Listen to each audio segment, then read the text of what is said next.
Royal Commission has now resumed. Please be seated.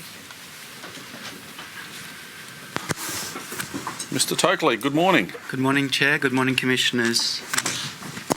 Commissioners, today we will be exploring the topic of land use planning and the built environment, which is addressed in terms of reference F, Roman 3. We will be exploring this topic through the lens of terms of reference B. In particular, we will be looking at how land use planning and the built environment can improve resilience and adaptation to changing climatic conditions, to mitigate the impacts of natural disasters, and whether accountability for natural disaster risk management should be enhanced. The focus of the evidence today will be the extent to which natural hazard risk is incorporated into decisions about where people live, how land is used, and the types of buildings that are constructed. The topic of land use planning and the built environment is broader than the focus of today's oral hearings. In this regard, the Commission has been assisted by the responses to notices to give issued to states, territories and local governments, submissions from the public and reports of previous inquiries. Commissioners, you may recall that on day one of hearing block 1 you heard from the CSIRO that climate change means that the past is no longer a guide to future climate-related impacts and risks. You also heard from the Bureau of Meteorology that climate trends probably load the dice towards worse fire seasons in general, and that the 2019-2020 bushfire season is unlikely to be a one-off event. Could I please have document CSI stop 505 stop 001 stop 0001 at 14. This document shows that the scientific evidence is as set out there. We can expect hotter temperatures, more heat waves and marine heat waves, increase in extreme fire weather in southern and eastern Australia, a lower cool season rainfall in eastern and southern Australia, and increased drought, more intense hourly to daily rainfall extremes, fewer but more intense tropical cyclones, and higher sea levels and more extreme sea level events, reduced time between extreme sea level events. You have heard evidence of the impacts of the 2019-2020 bushfires. On day one of hearing block 1, the organisation Risk Frontiers emphasised the importance of land planning, noting that 38% of the homes destroyed in the bushfires on the New South Wales south coast within 1 metre of bushland, and 80% were within 100 metres of bushland. You also heard evidence from Risk Frontiers and IAG that it is possible to identify what areas of Australia are at most risk of financial and economic loss as a result of natural hazards. In the first week of hearing block 2, hazard reduction activities were considered, activities that reduce the severity, intensity and frequency of a natural hazard. By way of example, the hearings focused on bushfires and fuel load management. However, natural hazards on their own do not lead to a natural disaster. A natural disaster will occur when a natural hazard affects something of value to the community, whether it is human life, wildfire, businesses, homes and items of cultural and environmental significance. Risk from a natural hazard can be understood as a combination of 3 factors. First, the natural hazard itself, that is, the severity, intensity and frequency of the hazard. Second, exposure, that is, the elements that are at risk, people, buildings, infrastructure, agriculture and the like. And third, vulnerability, that is how each exposed element responds to the level of hazard. Reducing risk from a natural hazard can only be achieved by decreasing the contribution from one or more of these factors. Land use planning and building regulation are mechanisms for managing exposure and vulnerability to natural disaster risk. Land use planning governs where built assets and the people that live in and use them can be located. Land use planning is an important influence on exposure of communities to natural hazards. Building regulations determine how built assets can be constructed and so affects the vulnerability of communities to natural disasters. By setting rules about where development can occur and what types of built assets can be constructed, governments influence both the exposure and vulnerability of communities to natural hazards over long time periods. Land use planning and building decisions have far-reaching and long-lasting consequences as to how exposed and vulnerable the community will be to future natural hazards. Where land use policy and decision-making or building regulations do not effectively incorporate natural hazard risk, future costs of natural disasters can be higher. Land use policy and decision-making and building regulations apply only to new properties and new developments or significant modification to existing properties. They do not apply to existing properties and existing developments. This is often referred to as the legacy risk. For example, assets built to comply with building regulations that may be or now are out of date in areas that may now be at higher risk of natural disaster than at the time the assets were built. The organisation XDI will be giving evidence today, and it estimates that over 380,000 properties are currently exposed to what they term high natural hazard risk. The Bushfire Building Council, who will also be giving evidence today, estimate that some 90% of buildings in bushfire-prone areas in Australia have not been built to bushfire planning and construction regulations because they were built prior to regulation being applied.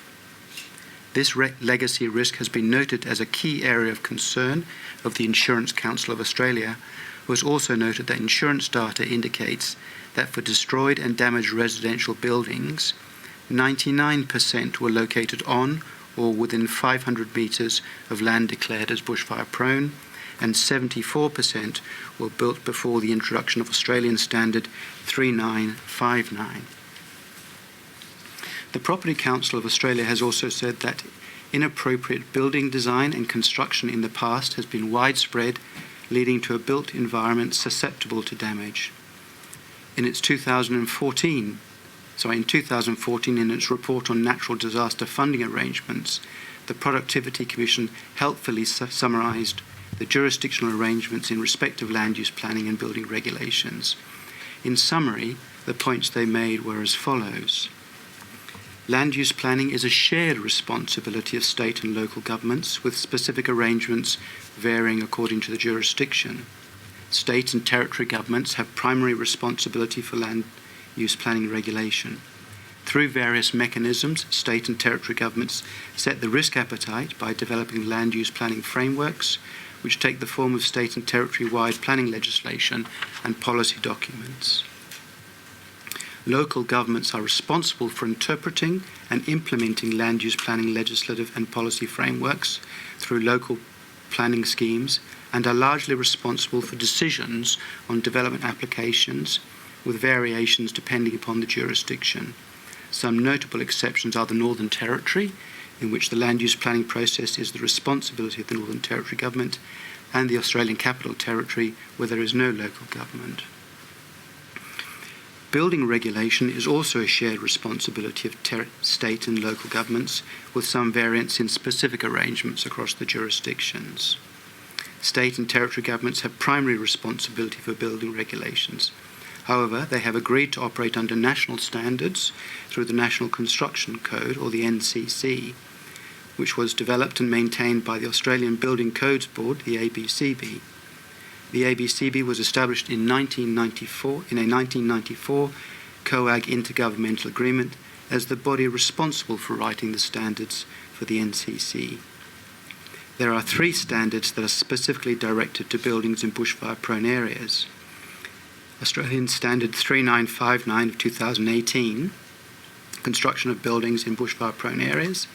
This standard applies to the construction of buildings on properties within an area designated as bushfire-prone.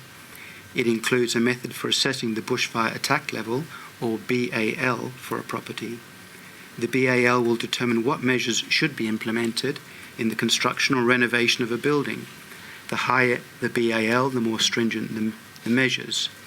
The Forest Fire Danger Index, FFDI, or sometimes known as simply FDI, is one factor in assessing the BAL. Other factors are the local topography or slope, vegetation type and distance between the home and the vegetation. Australian Standard 5414 of 2014, bushfire water spray systems, sets out the requirements for building a bushfire sprinkler system, and the performance standard, the design and construction of private bushfire shelters, is a performance standard published in 2014 by the Australian Building Codes Board.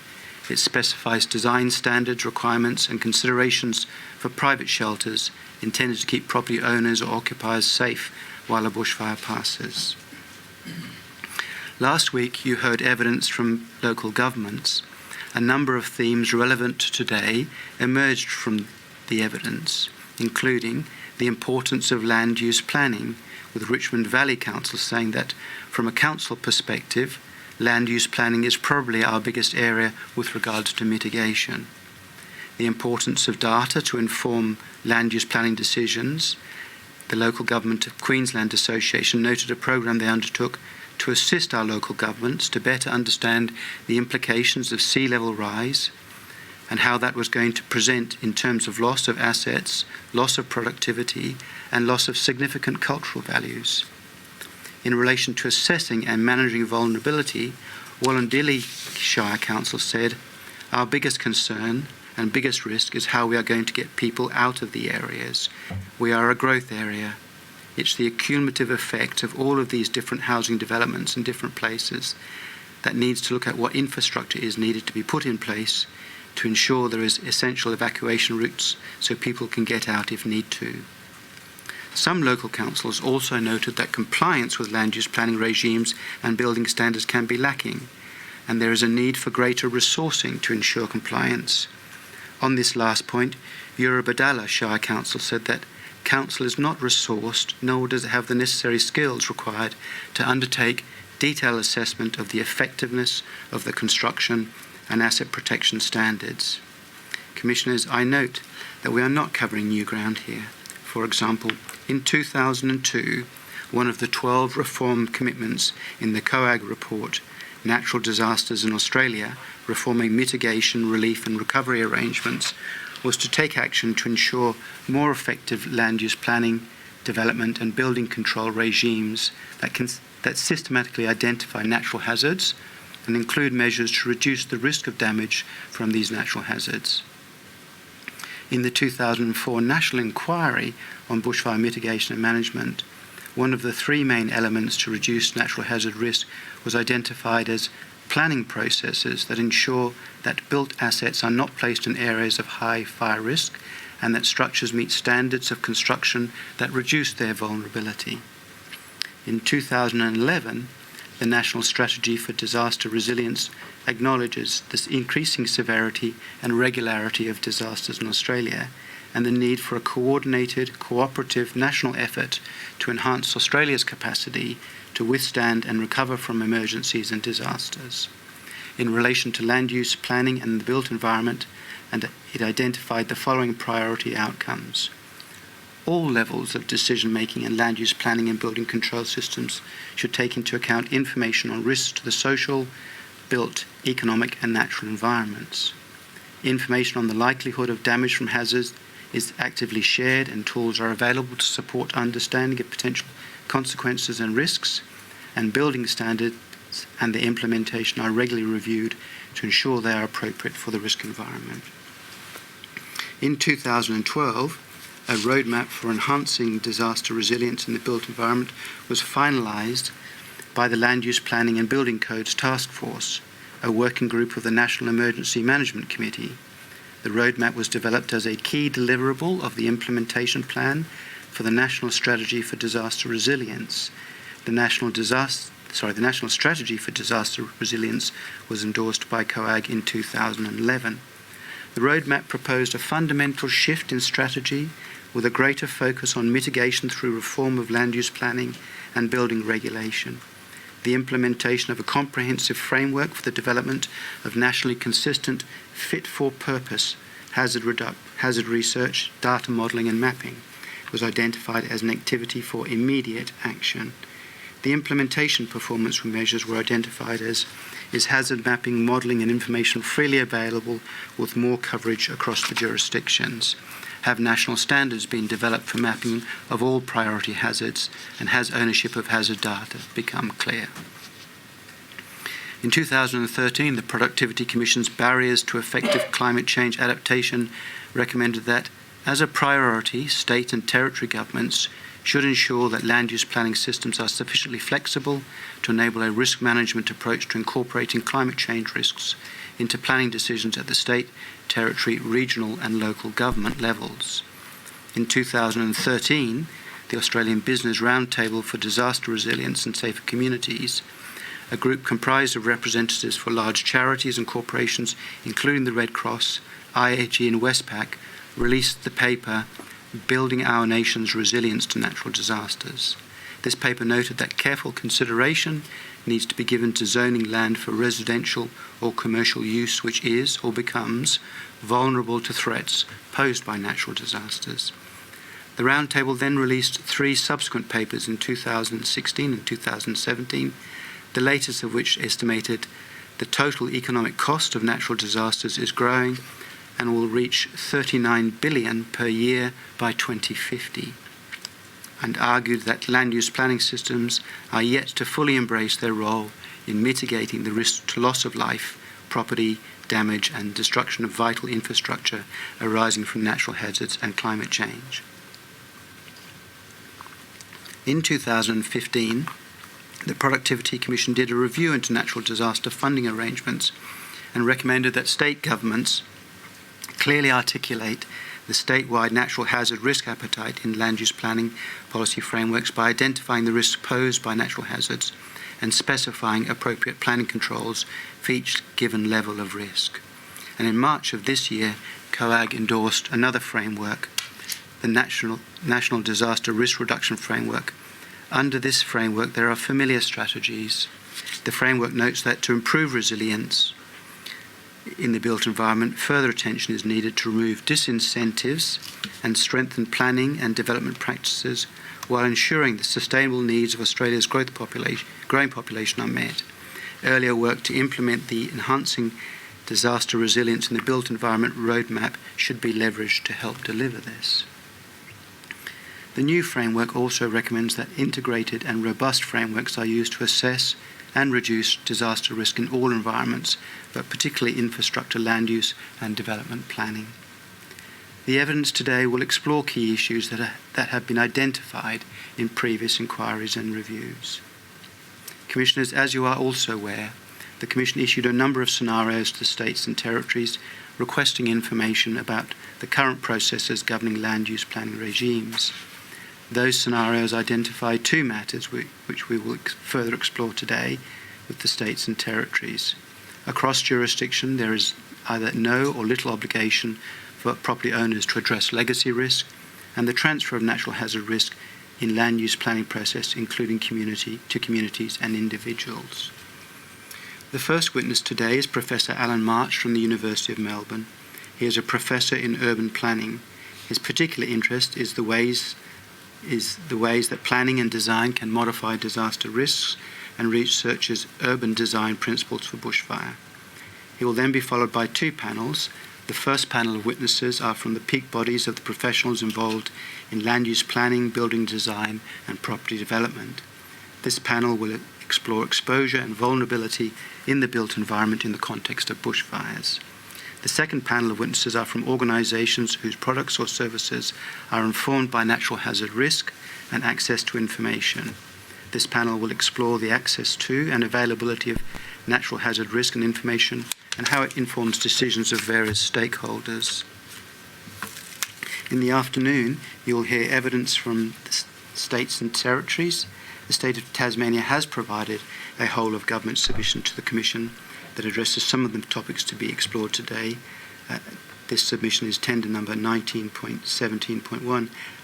However, it has not provided a witness. In all, we will be calling 21 witnesses today. I now seek to tender the documents listed in the tender list provided by Council Assisting. Commissioners, this is at Volume 1, Tab A of your bundle.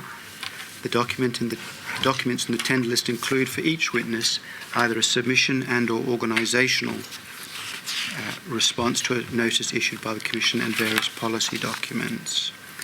all of the documents with the exception of document 19.18, which is subject to a confidentiality claim and which has the Nuix document ID number DELW stop 0001 stop 0002 stop 2245 are sought to be tendered. And I tender all of the documents in the tender list as a bulk tender, and we seek a direction that the documents identified on the tender list, with the exception of the one I mentioned, be recorded on the transcript as the documents tendered today. So noting that 19.18.1 confidentiality claim that we'll need to consider, the others have been accepted as exhibits as marked. Thank you. Thank you, Chair. And Chair, the witnesses will be this morning will be taken by Ms. Ambika Pathy, and I now hand over to her. Ms. Ambika Pathy. Thank you. I call Professor Alan March. Professor March, good morning. Thank you for joining us.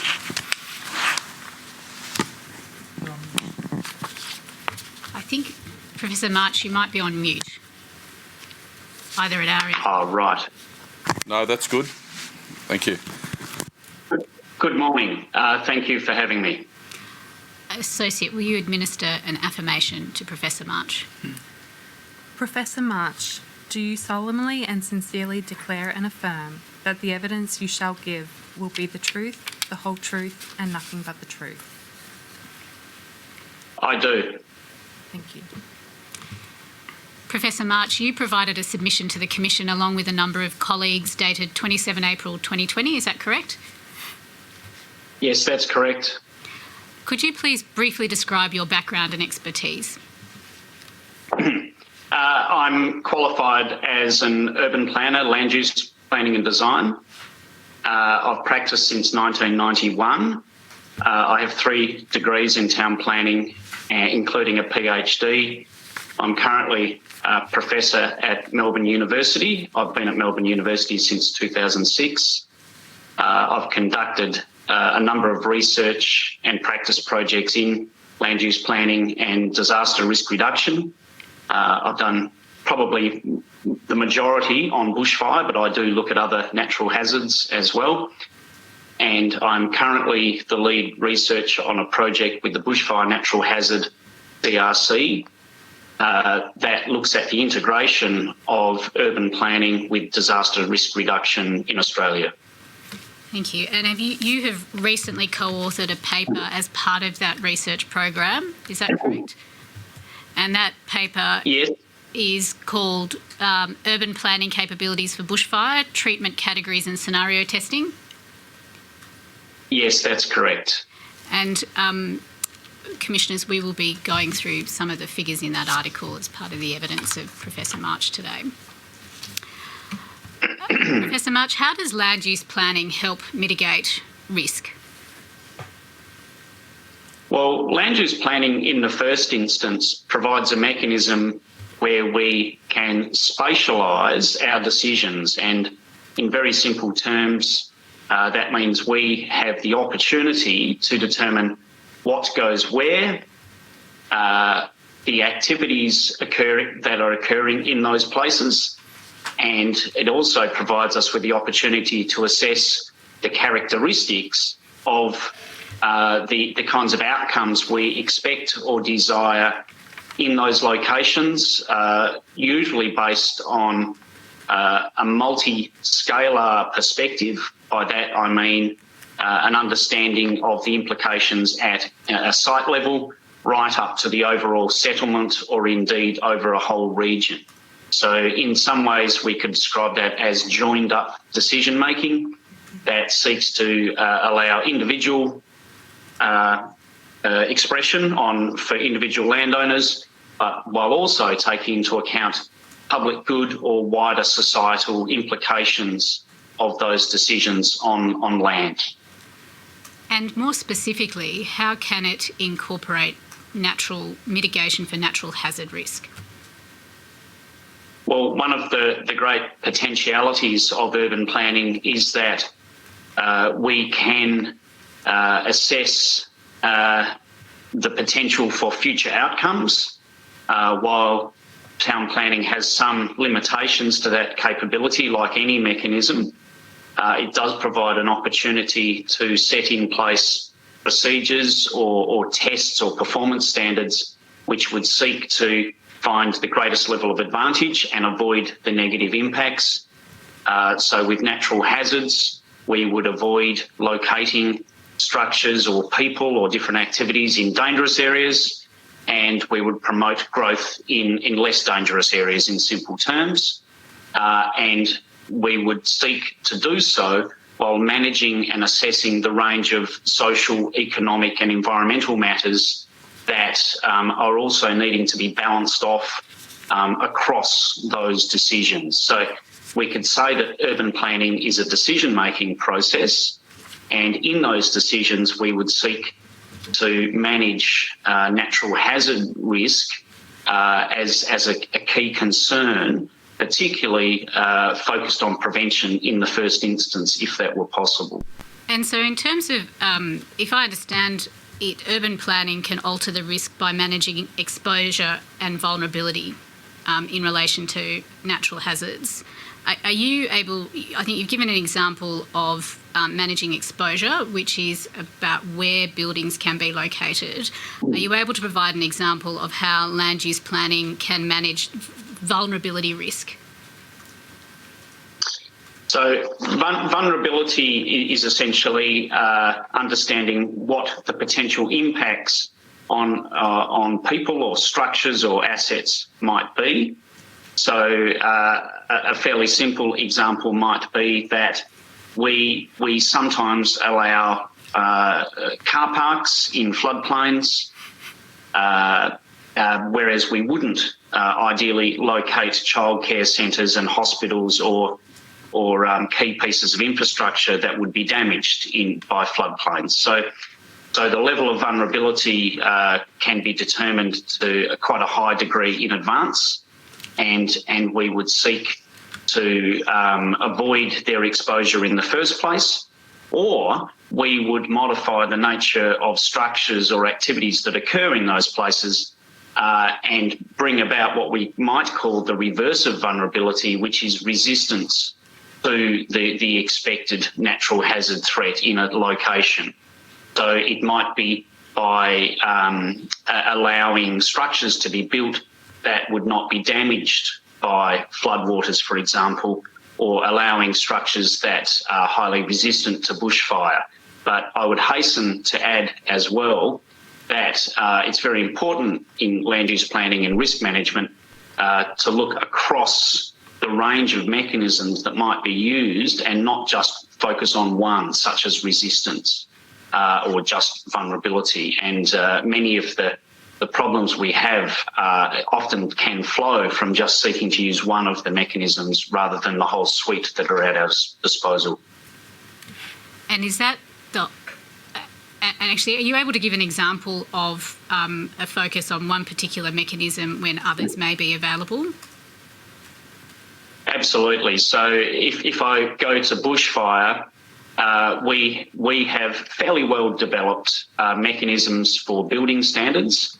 I wouldn't say that it's without some potential for criticism, but we use bushfire attack levels, BALs, we heard referred to earlier this morning, and we can respond to the expected fire threat by building a structure to a level of resistance through the bushfire attack level mechanism, so it hopefully can withstand the level of fire threat that structure would be exposed to.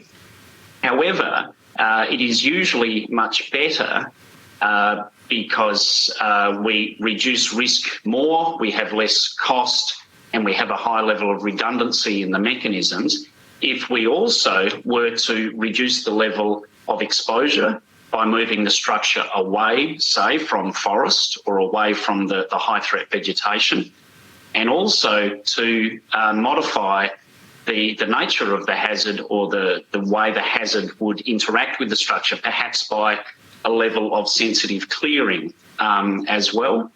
And indeed, we might modify vulnerability also by not allowing sensitive land uses to occupy a structure that's near to a bushfire threat, so we wouldn't have a childcare centre or an aged care facility, for example, or a school.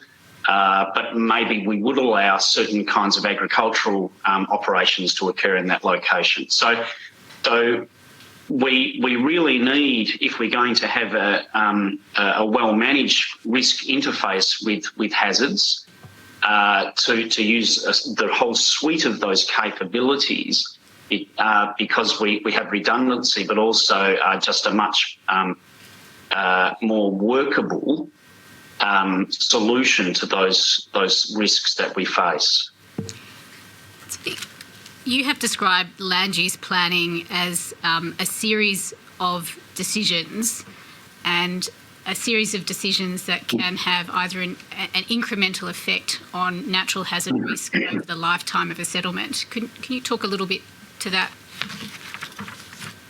Yeah, so land use planning, it is useful to think of it as decisions, and those decisions can occur in a number of different settings. One might be the nature of just where urban growth is going to go into the future, so the broad area of urban expansion around an existing settlement, for example.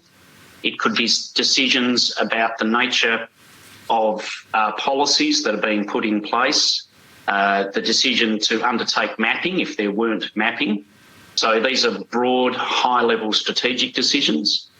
And then we get meso or middle-level decisions about allowing new subdivisions, for example, in certain areas. And then we get individual site decisions about, yes, we're giving a permit for that structure in that location, and it needs to be at a certain bushfire attack level, and we need to clear the vegetation around it.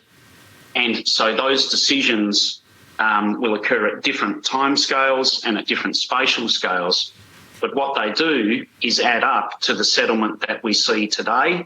And indeed, we need to think of decisions as we project into the future as well. So the one thing I would add is that when we make decisions in urban planning, we need to expect that others will be making continued decisions into the future once the planning system no longer really has any real power over those decisions. So as new people buy and sell property, as they perhaps modify it over time, as different people live or use those structures or that land, many of those decisions are outside of the planning system's direct control. So decisions need to be made very carefully in an anticipatory way, perhaps considering that there's only really a few moments of decision-making power in a planning system. And so that's why we often try very hard to include a precautionary principle into our decision making, because it adds up to the settlement we get well into the future. The settlements we live in today are based on decisions that were made, often over 100 years ago, for example. I'll come back to the decision making point, but if we could, at the beginning of your answer, you talked about decisions being made at different levels and at different timescales and different spatial scales. In your experience, is the same information feeding into the decision making at each of those levels?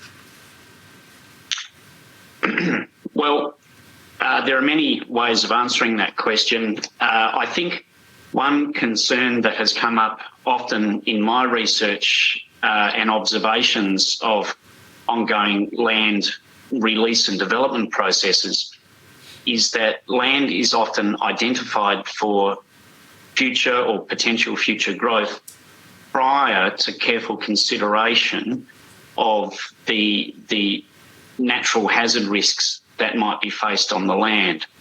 So it is often the case that early decisions tend to have a kind of path dependency that carries on and makes for a difficult follow-up decisions later, seeking to treat a risk that perhaps might not have been created if early strategic, far-reaching decision-making avoided potential growth in those areas altogether. So if I can I beg your pardon, Professor Marsh, if I can Please. understand what you're saying, is that at a strategic decision-making level,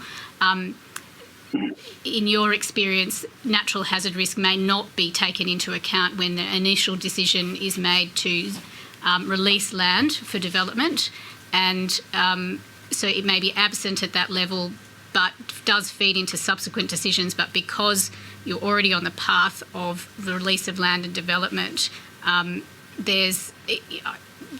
horse is bolted, so to speak.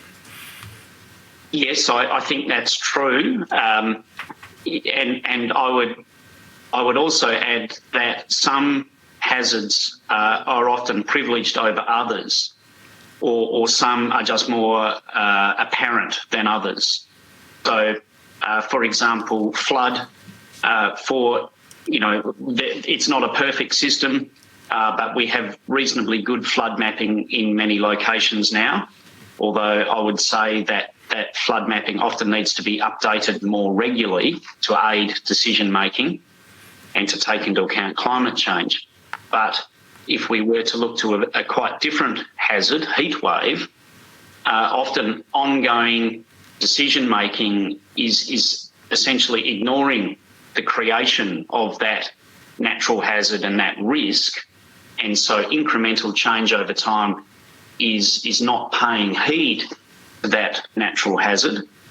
And then all of those incremental decisions for urban growth with lots of hard stand areas and black roofs and houses that aren't naturally ventilated and so forth end up creating together heat island effect and vulnerable people that are difficult to look after in those locations. And so the decision that was made well in advance that didn't even pay heed to that has brought about a risk that is then very hard to treat retrospectively. And this plays out differently across the different hazards that we have in the built environment. So in terms of, I think you've just mentioned that different hazards are privileged and have different availability of information.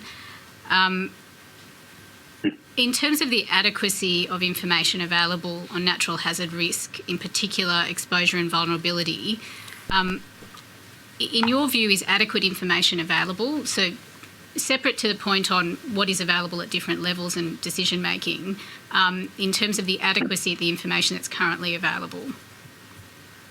Yeah, I don't think it's adequate because often the parties who or which need to make decisions don't have the correct data available to them in a form that they can use reasonably. We have quite good vegetation mapping that can inform good decisions about bushfire, but we don't have particularly good information, say, about where vulnerable people are located. And we don't, say, for heat wave or for looking after people in the built environment when a threat is underway. And we don't have particularly good data available about other aspects that generate risk, such as where ignition sources perhaps might be coming from around settlements. And by saying that, I want to introduce that we tend to just look at the physical nature of risk, but we tend not to look at the vulnerability of humans or the susceptibility of humans to even creating the risk themselves, perhaps by setting fires, because we know we have much greater levels of ignition around human settlements for all kinds of reasons. But the data sets to pull all that together are highly disparate. We don't know particularly well where vulnerable people are in terms of heat wave. We don't know where vulnerable structures are that are built prior to regulation. And indeed, as we heard this morning in the initial commentary, the vast majority of bushfire risk, for example, exists in existing settlements. And if we were really going to treat that risk, we would bring together a whole range of data about the nature of the structures and identify which ones are the most vulnerable and where are the most vulnerable people, and is it at different times of year. For example, tourist populations come in waves and go away in waves. The structures they inhabit have a huge range of variability in terms of their resistance to bushfire and so forth. So these data sets are incredibly difficult to bring together. I believe we certainly could, but at the moment we don't have a lot of interoperability with those data sets because the data were all generated for different initial purposes. So, for example, data about vulnerable people's locations in the case of heatwave are not available across health platforms to urban planning mechanisms, etc. The other thing I would say is that a whole range of preemptive data might be generated in a future casting or scenario testing way as we make prior initial decisions about where settlements might go.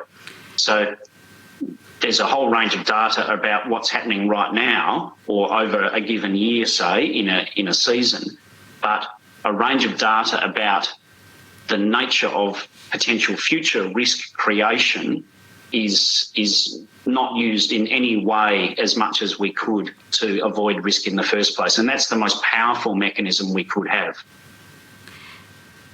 And these challenges that you've identified around disparate data and varying levels of data being available in relation to particular risks, in your view, can these be addressed by national standards or some form of national coordination?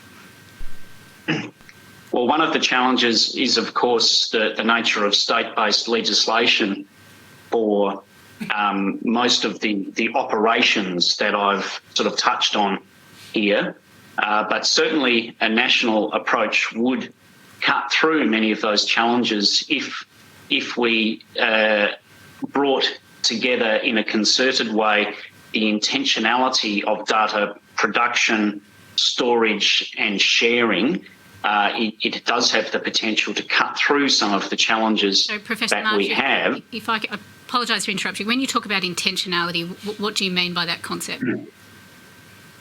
So when data are generated or collected and then collated and stored, the nature of that, the intended use of that data has a huge impact on how it is later used perhaps by others.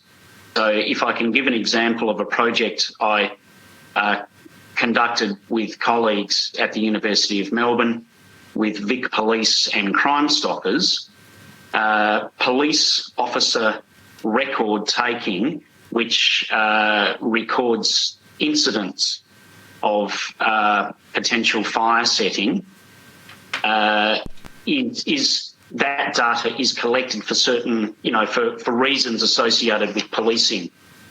However, when we seek to use that data to spatialise, to think about how to design settlements better and how to understand the social aspects of bushfire ignitions, we found that it was incredibly difficult to use that data because it wasn't gathered in a way that was meant for our purposes. That's no reflection on the policing mechanisms. It's just that the data were not collected with our intention in mind. So it wasn't really spatialised in a way that we could use for our mapping. So that's just one example, but the nature of how it's generated is really important. Apologise for interrupting, Professor March, but is that where national standards may be able to address that issue of intentionality and having data collected in a form that then can be more easily used for other purposes beyond the immediate use of that particular agency or department? Yes, I believe it could be. Clearly, there are many challenges. It has to be done very carefully so it's not too onerous and not too expensive. But, there are many other examples we could find where the nature of how to gather it and how to store it and how it can be shared meaningfully and how we can understand the assumptions behind that data would be very, very valuable across the range of hazards that we face. Yes, definitely that would be useful. Operator, could you please pull up document RCN.721.00? Thank you very much. Professor March, this is the article we referred to earlier. I'd like now just to turn to the topic of evolving risk. So you've talked about earlier in your evidence about risk being assessed at the time development decisions are made, permits are granted, houses are built. And you've also talked about how that risk can evolve and risk can change after those decision-making points. Operator, if you could please go to page 6 and figure 8. And so I understand, Professor March, as part of your research, you did some scenario modelling around just providing examples of how risk can change based on changing risk in the environment and decisions that are made in relation to land use planning. If you could please talk to figure 8. Yeah, thank you.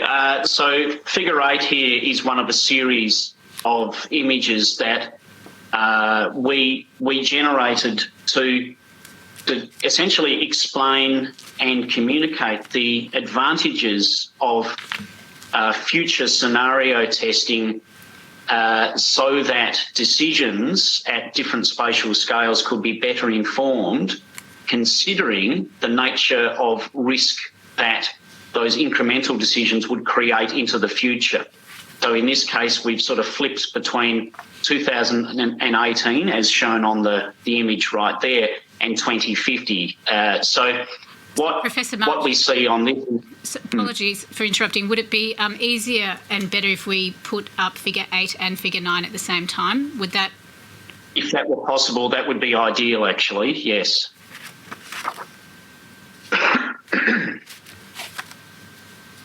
Oh, yes, great. So what we can see initially there is 2018 at the top and 2050 at the bottom. And on the top, we see the existing settlement on the left tile, and on the right, an assessment of risk. Now, this is a fairly broad brush approach. Obviously, this is a bit of a summary of a summary, but it's here for an illustrative purpose. And on the right-hand side, you will see that what looks brown on the screen in front of us there is high risk, and red is very high risk.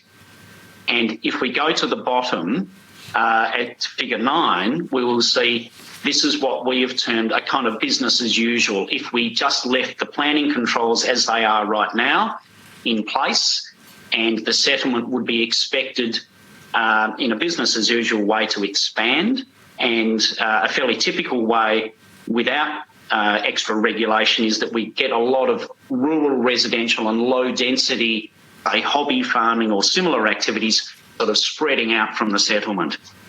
And without going into too much of the technical background, the outcome is that we're creating a much riskier environment by allowing the nature of that development to continue unchecked, because we have a much higher level of exposure to the hazard. In this case, it's bushfire we're looking at. And we have a relatively vulnerable nature of development occurring in the current regulations that we have now. So this is sort of the starting sort of two images that start to show that if we do actually project forward and with the current planning controls, we can sort of see how risk emerges over time. And this is a pretty common time horizon that we would use in urban planning. And this is a less than ideal outcome on that. And I think one other item, I think, if I look at figure 8 and figure 9, the risk in relation to bushfire has increased from 2018. Very, very much so. Yes. And it means we've got more structures and more people facing higher levels of risk. And it's essentially that the nature of development and its location has left more structures and more people exposed in ways that are not acceptable. Yeah, I would suggest. So this is just this is a real place. We've de-identified it for obvious reasons, but this is just an assessment of what could happen if we don't change the planning controls. I might leave that research article there for the time being, given the time, and move on to another topic. Over the years, there have been a number of reports, roadmaps and frameworks identifying the need for all levels of decision-making in land use planning and building control systems to take into account information and natural hazard that the natural hazard risks have in relation to built environments. Has this been achieved? Well, the time horizon is very challenging. I think there's a couple of main ways of answering that. Yes, we have slowly improved many of the building and planning controls, but we have not really made any significant headway into dealing with existing settlements. And I think we have not really looked in great detail at how to deal with hazards that go beyond bushfire and flood, and there are still challenges there, but we certainly haven't looked at heatwave particularly carefully. And the reason I raise that is that we have many more avoidable deaths every single year to heatwave year on year than I suggest would be acceptable if we would actually treat that hazard in a meaningful way. So I think there's a number of things we need to do. One of them would be dealing with existing settlements, but also to use the full range of capabilities across land use planning and urban design in ways that can really bring about significant change. So in terms of legacy risk that has been identified in a number of reports over a number of years, and you've just identified that as an area that there's a lot of work to be done. And what do you see, in your view, are the barriers in terms of why it has been an area that thus far has not necessarily been addressed?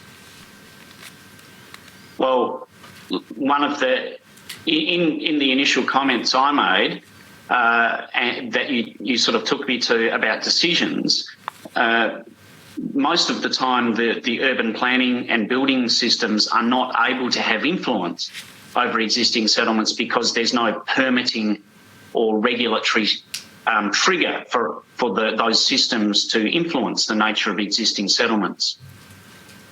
So that is a significant problem. And one of the reasons our work focuses on integrated approaches is seeking to join up a number of different agencies and systems so that we can manage risk over time. I would also say, though, that the urban planning system has significant potential that is largely unused to assess and then improve its management of incremental change over existing settlements, so that we would slowly over time improve the risk profiles in those places, similar to the scenario testing that is shown in Figure 8 and Figure 9, which I think is still up on the screen there, so that we could say, okay, we've assessed risk in this settlement, and as incremental site-by-site change occurs, we will seek to improve that over time with planning, building or other mechanisms that perhaps at point of sale or through other mechanisms of government could slowly improve risk. So we've not made much progress at all. What might those mechanisms be? So one challenge we have is that people usually don't know the risk level of a structure they live in or that they conduct business in, etc. So there's no incentive often or no knowledge for individuals or businesses about the risks they face, for example. So, there is a whole suite of things we can do, but this one came to mind, that just requiring at point of sale or transfer of land, etc., that a risk assessment be undertaken in areas that are high risk, then it would reveal and encourage action, and indeed the market might start to take its own course on managing those risks.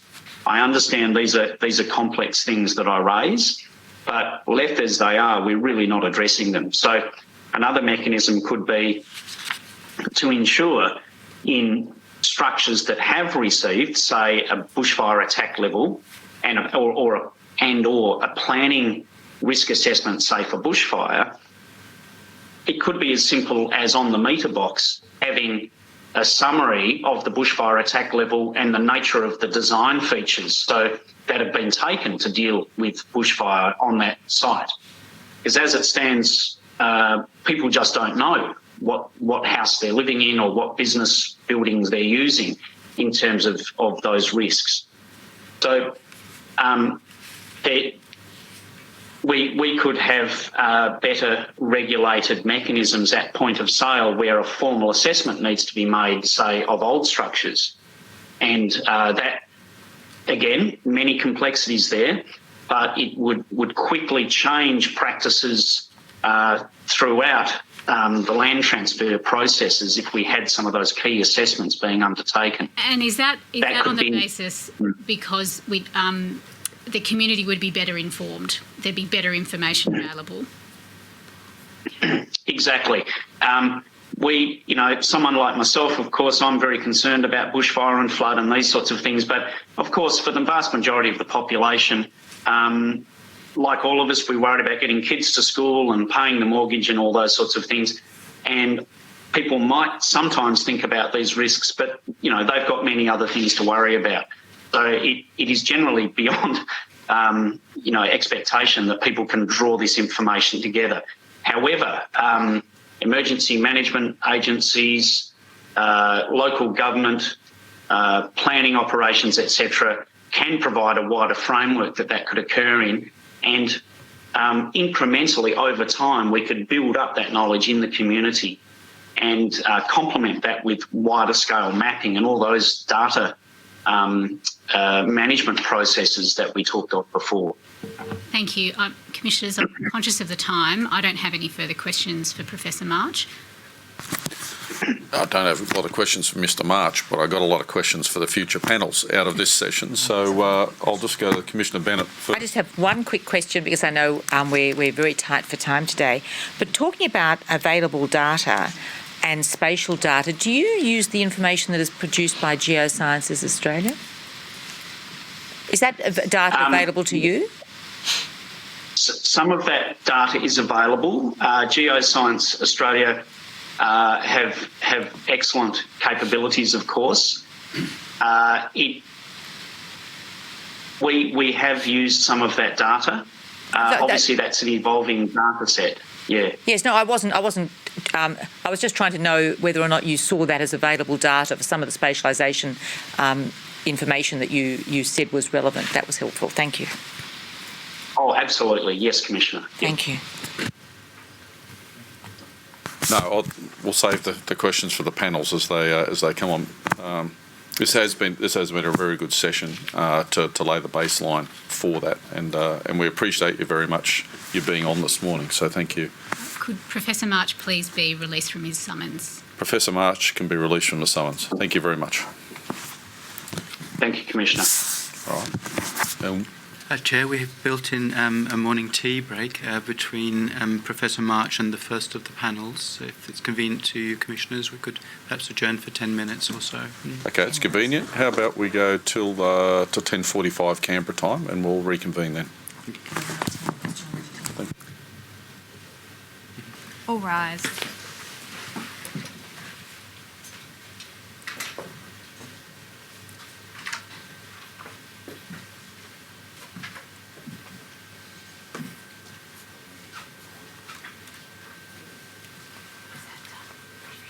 Royal Commission has adjourned until 10:45 a.m.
Royal Commission has now resumed. Please be seated. Mr. Tuckley, Chair, please proceed. there will be two panels this morning. Both panels will be taken by Ms. Ambika Pathi, and I would again hand over to her to deal with the panels. Thank you. The witnesses in the first panel are Catherine Ryland, who's a member of the Planning Institute of Australia, Nigel Bell, who's a member of the Australian Institute of Architects, Kate Cotter, who is the Chief Executive Officer of the Bushfire Building Council, and Francesca Muscovich, who is the National Policy Manager, Sustainability and Regulatory Affairs of the Property Council of Australia. I call each of these witnesses. Good morning. Thank you for joining us. Associate, could you please administer an oath to Ms. Ryland? Ms. Ryland, do you swear by Almighty God that the evidence you shall give will be the truth, the whole truth, and nothing but the truth? I do. Thank you. Could you please administer an affirmation to Mr. Bell? Mr. Bell, do you solemnly and sincerely declare and affirm that the evidence you shall give will be the truth, the whole truth, and nothing but the truth? I do. Thank you. Could you please administer an affirmation to Ms. Cotter? Ms. Cotter, do you solemnly and sincerely declare and affirm that the evidence you shall give will be the truth, the whole truth, and nothing but the truth? I do. Thank you. And finally, if you could please administer an affirmation to Ms. Muscovich. Ms. Muscovich, do you solemnly and sincerely declare and affirm that the evidence you shall give will be the truth, the whole truth, and nothing but the truth? I do. Thank you. Thank you. Ms. Ryland, I'll start with you. You are an urban planner Yep. and a member of the Planning Institute of Australia. Yes. And the Planning Institute of Australia has provided a submission dated 20 April 2020 to the Commission. Correct. And the Institute has also provided a response to a notice issued by the Commission dated 25 May 2020. Is that correct?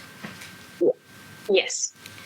Mr. Bell, you are an architect Yes, indeed. and you're a member of the Australian Institute of Architects. I am.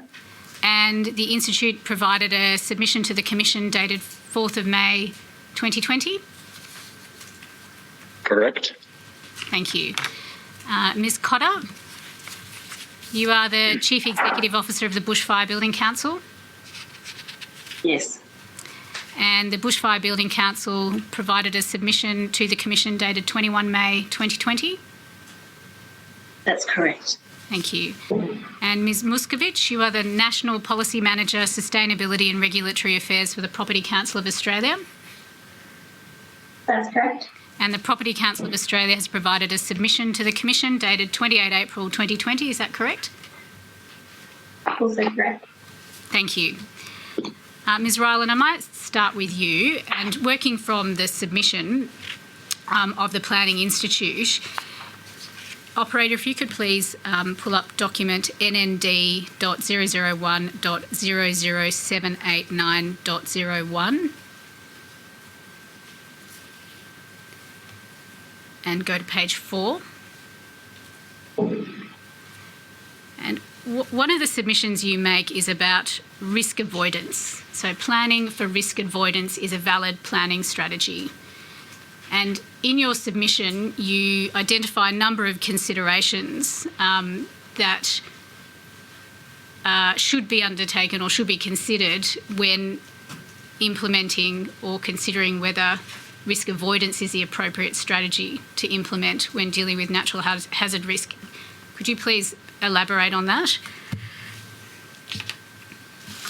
Okay.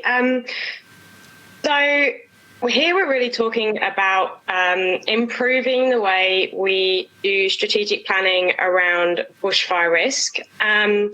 So, in actual fact, the terminology for risk avoidance being a valid planning strategy was taken from the Victorian Bushfires Royal Commission from the 2009 Black Saturday fires.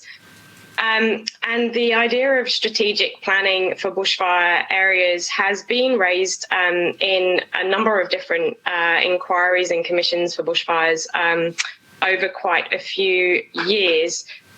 So in planning terms, when we talk about strategic planning, we're really looking at settlement planning and land release. So we're looking at new development areas or the expansion of existing urban development areas. So we're basically looking at putting new communities into a new area of the landscape. So from a bushfire risk perspective, obviously what we need to be looking at is whether we're putting those new communities into areas of high risk, and whether that strategy is an acceptable strategy, and whether we're really prioritising life safety when we're making these decisions as land use planners. So we do have the ability as planners to create more resilient communities, to build risk assessment into our decision making, and to actually assess the vulnerability of new communities as well. So we're really assessing, if we're looking at new land release, we're looking at the landscape around that potential new community to decide whether the risk high, medium or low, but whether that risk is too high to put a new community there in the first instance. Actually, we also need to look Ryland, at... I might just interrupt for a moment. I'm sorry about that. Operator, if you could please go to the next page and just highlight the considerations, which are the dot points at the bottom. Thank you. And so in your submission, you've identified the considerations that are relevant to whether building or development should be avoided in a particular area, if that's a guide. Yeah. If you'd like to talk to Yeah, thank you. Yeah, thank you. So in this kind of strategic planning phase, we're looking at a few different things. So the risk posed by the landscape around the community, which might be assessing different fire runs and the actual potential impact of fire on that new community. And as listed here, we're also looking at the maintenance of that community into the future as well. So whether we can manage the vegetation on site, so whether we can provide the right asset protection zones needed for that new development, and what burden that might actually place on agencies who are responsible for managing any asset protection zones or mitigation required into the future. What the impacts might be on biodiversity and how we balance those different impacts. What it might mean for emergency response. So obviously in firefighting operations, what that's going to mean for resources, and whether emergency response can actually be conducted. And part of that emergency response is also going to be the road capacity and the ability to evacuate communities, as well as firefighters attending those properties. So we also have a few other considerations in this list, which I'm just having a look at now. So whether there's any increase to fire threats to other properties, either existing properties or within that new community. So certainly we don't want to be increasing the fire risk to any existing communities, and that would be an overriding goal through the strategic planning phase as well. And in your experience, is risk avoidance used at a strategic level in planning decisions? I believe we are making vast improvements in that area, certainly in Victoria and New South Wales, also Western Australia. There are much better strategic guidelines which have been produced in the last couple of years to assist in that process. But historically, we haven't applied that risk avoidance strategy particularly well. So historically, we have a lot of legacy communities which haven't been planned with risk avoidance in mind. So we heard evidence earlier this morning that part of that is due to natural hazard risk not being factored into strategic planning. A decision is made to release land or for a development to occur, and then after that decision is made, natural hazard risk gets factored into planning decisions. Am I understanding from your answer that situation is now improving in various jurisdictions? There's a move to bring that strategic natural hazard risk up to that strategic decision level making, so that it's taken into account in land release decisions and development decisions at that starting point? Yes, there have been improvements made.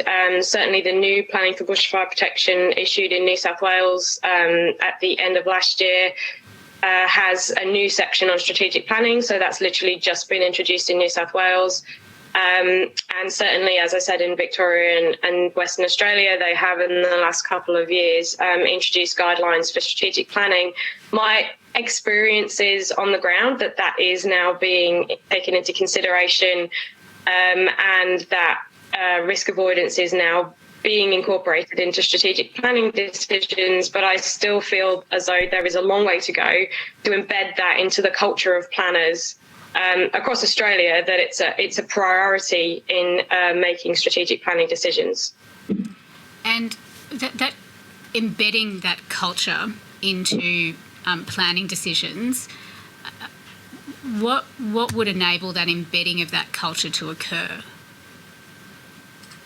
I think there are a few different things that need to occur. So obviously change in culture, the culture of an industry is a big challenge. The things I would suggest are, well, firstly, we need to see there are a number of documents which have introduced this idea of embedding strategic planning for hazards in the land use planning system. They tend to be very high level and focused at the emergency management sector, and haven't necessarily filtered their way into the land use planning system. So a couple of things around that are that, firstly, I believe that we need to create that line of sight between those high-level documents and our actual planning act policies, guidelines, statutory plans. And if we can create that line of sight, then planners are able to, embed hazard planning in their day-to-day activities, and it becomes something that is automatically addressed as part of the decision-making process. And the other side of that is also more collaboration with the emergency management sector, and particularly at the community and local plan-making level. I think collaboration with the communities and brigades would help to embed that strategic decision making in the culture of planning. Can I ask you, particularly incorporating the? Sorry. No, I was going to ask. I think you're actually about to answer the question, but I was going to ask you to just provide a practical example of what that collaboration might look like. Yeah. Okay. What I was going to say is incorporating the National Emergency Risk Assessment Framework, so NERAG, into land use planning policies, which is risk identification, risk analysis, risk evaluation, and risk treatment. So that kind of cross-agency collaboration in our policies. From a community level, I think working with brigades looking at community protection plans, and actually incorporating land use planning into those community meetings would be a good place to start with the collaboration side of things, and embedding land use planning into emergency management and vice versa on a strategic level. Okay. And so if you could please go to page 3 of that document. And your submission also addresses the concept of planning to build back better. What is meant by build back better? I think this relates really closely to this strategic planning, the strategic planning principles. But here, obviously, we're talking about the recovery phase. So we're talking about once an event has occurred and properties have been lost, how we then go to rebuild that community. So in terms of building back better, there are different levels at which we can do that. The first would be to take a strategic view of that community, the settlement pattern, and determine whether if we applied some new strategic planning principles which have been issued in the last couple of years, whether we would rebuild that community on the same settlement footprint as it was previously, or whether we would look at some kind of retreat away from the vegetation for that settlement pattern. That's a decision which would obviously need to be made fairly quickly in the process. And so in terms of preparedness, I think we need to create some kind of framework where everyone expects that that decision making will happen immediately following an event and with the community involved. So in full collaboration with that community involved. So building back better would be potentially, as I said, moving that settlement footprint away from the hazardous vegetation, moving some lots, maybe not the entire community, but at least some lots, moving them further into the urban area, rather than leaving the settlement pattern as is. And then once that kind of community master plan has been developed, then working with landowners to manage their building footprint within their lot and move building footprints further away from the vegetation. So that can also happen at the local level once that strategic picture has already been established. And in your submission, you talk about rapid rebuild where appropriate. And if I understand what you're saying, is it's after some planning and consideration has been given to what the future risks may be and how to build some resilience into the communities as part of that rebuild process. Yes, so obviously we understand that following a major event, there are some people in the community who want to just get on with rebuilding as soon as possible. So this decision-making process would need to occur fairly quickly following an event so that rebuild process can occur for those people that want to as quickly as they can and rebuild the community. Yeah. And you also mentioned in the submission that planning controls as part of this Build Back Better phase need to be flexible enough to accommodate temporary crisis and recovery measures. Can you speak a little bit to that? Yes. So again, we tend to react very quickly to individual events, and we tend to be very reactive. So each time an event happens, we set up mechanisms within the planning system to help to fast track development and to help to fast track temporary measures such as caravans and storage facilities. We tend to do that very reactively based on individual situations. To a certain extent, there needs to be some individuality around each event because we're dealing with different communities and different needs.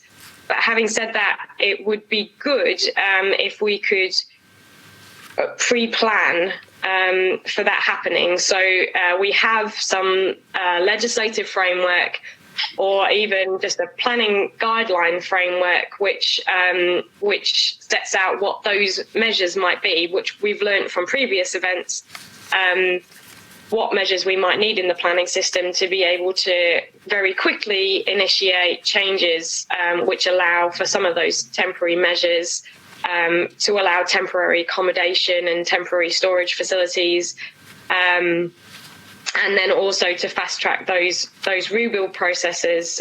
So again, being more prepared, we already understand as a profession what we're going to need to do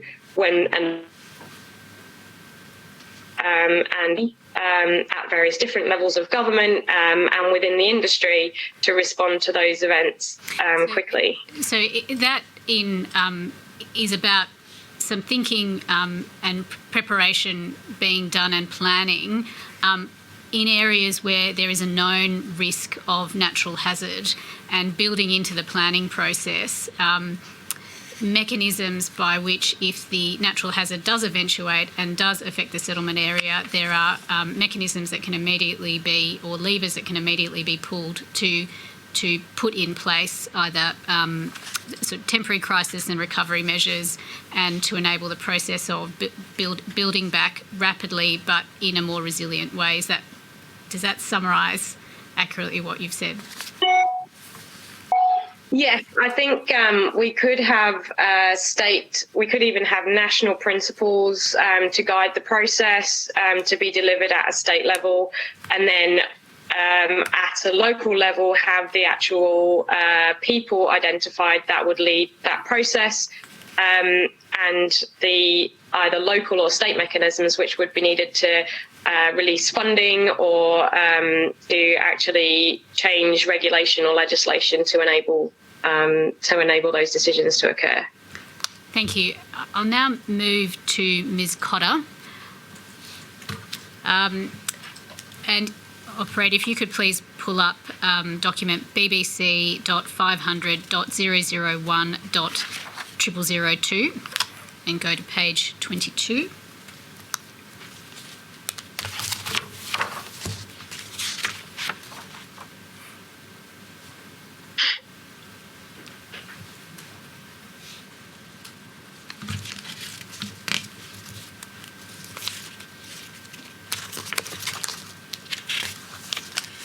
If you could focus in on current risk mapping, which is 5.1 and the third paragraph under 5.1. Thank you.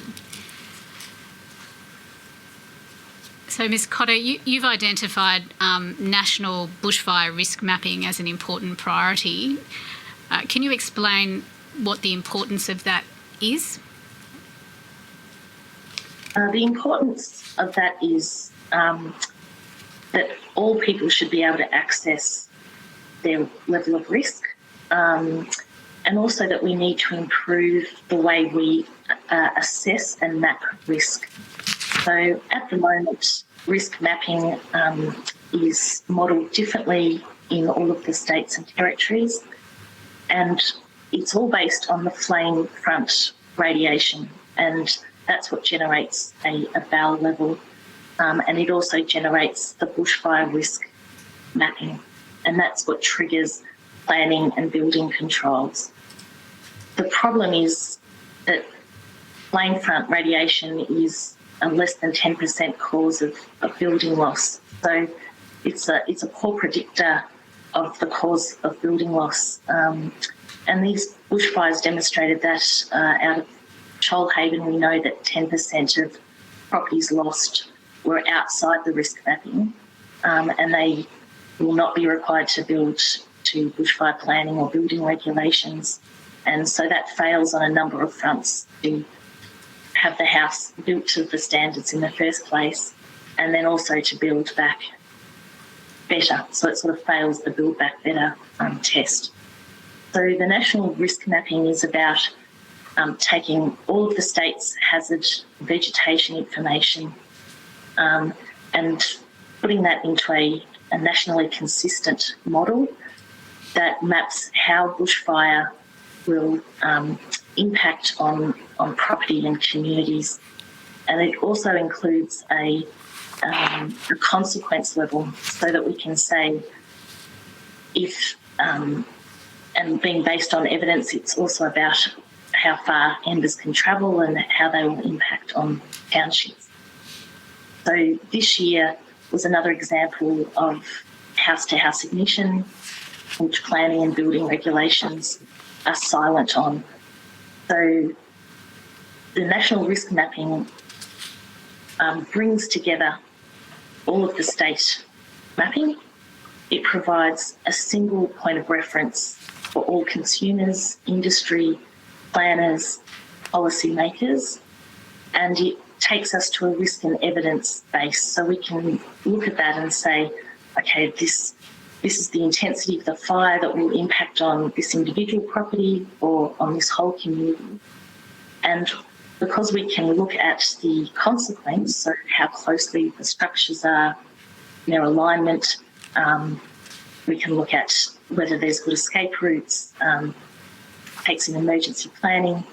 It means that all of us are operating on the same page with the same information.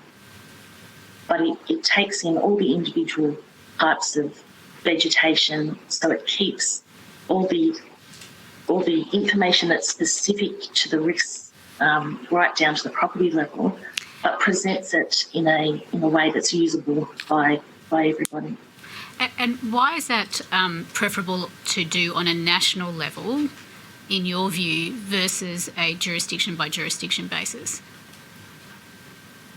So the jurisdiction by jurisdiction basis, you can see, particularly say in border communities like Albury and Wodonga, that we have different inputs to assess risk that vary across the borders, which sort of fails the common sense and the logic test. It also means that at a national level, we can apply a consistent method of modelling how fire behaves, and we can adjust that for climate change, for weather, for impacts that are at a national level. So the state inputs are important about their individual vegetation and hazard types, but the presentation, the modelling and the analysis really needs to be done at a national level, so that we don't get those inconsistencies that produce the type of outcomes that I'm talking about in terms of house loss happening outside of, bushfire prone area mapping, and it gives everybody, I guess, the same starting page, so we can, our strategic planning and our response to risk is evidence-based and risk-based. Thank you. You identified two areas where there may be a deficiency around risk mapping and risk assessment, and that was, I think, number one, risk from embers as opposed to radiant heat, and secondly, risk of house-to-house ignition. And to what extent are those phenomena, were they observed in the 2019-2020 bushfires? And secondly, where are the gaps, and what needs to be done to address those gaps? So we've only got limited evidence out of this bushfire season, so we'll have to sort of wait for more analysis to be undertaken. I guess the main issue is that there is no national consistency that requires post-bushfire building surveys to be conducted. So one of our recommendations was that the CSIRO are required to go and study those building and life losses in a consistent way across the country. So we can actually present to the Commission and say, this is why buildings are burning down. So we're relying on previous bushfire information, and also we have some limited information coming out of the local LGAs, and so we're relying on that for the evidence today. So in terms of house-to-house ignition, the national risk mapping allows us to look at the distance between structures, and that's something that no planning or building controls are able to do at the moment. So what we can say is that if embers can reach into a settlement and the houses are closely aligned, their main risk is from each other. So the fuel load from a structure fire within 10 metres of another structure is a much higher risk and a higher fuel load than the bushfire flame front itself. So if we ignore the structure within 10 metres, then we're actually ignoring the main risk to that structure. And that's what we do at the moment. We focus on the flame radiation, which causes less than 8% of building losses. So it's important that we do look at flame radiation, and we definitely want to put more distance between a hazard and settlement and a property. But what we're underestimating is the impact of ember ignition. And we are underestimating that in terms of our strategic planning. So across Victoria, New South Wales and Western Australia, we are looking for a lower BAL rating, often BAL 29 or lower, to meet the strategic objectives of setting up a new settlement. The problem with that is that embers reach further than that distance. So we're having house loss at BAL 0 or BAL, outside of the mapping. So it is not a good indicator of what risk that community is actually at. So the house losses occur within 500 metres of the hazard, of the vegetation. So anything within that 500 metres, we need to look at what the ember load is coming out of that hazard, so how intense that ember attack will be. And if the houses are closely aligned, which is very common obviously in developments, then we have a serious risk there that is not dealt with in any framework, policy, strategy. It's just not dealt with. So we know that has occurred in these bushfires. We know that from Shoalhaven, but from other areas as well. And it is evidenced from the Wye River bushfires, Marysville, Yarloop, Canberra, and of course the sort of large-scale life and property losses, house-to-house ignition in Fort McMurray in Canada and Paradise in California. So, so the National Risk Mapping addresses that. And so in terms of house-to-house ignition and ember ignition, is it addressed through the building standards and the National Construction Code, or is that also an area where further work may need to be done? So ember ignition is dealt with fairly well at the high BAL rating levels and quite poorly from BAL 29 and below. So I think it's really important that we remember that a BAL rating is not a risk assessment. It measures one part of that fire impact on the house. So if we improve the sort of ember protection at the lower BAL ratings, then that's a good improvement to our building standards. And what the other issue is that the planning and building standards do not address very well what we call the consequential fires. So things that embers ignite within the 10 metres of the property, including the house next door, but that can also be plastic rubbish bins, a shrub up against a window, landscaping, retaining walls, mulch, the storage of combustible materials such as in the subfloor and adjacent outbuildings. So if we look at risk in a holistic way, which we have to with bushfire, we can't actually have planning and building systems that ignore the majority of the causes of the house loss. It becomes ineffective. So all of our resources are dealing with the sort of minority of the risk, ignoring the majority of the risk, and that applies in terms of legacy houses as well. So the majority of our risk is in the legacy properties, which makes up 90% of our high-risk areas, and the majority of the causes of building loss are from ember ignition, or either penetration of the house or igniting adjacent floors. Okay. So in terms of risk and evidence, yeah. Beg your pardon. I was just going to move on. The Bushfire Building Council has a bushfire resilience star rating system that it has developed. How does it help manage bushfire risk? So it deals with, first of all, informing people of their risk. So it uses the proposed CSIRO National Bushfire Risk Mapping to identify what the risks are at that site. It then provides any type of property, whether it's a legacy property, a public building or private building. So can I beg your pardon for interrupting? So it does rely on having national bushfire hazard mapping. Absolutely. And as I've explained, the reasons for that is that we need, first of all, that consistent approach, so that a star rating means the same thing in New South Wales as it does in Western Australia. So underpinning our model is that CSIRO mapping. And we also need to know how far away the structures are and other information that we don't get out of existing state and territory mapping.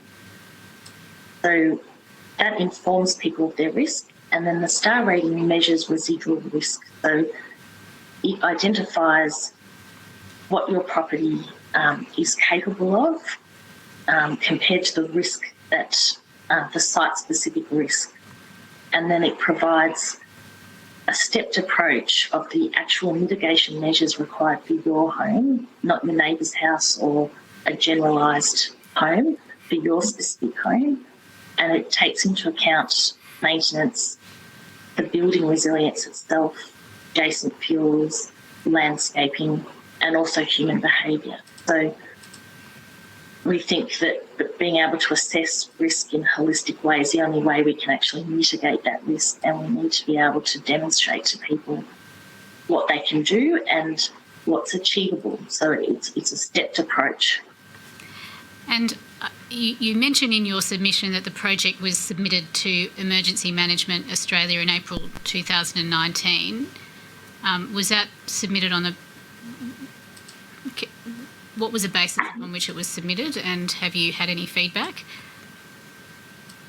Yep, so we've had feedback that it's gone to stakeholder feedback.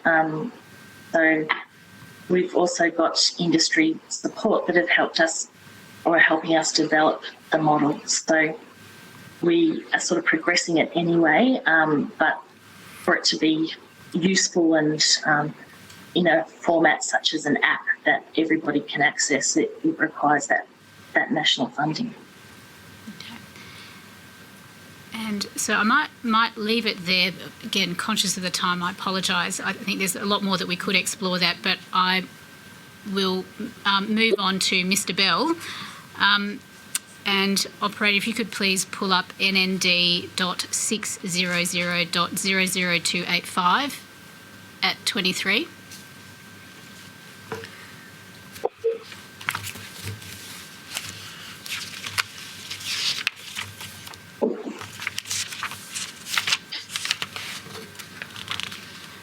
And if you could go to recommendation 39.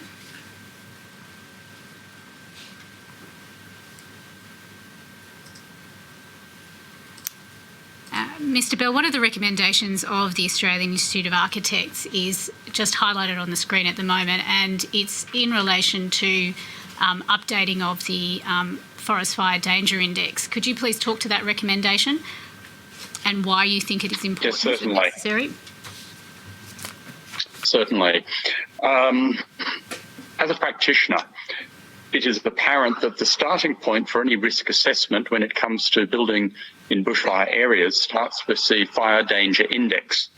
That is an amalgam put out by the Bureau of Meteorology and such bodies that looks at the likelihood of ignition, fire intensity, suppression, and weather, the humidity, the wind, and drought effects. So it's an overriding starting point to consider the risk factor in bushfire building assessment.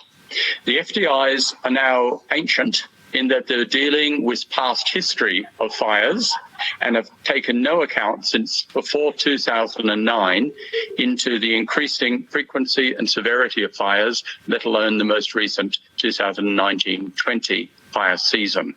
So they're backward-looking, not forward-looking, and it's interesting that some states have already developed their own improved version. New South Wales, RFS, has looked at that. Queensland got CSIRO to look at that. And we're presently, Queensland as an example, as an FDI for the whole state of, 40 for the whole state, where the CSIRO study on behalf of Queensland Emergency Services showed it should be between 80 to 130. And that included a 20-year time frame of looking at exponential slow climate change increase.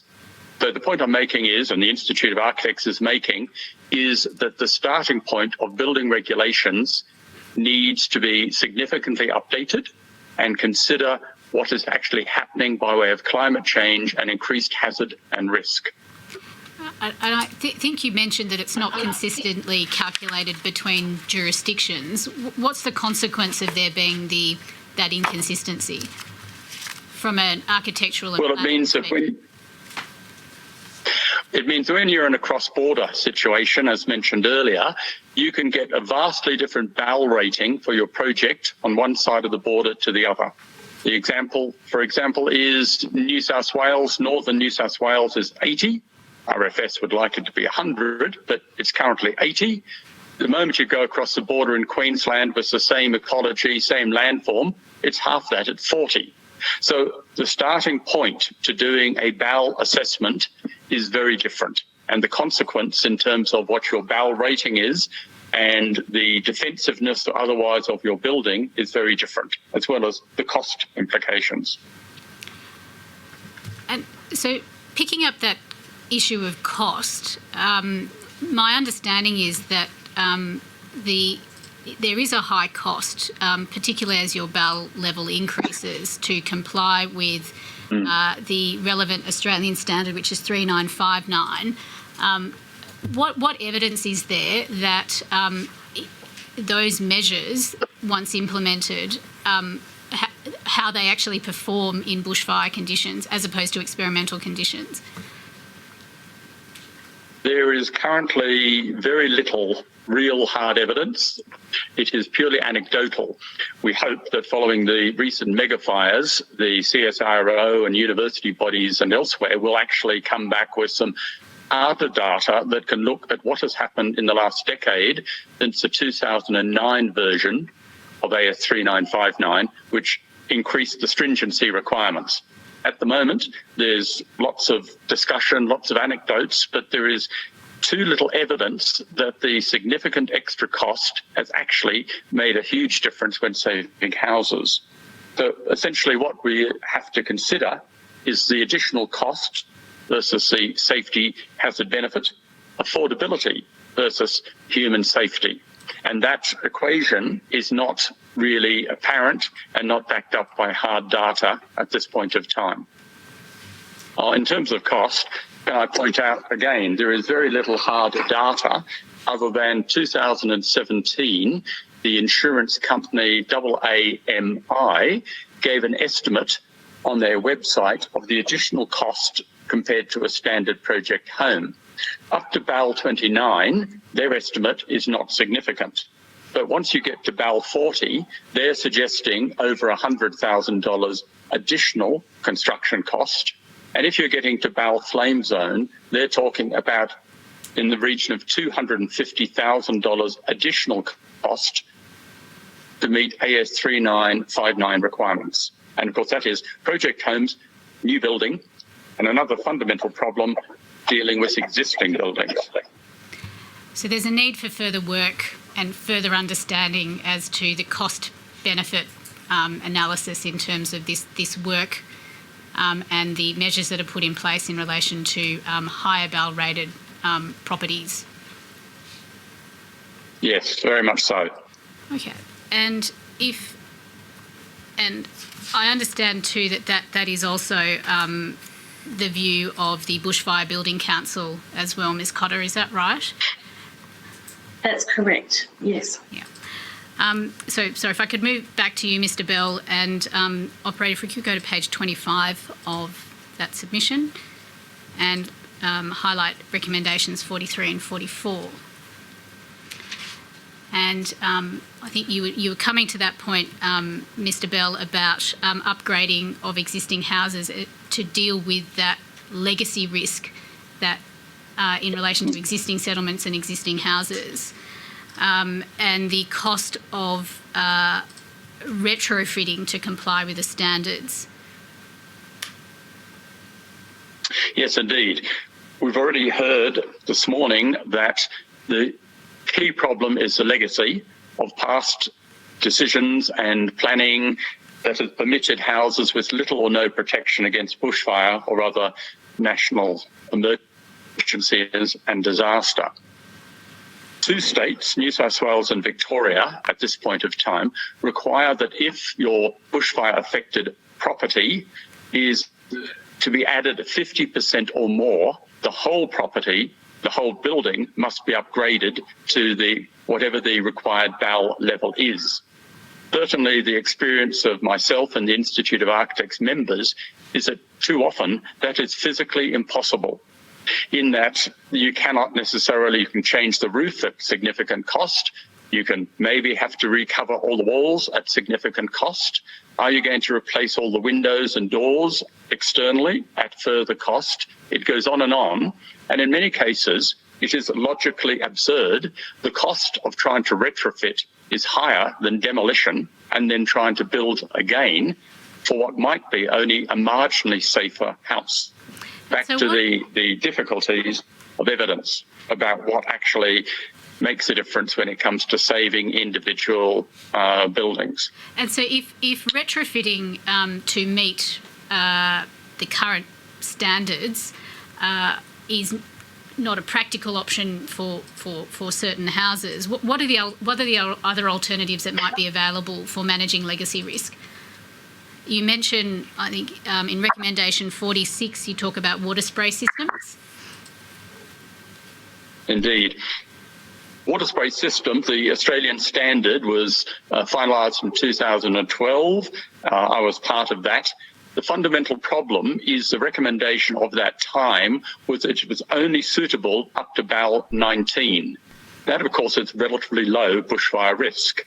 And the fundamental is that it is one of the least costly ways of providing enhanced safety for the legacy that's out there in considerable numbers. For nearly 80, 90, 100 years, water spray systems have been mandated internally for commercial projects, including water spray over windows. So up to now, up to last year, there's been too little hard evidence and studies on the actual fluid dynamics and, again, the data. That has now changed from a doctorate, which was finished last year, specifically on water spray systems in Australia, the efficacy and the mechanics of what kind of spray systems, what kind of pump levels, and all the technicalities. So the Institute of Architects has strongly recommended that this standard, which is currently of little utility, should be very quickly reassessed, probably rewritten, and support given as a low-cost alternative to enhance safety for buildings that otherwise cannot possibly be upgraded to 3959. So a mechanism and support is required. And another measure that you've identified in your submission is private bushfire shelters. Yes, that one also is very limited in that different states treat it very differently. In that Victoria has supported the idea of private bushfire shelters and also has allowed, instead of just being Class 1A houses, Class 1B, which allows up to 12 unrelated people to be officially allowed to use a bushfire shelter if it's met the 2014 version of a guideline put out by the Australian Building Codes Board. So Victoria has done that, and also they're well ahead with community fire refuges, where there is currently 5 built for the wider community as a place of last resort. So instead of requiring, the $20,000 or $30,000 individual property, it is allowing community centres, libraries, having them designed and built to a higher level of BAL rating and higher level of safety to allow people to go to those places in an emergency situation. And so is that... New South Wales, if I can just ask Mr Bell, so that is infrastructure that exists within a community that has a dual purpose of perhaps being a library in normal times, and in the time of emergency is built to a higher BAL rating to enable it to be a safer place or a place of refuge? Correct. Okay. Whereas in other states, New South Wales, if you want to put one in, they require 2 separate engagements of fire engineers, one to design it, another one separately to certify that it meets the guideline standard. This is to obviously relieve the technical responsibility from building certifiers. Other states like Tasmania certainly don't believe they are worthwhile, and most other states and territories, jurisdictions are silent on the benefits or otherwise of both private bushfire shelters or community refuges. So again, it's an area that surely has to be re-examined in terms of human safety and support given. There is now, by Victoria, there is now the start of research data and the guidelines on how to do it better. But other states and territories, it's not happening.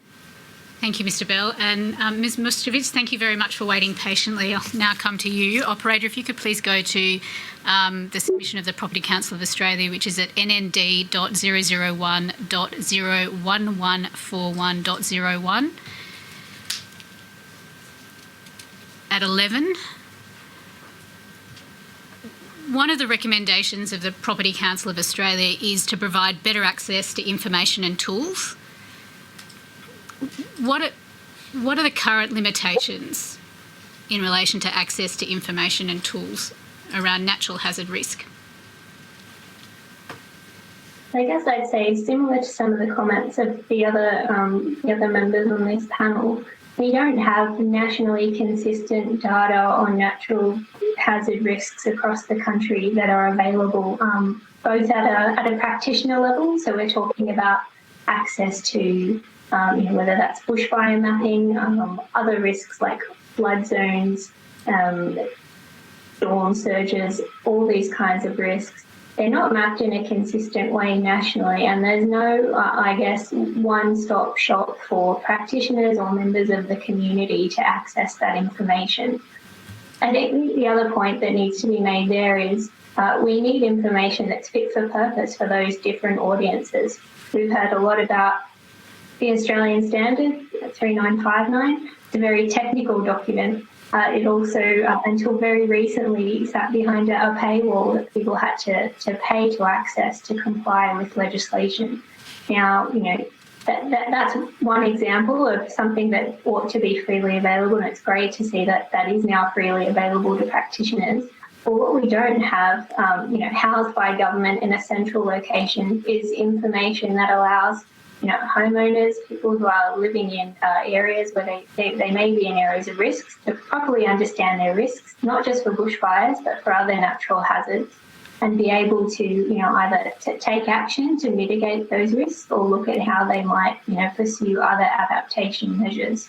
So that there isn't a national portal for information like this. And the information that ought to be provided to homeowners needs to be different than that accessed by practitioners and policymakers.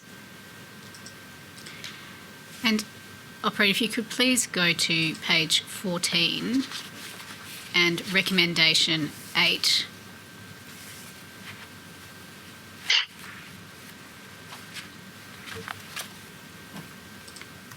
and the recommendation, if I understand it, is that climate change adaptation needs to be more, or the National Construction Code needs to more explicitly provide a process for dealing with climate change. How is climate change or climate change adaptation currently dealt with in the National Construction Code review process, and how are you recommending that it should be changed? Sure. The first thing to say here is that because we've had an absence of a comprehensive national policy framework and supporting actions to mitigate and adapt to climate change, it means that those impacts have manifested in a range of ways across the country and different sectors of the economy. So one way that is impacting us is the way that building standards and the planning frameworks that sit around them are developed over time. So the Australian Building Codes Board, which has responsibility for writing the National Construction Code every 3 years, has its business plan, I guess, approved on that time frame basis. And it's really up to either individual proponents to submit proposals for change, for things that they would like to see changed in the code to address particular issues that have been caught up, or there's a policy mandate that's given down by building ministers in Australia. So the ABCB is an office under the Federal Department of Industry, but it's also governed by the states and territories as well. So it's a policy taker, not a policy maker. So those directions are given by building ministers, so state and territory and the Commonwealth ministers that have carriage for building regulations.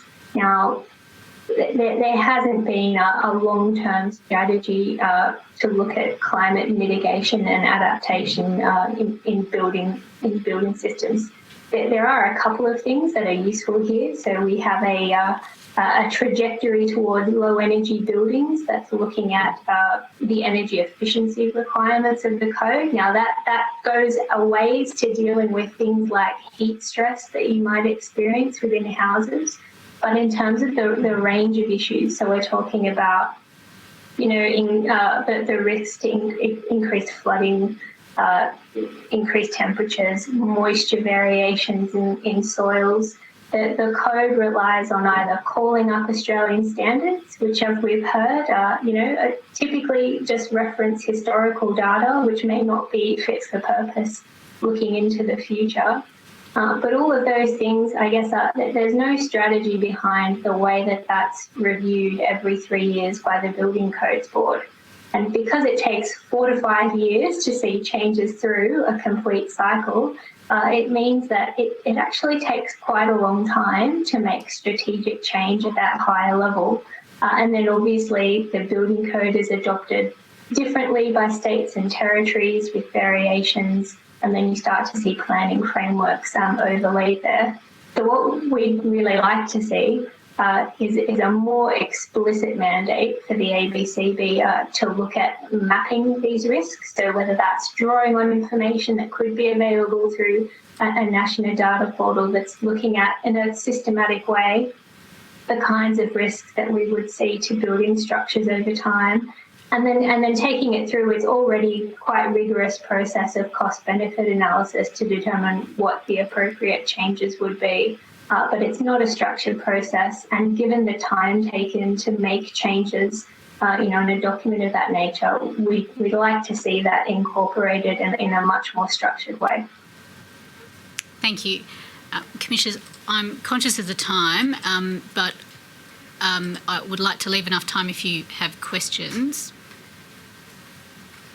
I've got one question on the process. So the forum's been great because it does bring out all the complexity that currently is at play here and the lack of standardisation and the need for information systems. But I just wanted to ask Ms Cotter a question about her bushfire resilience star rating. Sirens went off when you said it went to EMA and it's out for stakeholder consultation. Is there any timeline on this process that you've been given on and where this will go after that? You may have said it and I missed it. I apologise. But no, the timelines are not evident to us, so we keep asking. So no, we don't know. All we can say, I guess, is that it will take 1 year to get the app ready for national consumption. Okay. Based on using the CSIRO risk mapping. So if we get the go-ahead, at least it's sort of a rapid development.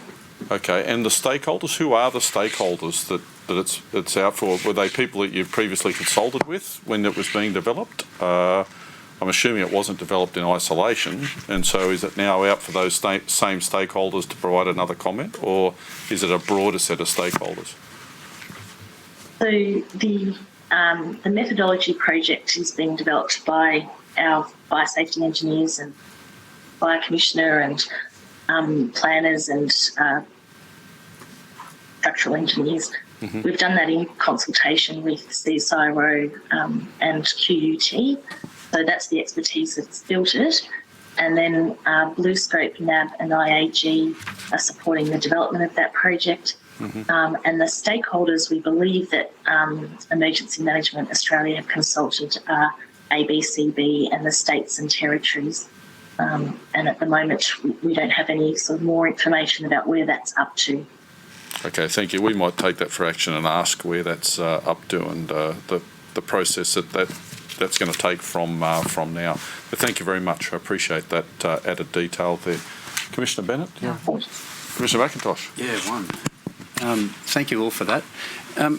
Ms Cotter and others, you've just described how there's quite a rigorous regulatory impact analysis process that's conducted by the Australian Building Codes Board for changes to the National Construction Code. But Ms Cotter, earlier you were saying, and in your submission you've detailed, how there's real weaknesses and gaps in the data that we have about the performance of AS 3959 buildings in actual fires. I'm curious if you could help me understand, how is the cost-benefit analysis being conducted when there's such limited data on how these buildings actually perform? That's a very, very good question, and we don't know the answer to that. So there are studies that the CSIRO have done on building loss Ash Wednesday. So we have some pieces of data that we can look at about how buildings are lost in general. The issue is that it's been a couple of decades in Victoria since we've had the implementation of planning and building standards. So we don't have a long period of time, and we certainly don't have any consistent approach by governments after a bushfire event to actually go and study what happened. And we believe that the CSIRO will be engaged by the states and territories to do that work from now on. But there's an enormous gap, and the National Construction Code has a verification method that says that new buildings should have a likelihood of ignition under 10%. What we can't determine is how the building standards actually would deliver on that performance outcome. It is unknown and not measured. Thanks for that.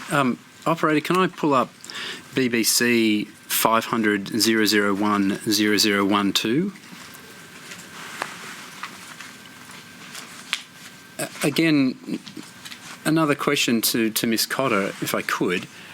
Here you give a case study on Victoria and about the application. Victoria, on the application of. I think you've said it 5202. I think it's 5302. But either way, and the point you're making is that ambiguous requirements can lead to quite perverse outcomes. I wonder whether you could tell us whether that sort of incident is widespread or whether that's a one-off. Do you have any information about that? And then I'll open it to the others to see if they could help out on that front if you don't have that information. It seems to be a common issue, and I guess the concern we have is that if we don't have a a measure. So this planning policy says that you must give priority to the protection of human life, and that must be reduced to an acceptable level. Unfortunately, we don't know what that level is. So if you purchase a property, there is no way to know actually what an acceptable level of risk will be. And we're expecting town planners at councils and the town planners from the fire agencies to assess what that acceptable level of risk is. And in this case, and in a lot of cases, we've seen the person is proposing with the highest level of engineering capability. So there's nothing we can do more than a Bell FZ house plus an accredited private bushfire shelter. But still, that wasn't an acceptable level of risk. There was no evidence presented about the justification for that decision. So it's, I guess, not just an inconsistency in our policies, but it's the application of it. So in some cases, people will be subject to, I guess, a BAL negotiation on site. And that's a sort of very treacherous place to be, where the option is accept what the approving authority offers as your BAL rating, or you won't get a planning permit. So it really is sort of an utter mess, and I believe it's not just in Victoria. So the cure to that is what, a quantitative standard or more detailed qualitative guides to decision making? Is that? And I think we've just got to remove that subjective acceptable level of risk out of that planning policy, and we have a construction response for every level of risk. Now, the construction response may need some additions in it. So we might say, as we do in Victoria, if it's very difficult for a person to escape that property, that a private bushfire shelter provides some extra contingency, and we can never reduce risk to zero. That's impossible in any situation. But here are a number of tested, reliable, multiple levels of contingency that are built into your response to the risk. Yep. Thank you very much. Does anyone else have anything to add on that? Would they agree that those sorts of ambiguous standards are an issue? We're very short on time. I agree, absolutely. Yep. Miss Rayland? Yes. Sorry, I did also just want to agree with Kate's point. And I think planning is essentially a merit-based system. So as planners, we are all entitled to make a merit-based assessment of a situation.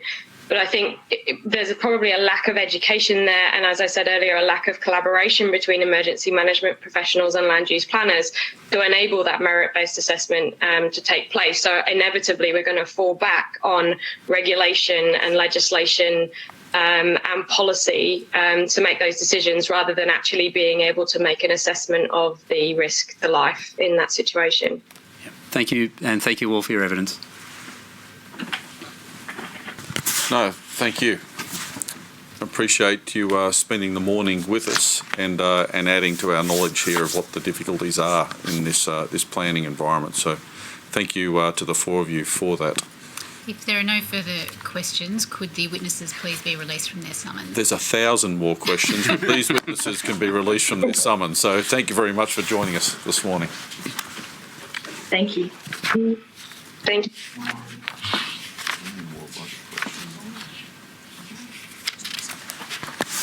So I think we progress on to the next panel. Yeah. If it's convenient, we'll move to the second panel, who are from organisations whose products and services are informed by natural hazard risk and access to information. The witnesses are Rowan Hampden from Cross Dependency Initiative, or XDI, Carl Sullivan, who's the Head of Risk and Operations at the Insurance Council of Australia, Adam Stinchmore and Scott McGrath from Standards Australia. I call those witnesses.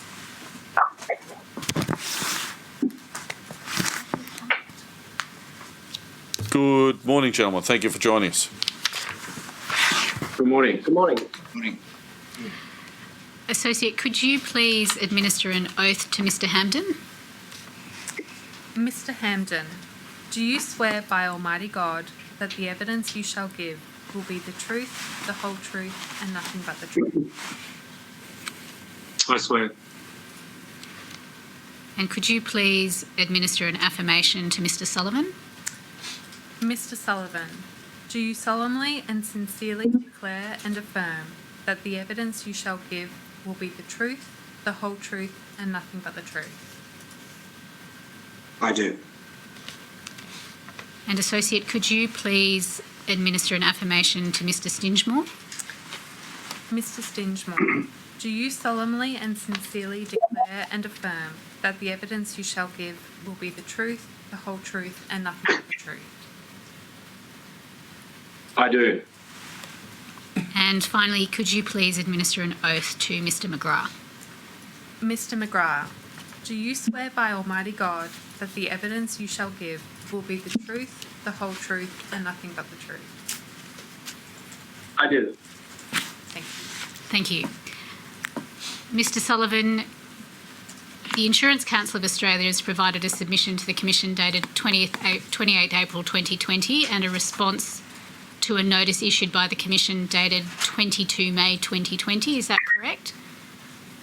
That's correct.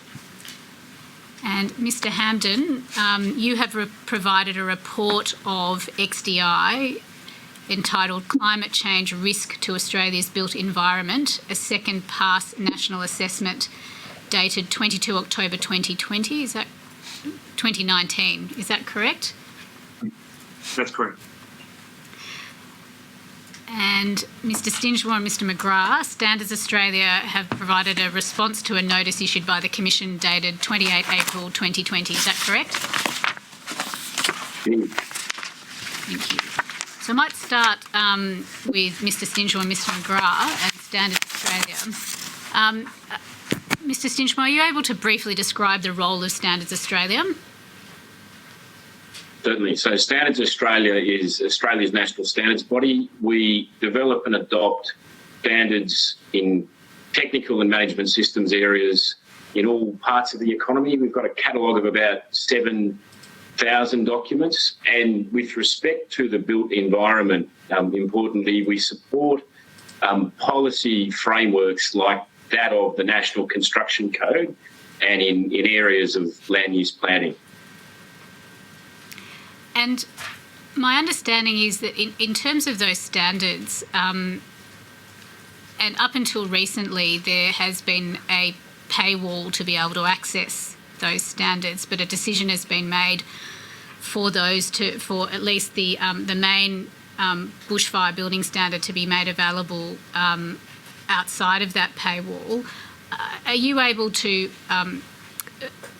explain the reason for that change? Certainly. So between 2003 and 2018, Standards Australia had an exclusive distribution and licensing agreement with a company called SI Global, and that came to an end in 2018.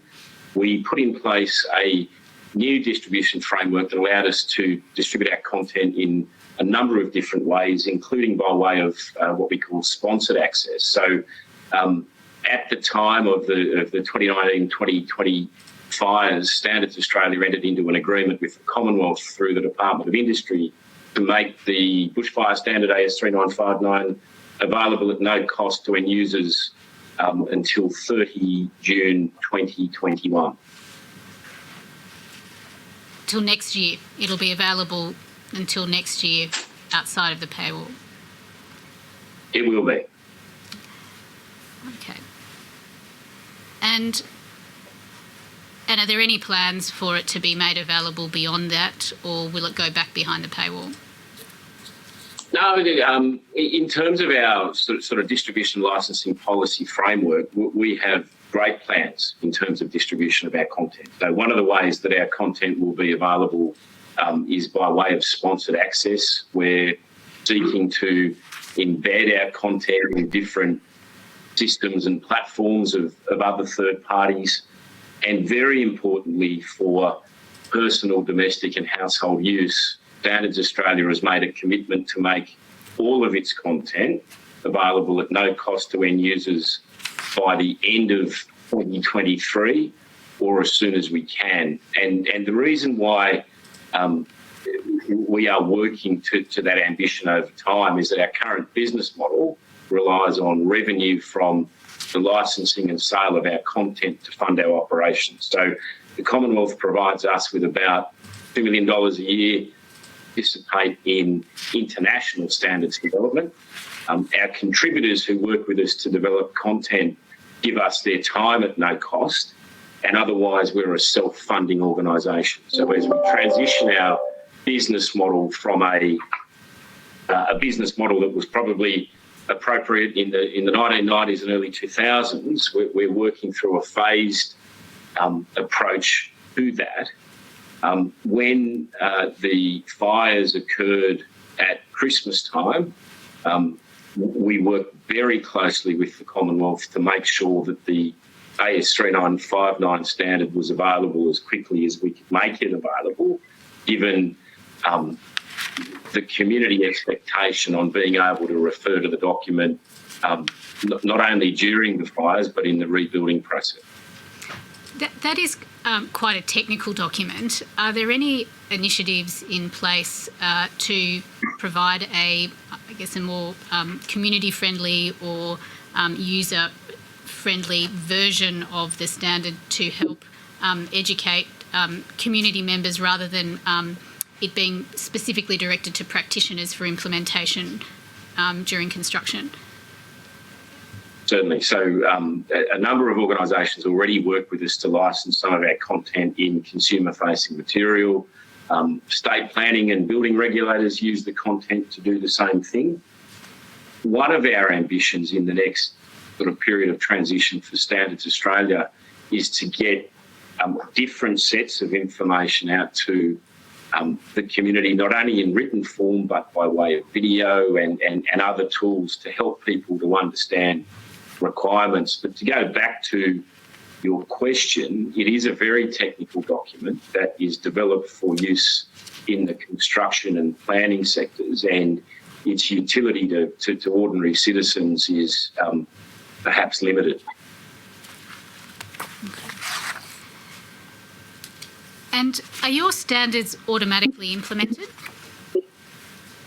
No. So we work with industry and government and community interests to develop through a consensus process voluntary standards. To the extent that they are then used in regulatory frameworks is solely a matter for governments.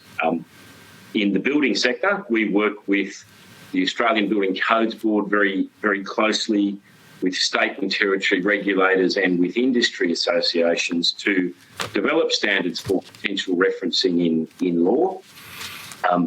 That decision is ultimately made by governments once they undertake a regulatory assessment process. Thank you.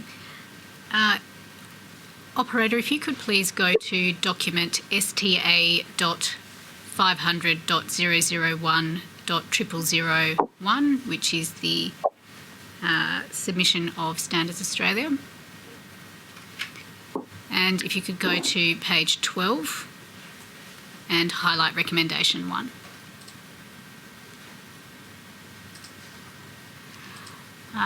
If I could summarise that recommendation, it would be that Standards Australia is looking for data-led insight to inform the development of its standards. And I might ask you, Mr. McGrath, if you can speak to the process you need to go through after an event like the 2019-2020 bushfires to collect data to inform the development or review of a standard, and in particular the AS 3935. Sure. So I think it's a process that responds to the specific event that's happened. So using the 2019-2020 bushfires as an example, the process has been reaching out to the affected agencies and trying to determine what data is available and what can be provided to the technical committee that we have to develop the standard, to contribute to the standard is probably better. I think it would be wrong to say there's a formal process for that. There is a lot of support for that from state and federal governments, but I don't think there's quite a formal process for it yet. So do you have a single point of contact in each jurisdiction, or do you need to informally reach out to a number of different agencies within a single jurisdiction?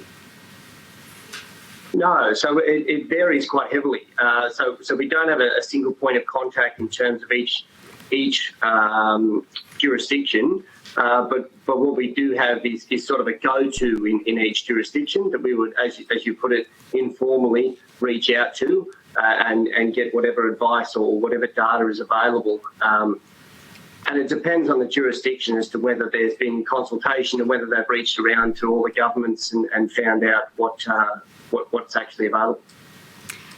And how long does that process, or can that process take, in terms of getting the information and then putting it in a form that's usable for your expert committees?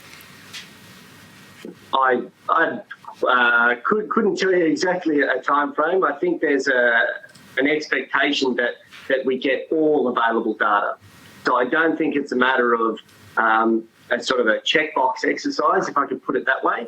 I don't think there's a specific list that we're after from each agency. We have our areas of focus, as I think the page previous to this one in our submission, we've listed some specific questions we asked of state and federal regulators to try and get some very specific data that the technical committee asked for. And have you received all that data to date? I think we've received a number of responses. I don't think we've received all the data we'd hoped for. And when was that request first made? When did you first reach out to each of the various jurisdictions? Just trying to get a sense of timing. Sure. So it was some months ago. At best guess, I would say February or March. We can certainly come back to you on that if you'd like a date. We reached out to federal government, went through the, I think it's a Building Ministers Forum was where we started with, and it sort of flowed from there to their points of contact in each state jurisdiction. Okay, so there's no formal process for you to automatically receive information relevant to a particular standard for review at this point in time? No, correct. There's no formality to it. And how does that feed into, so your cycle for review is, I think, for the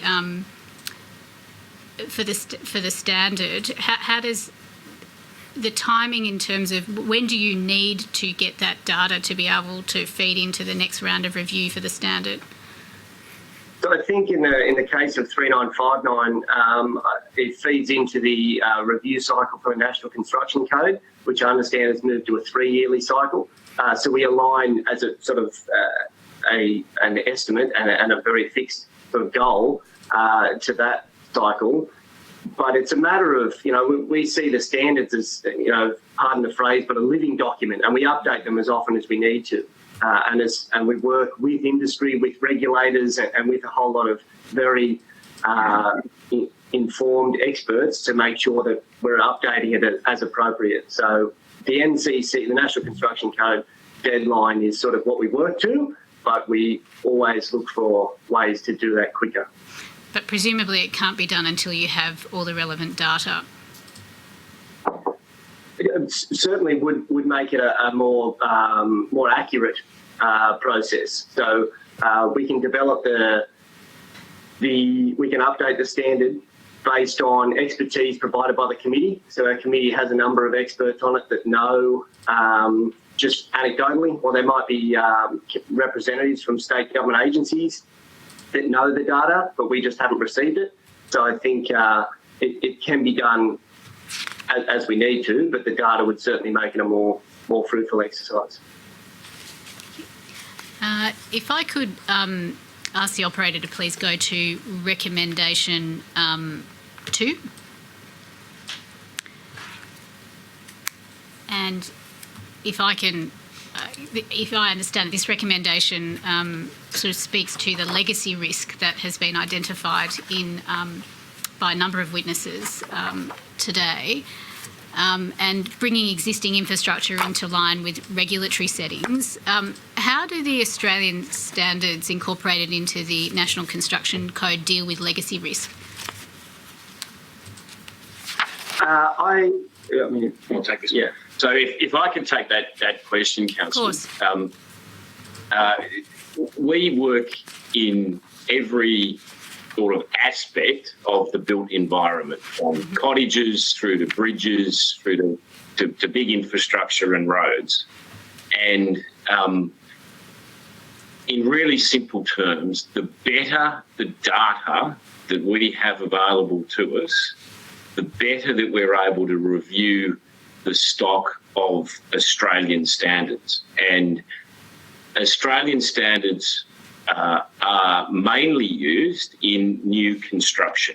There are maintenance aspects to Australian standards, and sometimes governments will essentially mandate retrofitting, or a homeowner might decide to bring a property or some asset up to spec. But the better the data that we have available to us, the better our technical committees are able to set levels within a particular standard. And we like to work with our committees to make sure that we're using the best data that we have available to keep the standards current. And for 100 years, we've been working through that process, and we've done pretty well in doing that. Sometimes we need to respond to events. So a good example in recent times was Cyclone Yasi. So Cyclone Yasi came through far north Queensland. At the end of that cyclone, the cyclone testing station, which is part of the James Cook University, undertook a survey. And their survey went to the level of individual houses and precincts. And from that data, we were then able to update a range of Australian standards, from roof tiling to structural loading in residential housing and a bunch of other things, to make sure that the standards were current. Now, when you go to bushfires, we don't get that sort of data today coming to us in any coherent form. And then beyond that, there is no standardisation of the type of data that is available. So jurisdictions might cooperate to provide us with data, but trying to compare different sets can be very challenging. So what we try and do is to keep our standards as up to date as they can be. And into the last part of your question, I'm sorry it's a long answer, but to the extent that a government then says, all right, things have changed in this particular geography, so therefore we need to change our settlements or adapt our settlements, that is a matter for governments, and our standards need to be there to be able to allow that to be technically fulfilled. And so what is in that space, if consideration needs to be given to how existing settlements and building stock is adapted to deal with the risks that come from a changing climate, what role is there for a national standard? It depends at what level you're talking. So there is a role for, in our view, national assessment of the changing climate. There is a role for a central point that aggregates data. And then there is a role for the release of that data to organisations and agencies that need it to be able to do their job. So as we come out of the fires of 2019, 2020, and our technical committee wants to review the standard, all we really have today are anecdotes and statements available to us that things either did perform well or they did not perform well. And once the committee has available to it data that looks at where an event happened, and if I just work with the bushfire standard, did a house burn down, yes or no? Was it built to an Australian standard, yes or no? Was it appropriately maintained, yes or no? Was it ready for the fire event? Was there vegetation growing up to the sort of edge of the house? Was there fuel stored close to or under the house? Were there plastic garbage bins next to the house? And that type of granular data is what our technical committees need to be able to make informed decisions about change, particularly when the views of our committee and the consensus positions that we come up with are then assessed through a regulatory impact process by governments, where cost-benefit analysis is a very fundamental aspect that the governments will look to. Okay, thank you. I might now move to Mr. Sullivan, the Insurance Council of Australia. I understand in determining risk, insurers look at three factors in this space: what you build, how you build it, and what you do to protect it. Is that correct? Sorry, I think we have muted you. So, no. Apologies. No. Look, that is the basic starting point that an actuary or an underwriter will look at for insuring an asset. There are other factors, of course, but in the context of natural disasters, they're the primary factors. And do you primarily use government data to understand these factors as part of your assessment? Wherever possible, insurers do rely on published government information in order to set or establish an understanding of the exposure. And that's important because that data is typically used to inform development control decisions. And is that from local and state governments? It's typically from both local and state governments. For some macro data sets, for example, cyclone tracks nationally, that would come from an agency like the Bureau of Meteorology. Okay. And who gathers this information? Do you gather it, or do you get it from a central point? So the Insurance Council has run a program for a little over a decade now to collect that information on behalf of insurers, largely to prevent 50 or 60 requests annually going through to an individual local government from individual insurers. But there is no single place where the insurance industry has been able to go to source information on bushfires, floods or cyclones. It's an ongoing activity to liaise with each of the local governments and or state governments. Sometimes there are dedicated agencies that might be set up to deal with a particular hazard as well. And are there any key gaps in this information? There are gaps depending on which hazard. For flood data, there are individual areas where we've been unable to source information. That might come down to an individual local government not having information to provide, or in very rare circumstances being unwilling. When it comes to bushfire, we collect and we're provided with bushfire-prone land mapping from each of the states, with the exception at the moment of Victoria. And in terms of these gaps, how, in your view, can these gaps be addressed?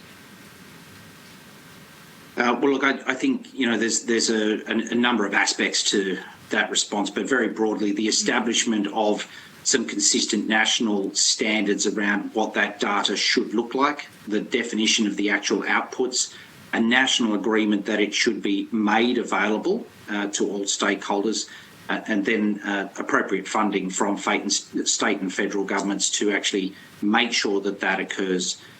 There are a number of reasons that people oppose pushing that information out there, and I think each time that a government has been courageous enough to put the raw data out there, they've found that a number of or most of those reasons for opposing it evaporate very quickly. For example, the Queensland government a number of years ago, post the 2010-2011 flooding season, made the decision to make all flood mapping publicly accessible, so that insurers, industries, builders, anybody who needed it could access it, and that's had no impact on property prices or detrimental effects. It has, in fact, just encouraged people to explore the risk and determine how to mitigate those risks a little more effectively.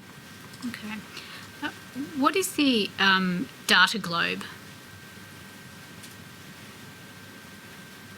I'm sorry, that you broke up there. No, it's all right. What is the ICA data globe?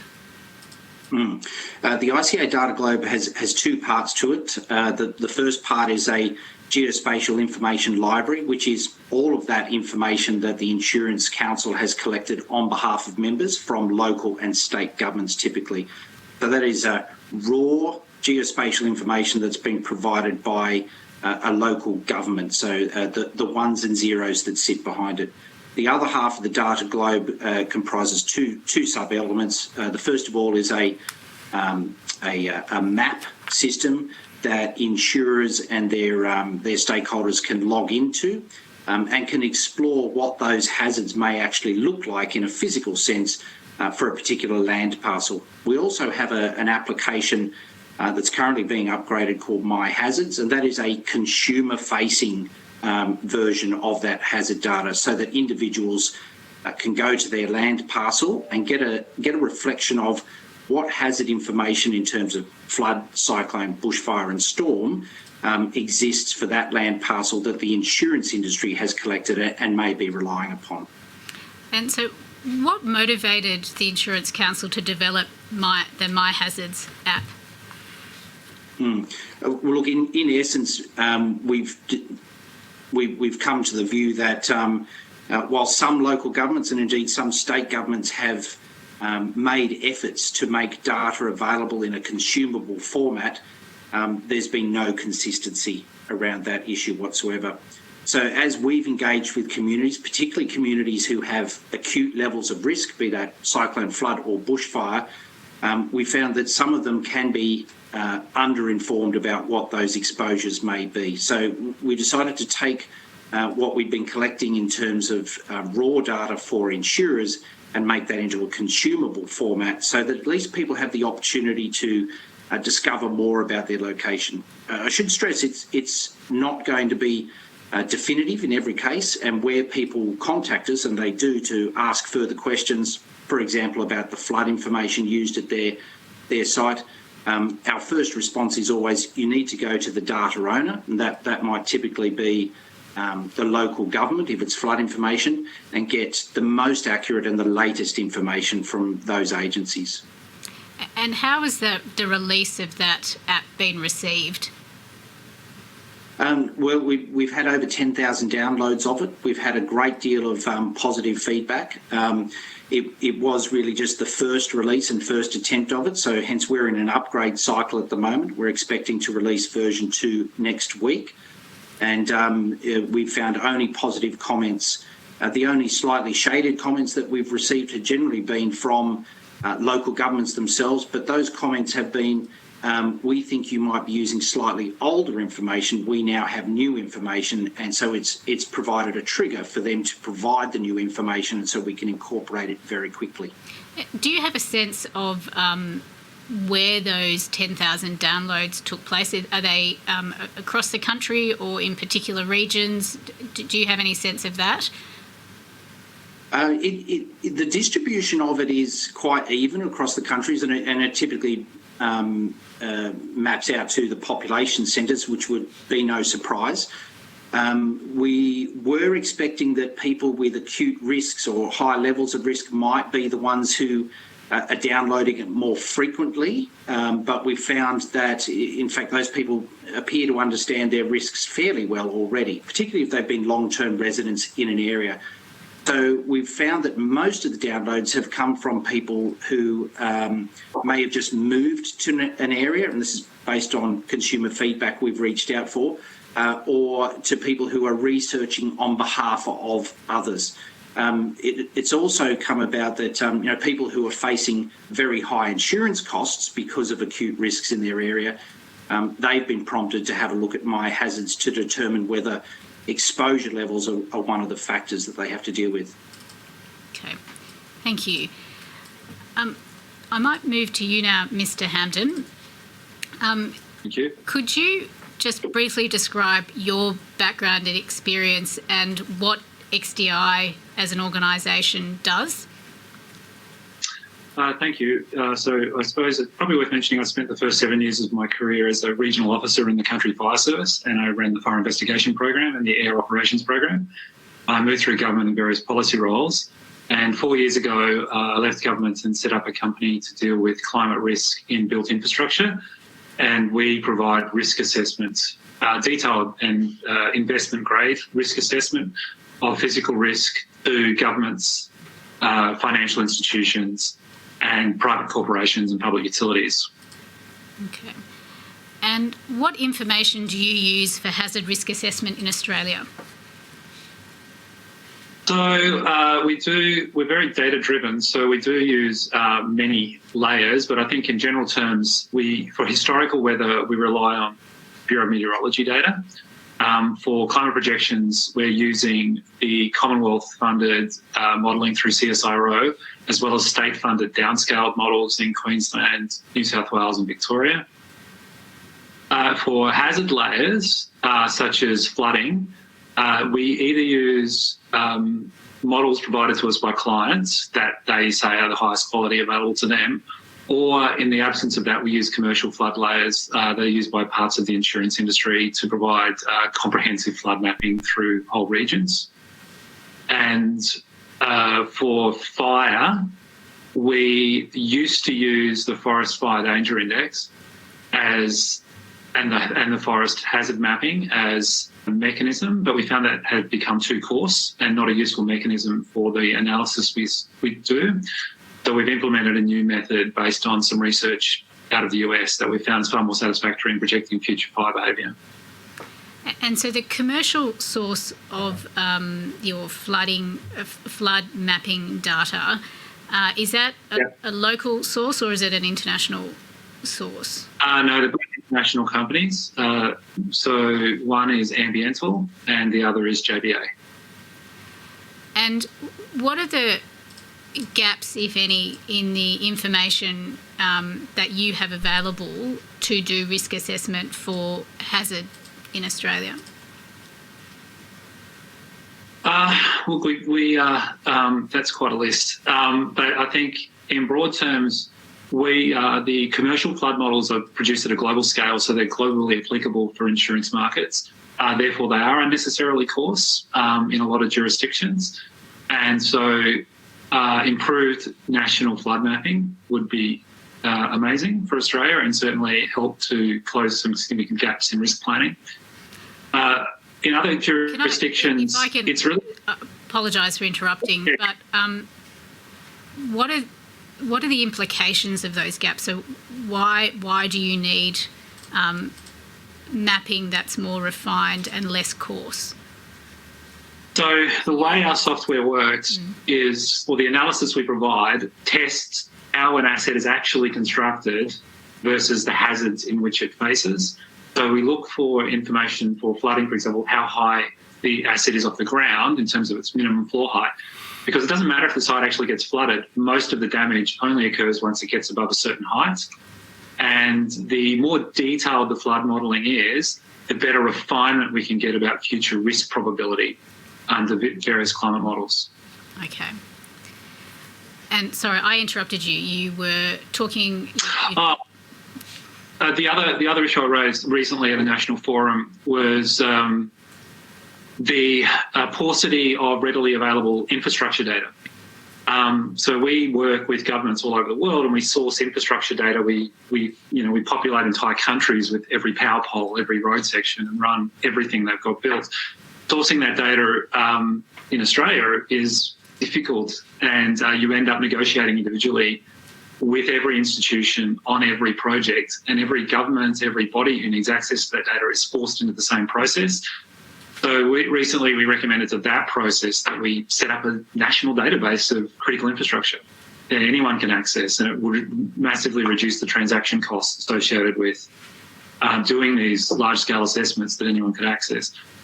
So British Columbia is a notable example who have already set up a system of this nature, and every institution can access it. Okay. And the report that I identified right at the beginning of this panel session that you submitted to the Royal Commission, what was the reason for commissioning that report and for releasing that report publicly? So we do have a very strong public good ethos to our company. We've all been working for climate change reform for quite a long time. We were concerned about the dearth of the previous national risk assessment happened in 2009, only focused on coastal inundation. Sorry, and they had really. Sorry, Mr. Hampden, you actually broke up when you mentioned the year that the first report was done. 2009. Thank you. And that was released by the federal government. And so there's not really been anything in any way of follow-up in terms of national risk assessment during that time. In the meantime, we'd been in a position where we'd started supplying the main financial institutions detailed information about risk at a property level, so that those financial institutions could start to factor in that risk in terms of their mortgage pricing, in terms of where essentially toxic debt might sit on their books and how quickly they could move it off their books.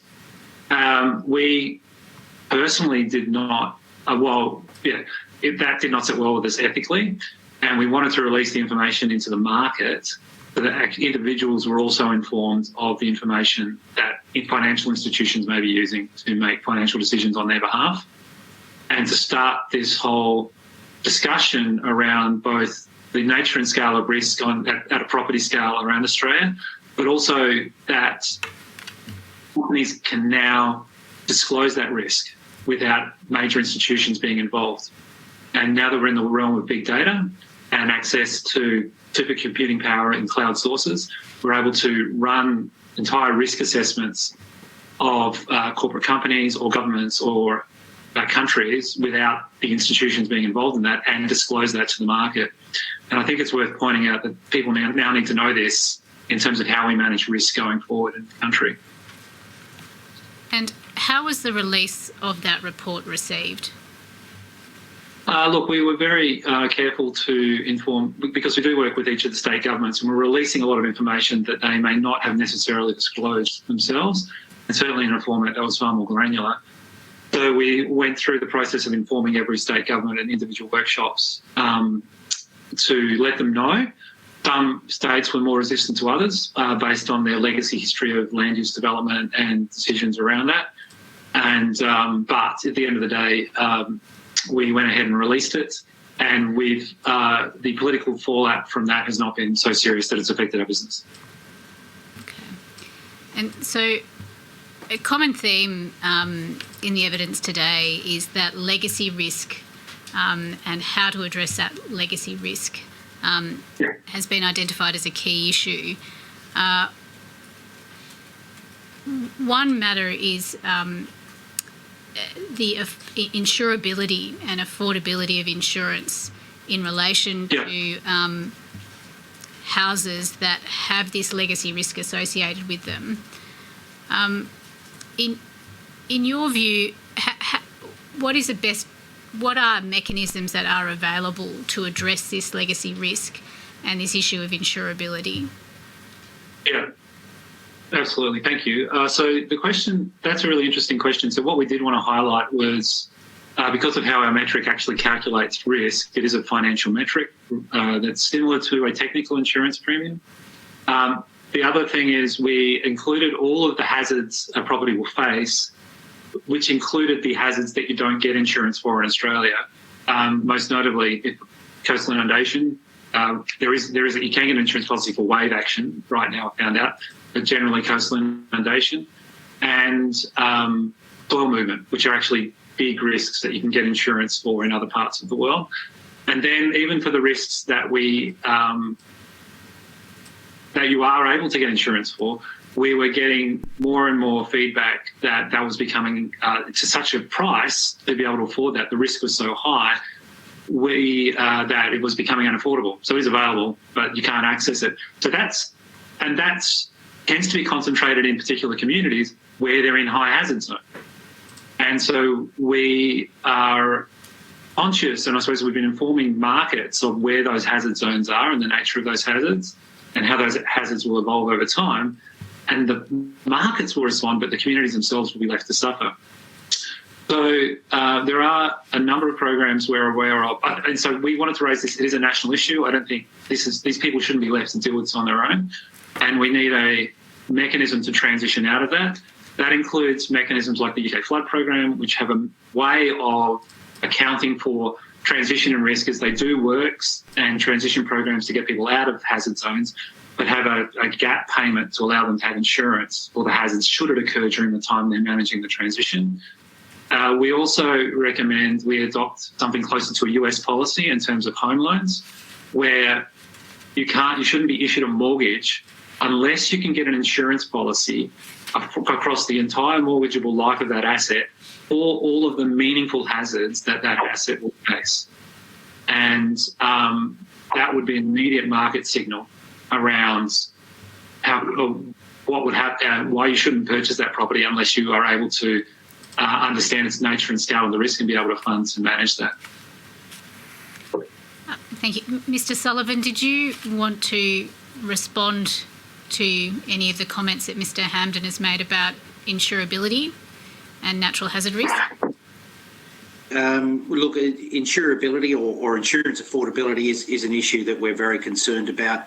The general principle is risk-based pricing. So where individuals have acute levels of risk or combinations of risk, for example, a householder who has an older property built to previous versions of the building code, who has a significant flood exposure and cyclone exposure, and is in a remote location, the insurance pricing in that location will be very high. So that's an issue that we've been concerned about for a number of years now. It's important, though, that insurers charge to the risk. We are highly prudentially regulated in Australia to prevent collapses. So we've been working with governments, successive governments now, to look at the range of solutions there, and some of those have been pointed out by XDI. The primary suite of solutions that we see is reduce the exposure, reduce the vulnerability, conduct proper mitigation of risks for existing communities, improve the building code going forward, retrofit where needed. Where those things have been done by governments, we've seen very substantial reductions in insurance premiums. A roof replacement on an older property, an average of 10% reduction, up to 25% reduction in insurance premiums. Putting up a flood levy around Roma, an average of 35% reduction in premium, up to 75% for some people. Just to finish my response on this, the concept of a disaster pool, like is done in other jurisdictions, that is something we're open to discussing with government, and we had a meeting with them as late as November in 2019, where we agreed to further those discussions and examine those. There is no silver bullet solution for all of this. That is why we have these problems. It's going to require a system or a layer of responses. But just to bring it back to the start of this discussion, all of that relies on having nationally consistent standards about what's required and how to achieve it, and nationally consistent data. Thank you. Commissioners, I have no further questions for this panel. I've got one, and it sort of builds on both Mr. Hampden and Mr. Sullivan there, but probably to Mr. Sullivan first. Talked about before about the what you build, how you build, and what to protect in it is really where the Insurance Council is focused. But you started to get on then to mitigation on a broader sense. So question for you, not looking at retrofitting now, but looking at new communities. Do you get consulted in new development proposals for various jurisdictions that might come forward? So as a part of an approval process, a local government may know what the risk is to individuals who may end up investing into that, or is that left to individuals themselves to handle? I'll give you an example, and I can't find it in the tender bundle today. I know it's there somewhere. I think there's a jurisdiction somewhere in the last year where flood was a major risk for that jurisdiction. To get around to mitigate the risk to the individuals, I think there was they had to build a helipad, put some lifeboats and a couple other things in there. But that doesn't handle the last person to do that, I think, was NOAA, by the way. But that and you didn't insure him, I'm sure. But do you, when you're looking at risk to property and the like, do developers come to you or Mr. Hamblin and ask for your input, or is that inconvenient to them trying to put their proposals forward? Well, I'm happy to respond first on that one. We have very few approaches from local governments or consent authorities asking us for a view of the long-term insurability of a proposed new development. They rely on whatever state provisions have been put into law that they have to meet, and those are typically what they will roll with, unless, of course, somebody opposes those. We do get consulted by local governments and state governments around mitigation. So projects that might be put in place to protect entire communities or areas. And as part of the cost-benefit analysis for that, we're increasingly consulted, because one of the measures of the benefits will be how far can insurance premiums be reduced if the government takes an action that suddenly removes or drastically reduces flood risk to a community or fire risk. So we get consulted in that context. We are getting increasingly consulted by developers, and particularly developers who may own and operate some of the facilities that they develop over a longer term basis. So they will typically come to us and say, we are looking at developing a parcel of land near this town. We can design it to a minimum standard, let's say for flood, to be resilient or above the 1 in 100 year flood or the 1% probability flood.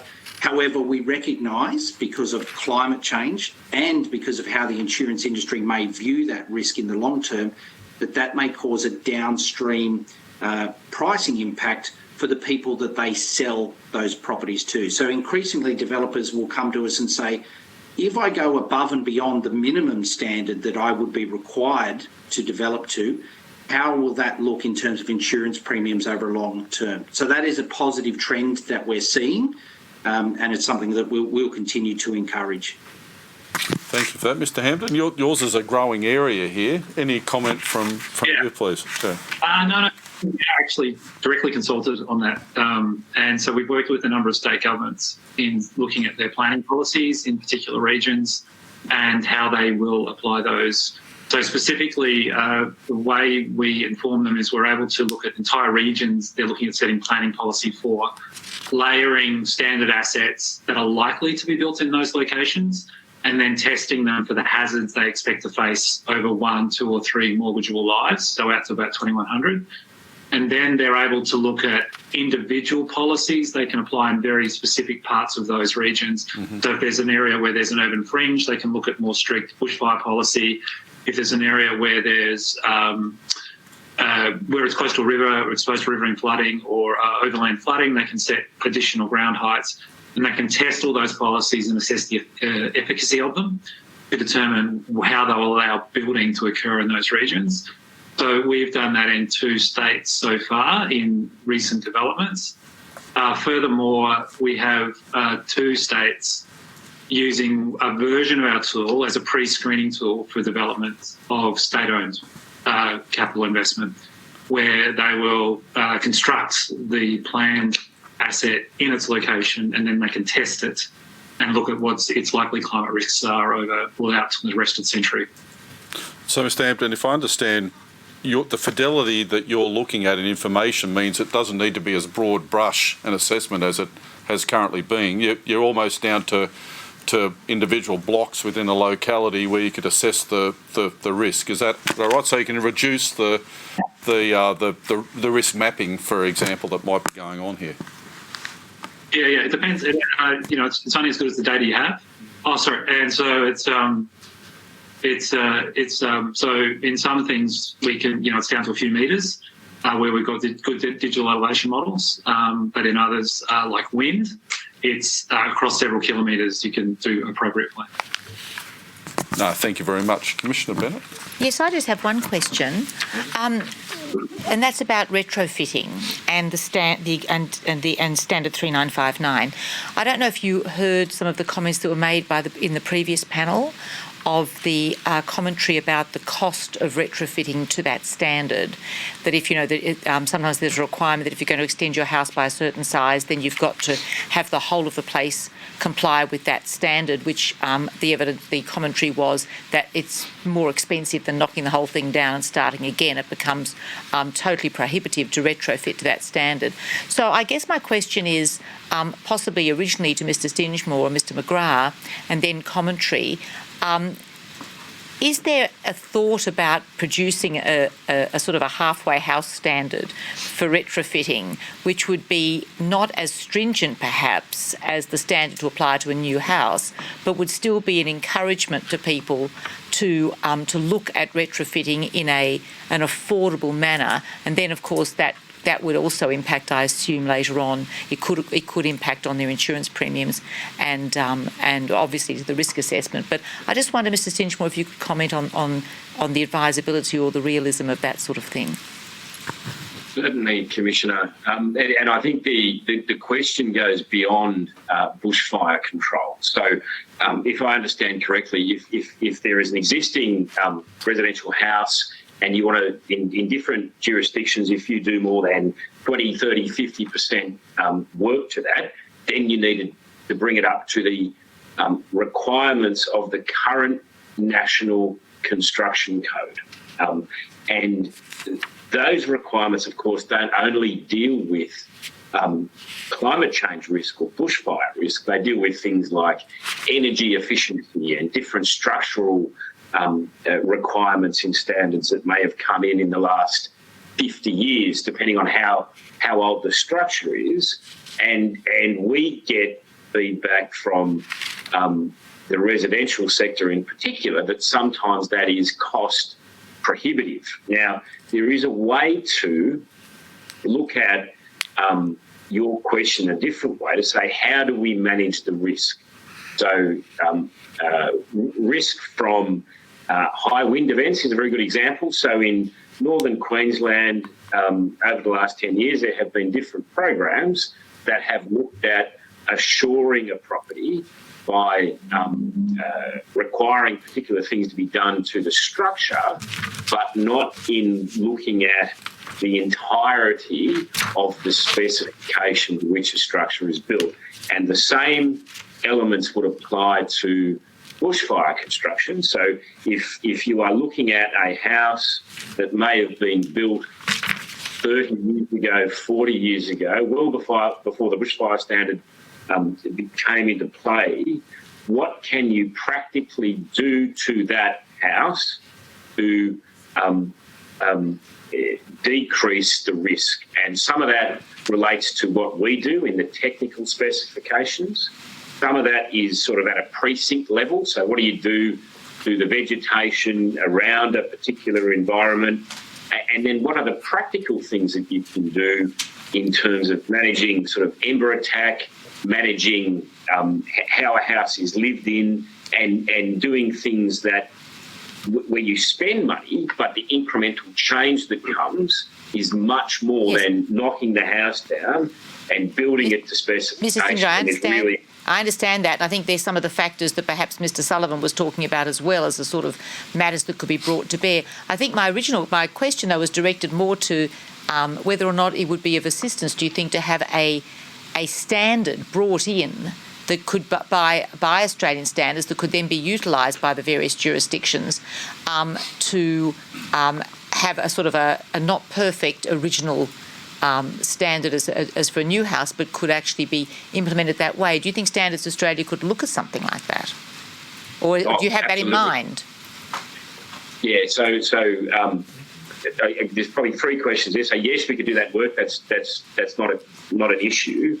The second question is, in what framework would that standard exist? So we could write a standard tomorrow, and if it wasn't used, there's no point doing it. So if there was a framework where we were going to look to mitigate risk or minimise risk of particular climatic now, I understand events, the point you're making. So I guess I understand the point you're making. So I'm just conscious of the time too. But just so I guess what I'm asking is there and if you did stakeholder engagement, you spoke to Mr. Sullivan and Mr. Hampden and the various jurisdictions. I mean, do you see that that is a feasible possibility to get an agreement that there could be a retrofit standard, let's say, for bushfire? Yes. Okay, thank you very much. Mr. Sullivan, do you think that would be helpful? Oh, absolutely. I'd only point to one complication with that is that where an individual has applied that standard, it's very difficult to know in future years. So Australia lacks a national building data set, much like it lacks a national exposure data set. So that where an individual seeks to improve their property to make it more resilient to a bushfire, a cyclone or a flood, that information meeting that standard needs to be collated into a single point of reference so that all insurers, for example, all governments and everybody can understand what work was done at what time and to what compliance standard. That's something we've been proposing for a number of years and we're very interested in supporting. Thank you very much. Thank you. Commissioner McIntosh. Thanks, Chair. Quick question to Mr. Stingmore and Mr. McGrath. We've heard a number of criticisms of the AS 3959 from previous witnesses and in some of the materials we've got, and they include things like the 3959 has excessive reliance on radiant heat as a proxy for bushfire risks, that excessive reliance on vegetation-related fuels and forgetting about structural fuels. And we just heard previously, I think, from a Mr. Bell about the fact that 3959 uses the 2009 FFDI numbers rather than more updated ones or projections forward. I just wanted to see whether you agreed with those criticisms and thought there was basis for another review of the standard in light of what we just occurred, or you have an alternative opinion. No, Commissioner, very good question. So many different organisations and individuals have views on our technical standard, and the only way for our technical committee to make decisions and assessments in relation to its further development is with data. So leaving aside the question about the 2009 versus the later sort of data set there, what we want as soon as we can get it is data from these last set of fires. Then we want to be able to assess the standard against what happened in the field, and then our technical committee will make decisions on the back of that. It's very hard to defend anecdotes. It's much easier to be able to give the technical committee a good set of data and then ask them to go away and make whatever changes are needed from there. Thanks very much. The other one I'll put to you then is we've heard proposals that AS 3959 should not just protect people, it should also be designed to protect structures or protect the houses. Do you think that also should be, there's grounds for looking at that? So the way that the standard's developed is that it matches the policy positions that are contained in the National Construction Code that are set by the state and territory governments. So if the governments change the policy position on the purpose of the standard, then of course the standard would need to change from there. It doesn't operate the other way. So the Standards Committee doesn't make assessments about whether it's supporting a national construction code that protects property or lives or whatever. We build to that policy. No, I appreciate that. I was actually putting the policy question to you, but it's probably not the best thing to direct that question at you. It's probably better to direct it at Mr. Sullivan. Did you have anything, or Mr. Hampden? Did either of you want to say something on that?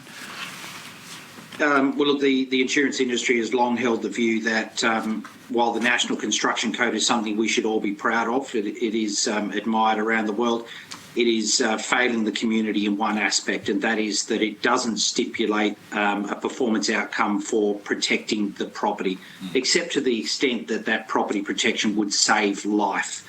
So we think that's a critical vulnerability in the entire scheme. That would come at a cost, obviously, but we think it is time, given the changing climate, for the National Construction Code to step up and start providing a minimum level of property protection in new builds. Thanks. Mr. Hampden, do you have any comment on that? Yeah, there we go. Yeah, thank you. Look, and maybe I may be the only one to say it now that I'm hearing both your responses. So a lot of our focus is on the survivability of built assets and their functionality. It's sort of because we're working with the investors and the owners of those. Interestingly, one of the points we raised recently wasn't just around the individual properties and their resilience, but the supply chain infrastructure on which they rely. Like we found in the most recent bushfires, our towns were cut off with no telecommunications for days or access to power.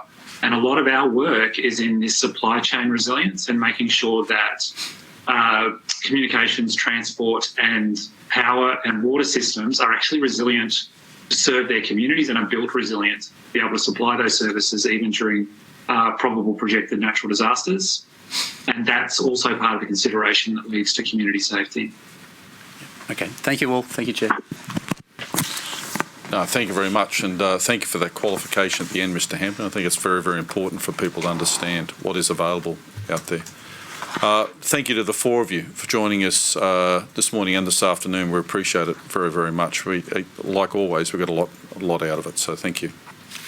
Chair, could the witnesses please be released from their summons? The witnesses may be released from their summons. Once again, thank you very much. Thank you, Commissioner. Thank you. Chair, Commissioners, that concludes this morning's panels. If we could now adjourn for lunch, perhaps come back in an hour's time, if that's convenient to the... So how about we come back at 13:55 Canberra time? Please. Thank you. We'll adjourn. All rise.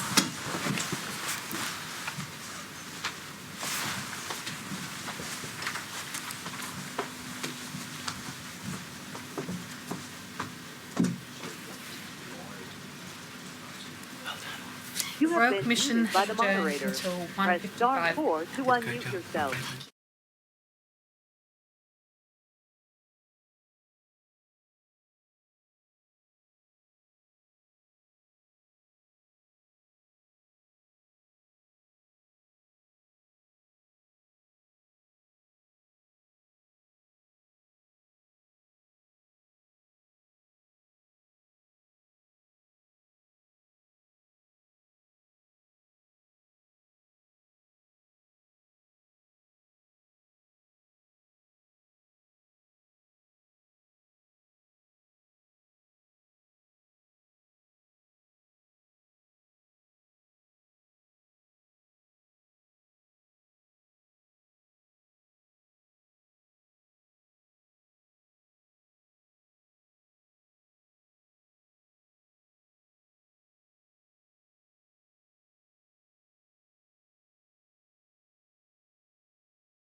Royal Commission has now resumed. Please be seated.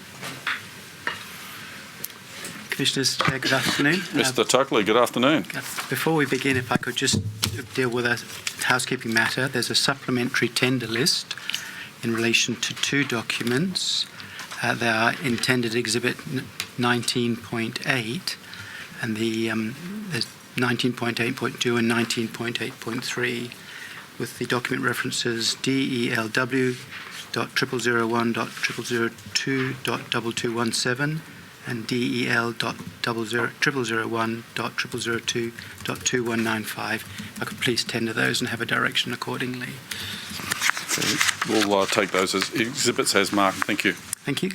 And then this afternoon there are two panels. And in the first panel, we'll have some people from New South Wales, Queensland, Victoria. They are Mr. Rob Rogers, the Commissioner for New South Wales Rural Fire Service, Ms. Monica Gibson, the Executive Director, Local and Regional Planning, Department of Planning, Industry and Environment in New South Wales, Mr. Kerry Doss, who's the Deputy Director General, Planning Group, Queensland Treasury, and Mr. Julian Lincoln, the Deputy Secretary Planning, Department of Environment, Land, Water and Planning from Victoria. And if I could please have those persons come up. Good afternoon. Good afternoon, everyone. Thank you for joining us. And if Mr. Rogers, I understand you'll take the oath? Correct. Mr. Rogers, do you swear by Almighty God that the evidence you shall give will be the truth, the whole truth, and nothing but the truth? I do. Thank you. And Ms. Gibson, I understand you'll take the affirmation? Correct.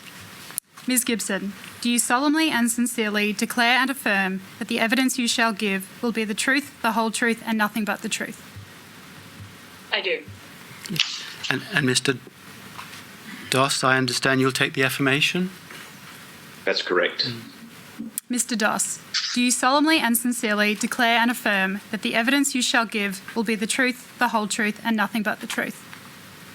I do. Thank you. And Mr. Lincoln, I understand you'll take the affirmation as well? Correct. Mr. Lincoln, do you solemnly and sincerely declare and affirm that the evidence you shall give will be the truth, the whole truth, and nothing but the truth? I do. Thank you. Thank you. Thank you, Chair. Participants this afternoon will be looking at limitations and gaps around land use and planning. That's the principal topic I wish to explore with you. Now, I understand that there is mapping of bushfire-prone areas within each of the states, and there's also mapping of flood-prone areas within each of the states. And such mapping is used to inform land use planning decisions. I'd like to start with Victoria, please. And could I please have brought up document reference EMV.0007.001.0037? And if I could please have highlighted paragraph 132. Thank you. And Mr. Lincoln, this question is, of course, directed to you. In that paragraph, it mentions the Victorian position concerning bushfire planning policy and controls. You might like to take a moment just to read it.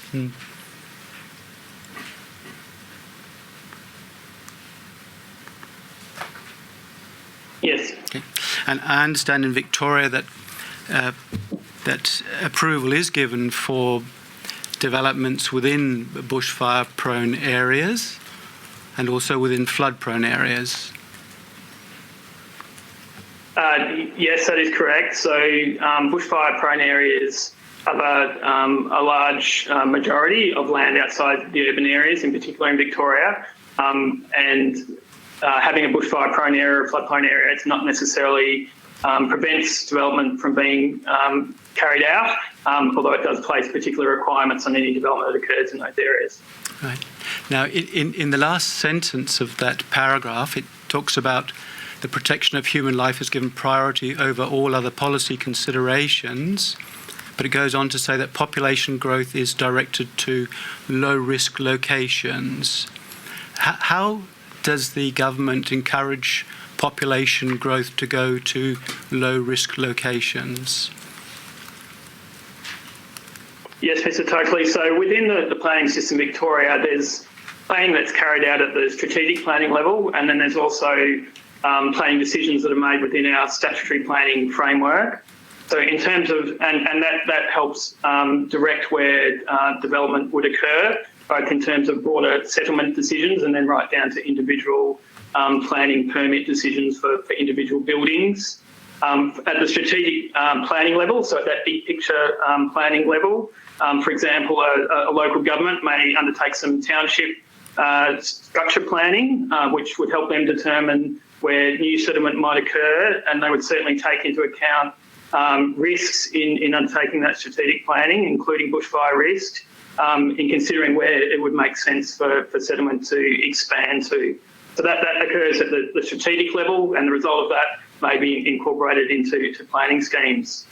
Once those bigger picture decisions are made about where their settlement may occur, statutory planning processes kick in, and so there would be mapping done. So the bushfire prone areas that you referred to would be mapped, and they trigger particular requirements for where the standard to which things are built. But also in Victoria, we have what we call bushfire management overlays, and so those are in the areas where there's more extreme bushfire risk would exist, and those overlays result in further requirements around vegetation, siting, site access and water supply.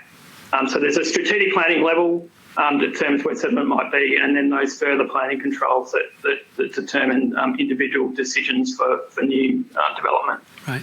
And in the higher risk areas that you mentioned, is building permitted within such areas?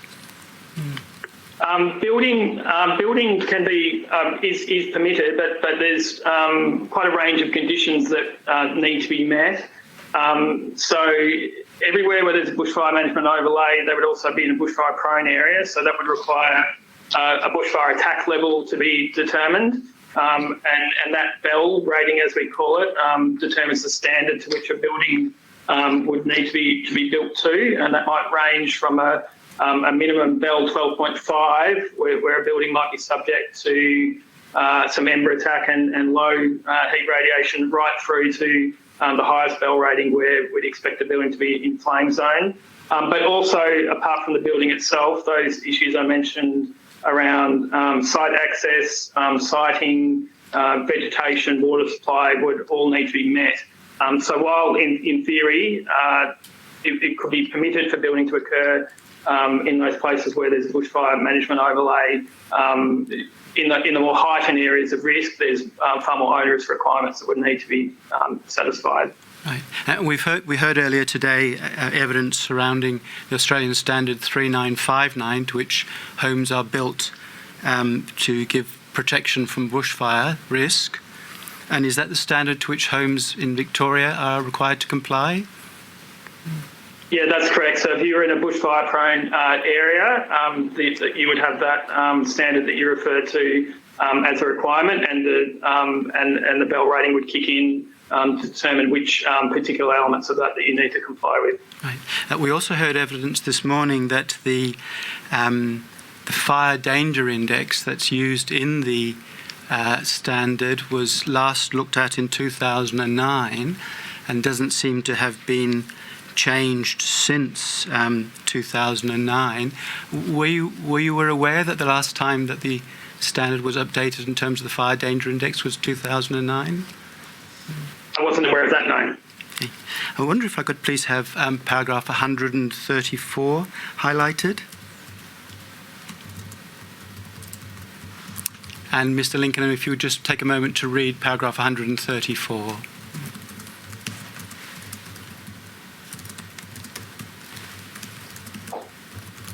Yes.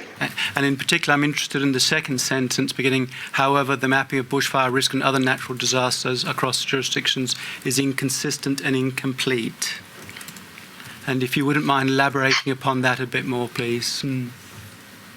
Yeah, certainly. So there's a range of natural hazards that we experience in different parts of the country. Obviously, what we've discussed so far, we've had a focus on bushfire risk, but there's other natural hazards such as flood, landslip, sea level rise that could all pose particular risks in particular locations.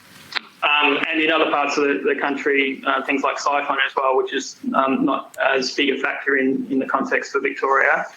And so we undertake mapping in Victoria to map those various hazards and to use that as an input in our planning system and in planning decisions to make sure that the risks that those hazards pose are factored into those decisions. What we are experiencing is, of course, that those hazards are not static. We have seen change to the risk from natural hazards over time. So we're seeing far more frequent extreme weather events. We're seeing sea level rise. So those things change. So not only do we need to map those natural hazards, but we need to continually update the mapping of those to reflect the fact that those changes can occur. We have been developing our own methodologies in Victoria for doing that mapping. So for bushfire, we've worked with the CSIRO to develop a methodology for that, and other jurisdictions, no doubt, have also done their own work. And I think as well as it being important to keep updating our mapping, it's also important to be applying the best practice from across the country in our methodologies for that mapping, and hence the statement that we've made in 134 there, which I think points to an opportunity to look at nationally consistent approaches, and if done well, and I would note that we do need to be careful with national processes that they're done in a way that does pick up best practice rather than become a sort of lowest common denominator exercise. But if done well, I think nationally consistent approach gives us the opportunity to pick up the best practice from the different jurisdictions across the country and make sure we're all factoring that into our hazard mapping and therefore into our planning decisions. Yeah, thank you, Mr. Lincoln. And I noticed that if we just go to paragraph 135, and if you could highlight that, please. And in fact, you make the point is made in the submission that there could be support for the incorporation of all natural hazard mapping consistently throughout Australia. And the second sentence, so I beg your pardon, the second sentence makes the point that has been something that's been advocated since 2012. Yes, Mr. Tokely, yes. So that was advocated from 2012. As I mentioned, Victoria has, since that time, certainly been pursuing its own mapping and methodologies around that, but we would continue to say that there's potential benefit in having Commonwealth support for a nationally consistent approach to natural hazard mapping. Do you know how often the mapping is updated in Victoria, and how is it done? Is it done on a area by area basis, and who does it? Yeah, so it depends on the type of mapping. So if I take something like the bushfire prone area mapping that we've undertaken, there's been quite frequent updates of that mapping. So that bushfire prone areas were first declared in Victoria in 2011. And since then, we've done 15 reviews of the bushfire prone areas, and the most recent of those in March of this year. And generally for something like bushfire prone areas, that would be done between the state with involvement from local government, and for something like bushfire prone areas with input from fire authorities as well. We've also done quite a bit in relation to flood mapping, and more recently been working with some particular local councils around the coast, around sea level rise. So the frequency of updating varies depending on the hazard. Those ones I mentioned are the ones we probably had the most focus on. I would say there would be more opportunities around things like landslip to do further work on that, and as I say, to look at some national approaches to how that might be done. Thank you, Mr. Lincoln. Mr. Lincoln, how granular are the plans, the bushfire map plans? Sorry, the bushfire. Well,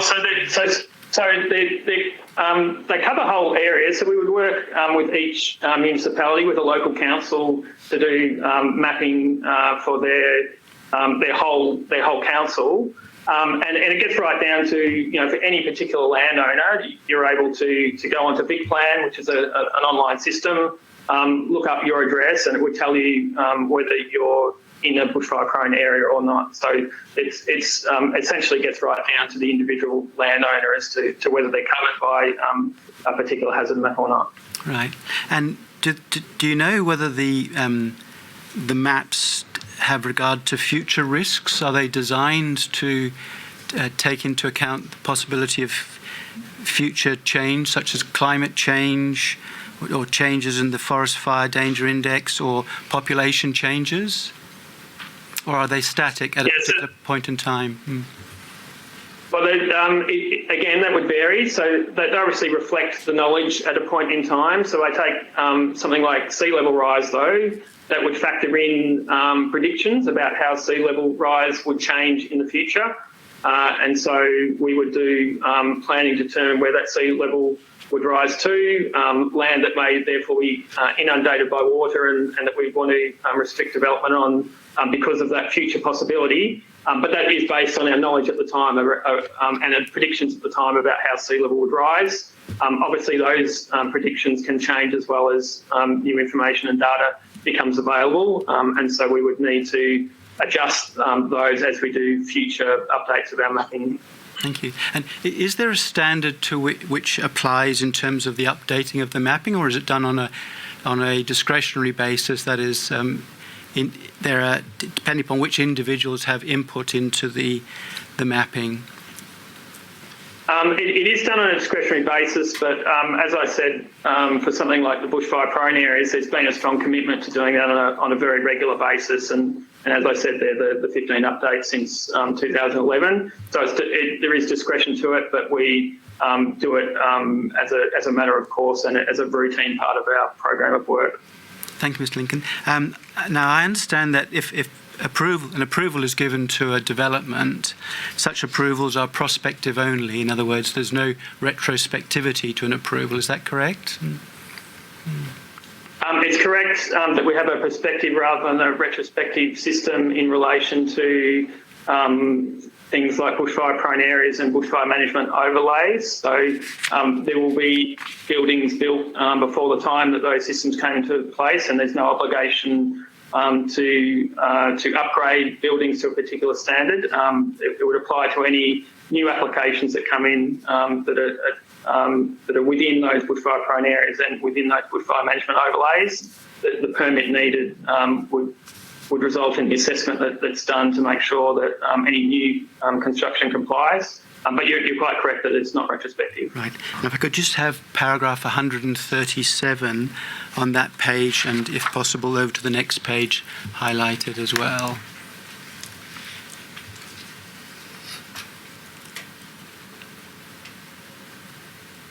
If I could have paragraph 137, that's it. And if you could just read the first part there, Mr. Lincoln. Yes. And then if we could go and highlight the remainder of that paragraph, please. And you'll see, and I think it's generally understood that the expression that's used is legacy buildings. Yes, so there will be buildings, as it states there, constructed prior to 2009 that wouldn't necessarily be built to a standard that would be required of them if that was a new build that occurred now.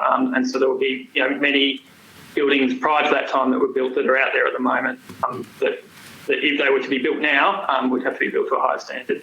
Yes, and you make it mentions in the sentence beginning, land use planning has facilitated the creation of defendable space around such buildings.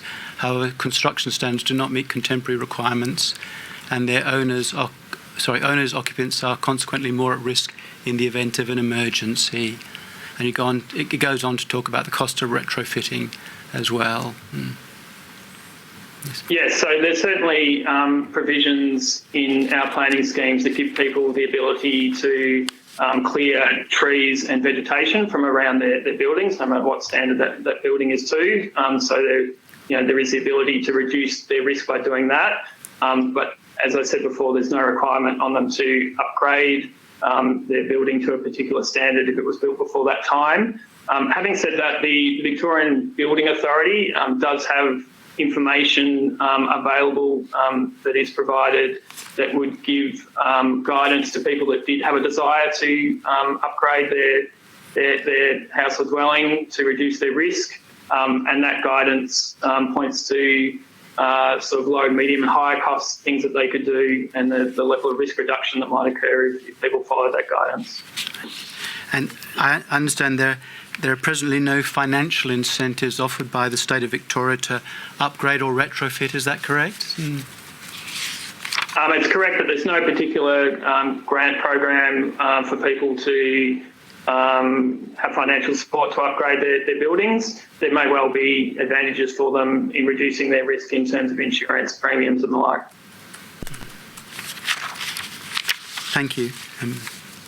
And in terms of a person making a purchase of a property in a bushfire-prone area, or a tenant in a property in a bushfire-prone area, how are such matters brought to their attention? And if so, how? Yes, so if you were purchasing a new property in Victoria, we have particular provisions about information that needs to be provided to the purchaser, what we call Section 32.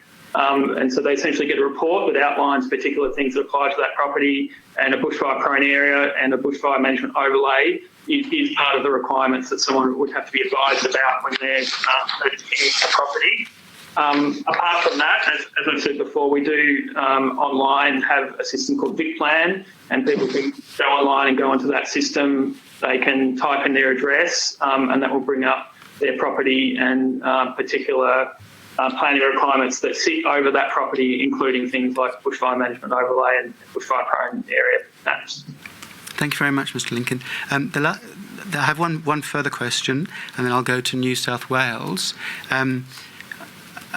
I take it that it is possible both for the mapping of bushfire-prone land both to expand or to contract, depending upon the particular location. If the bushfire-prone area were to expand, or within the bushfire-prone area there was to be an expansion of the higher intensity area or the high risk area, is there any requirement for people who then fall within that high risk area or who fall within the bushfire-prone area to upgrade their premises? It's correct that the bushfire-prone areas could change, expand or contract over time.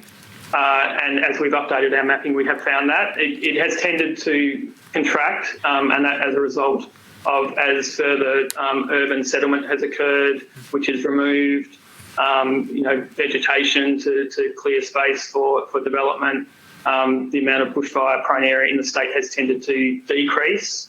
But if it were to increase and an area that wasn't previously in a bushfire-prone area now was, it would have that prospective effect that any new building that was then to occur within that bushfire-prone area would need to meet the relevant building standards, and it would not apply retrospectively, as I stated before. Thank you, Mr. Lincoln. And if there was a change in the bushfire-prone area, are the occupants or residents notified of any such changes?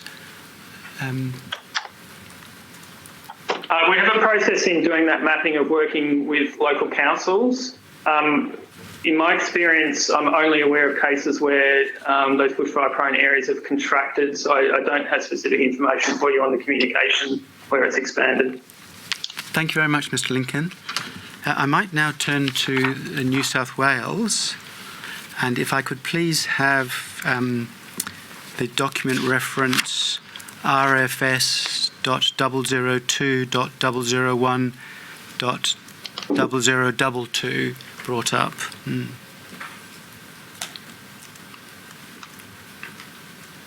And if I could please have paragraph 83 highlighted.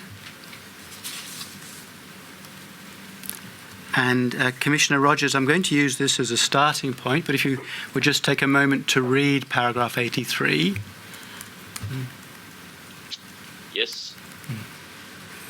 And I have several questions arising out of this paragraph. You'll see that the first thing is that the the last sentence, which says, additionally, changes to the landscape may occur from time to time, and therefore the certified BFPL maps may not be a true real-time indication of bushfire risk. And BFPL maps are required to be reviewed at least every 5 years. Yes. Now, first of all, where does the requirement to review them every 5 years come from? It's a legislative requirement. And I take it the maps are required to be reviewed by both the local government area councils and the New South Wales RFS? Well, the RFS certifies the map, but in practice, when a council's ready to renew those maps, we work with them, we support them, and our local staff based in a local council area or group of local council areas will support that council and give them advice on what risks that our local people see are there, and indeed where it's not a risk and where it doesn't meet the classification. It's important to note that the bushfire-prone land map is a trigger. It's a trigger to say we need to look at this development, and obviously it's not there as in apart from the category of risk, which is broadly the vegetation category. It's not really there as a like a dynamic risk. It's simply a trigger to say we need to consider bushfire on that particular property or lot. Okay. And the point is made that changes to the landscape may occur from time to time, and therefore the certified BFPL maps may not be a true real-time indication of bushfire risk.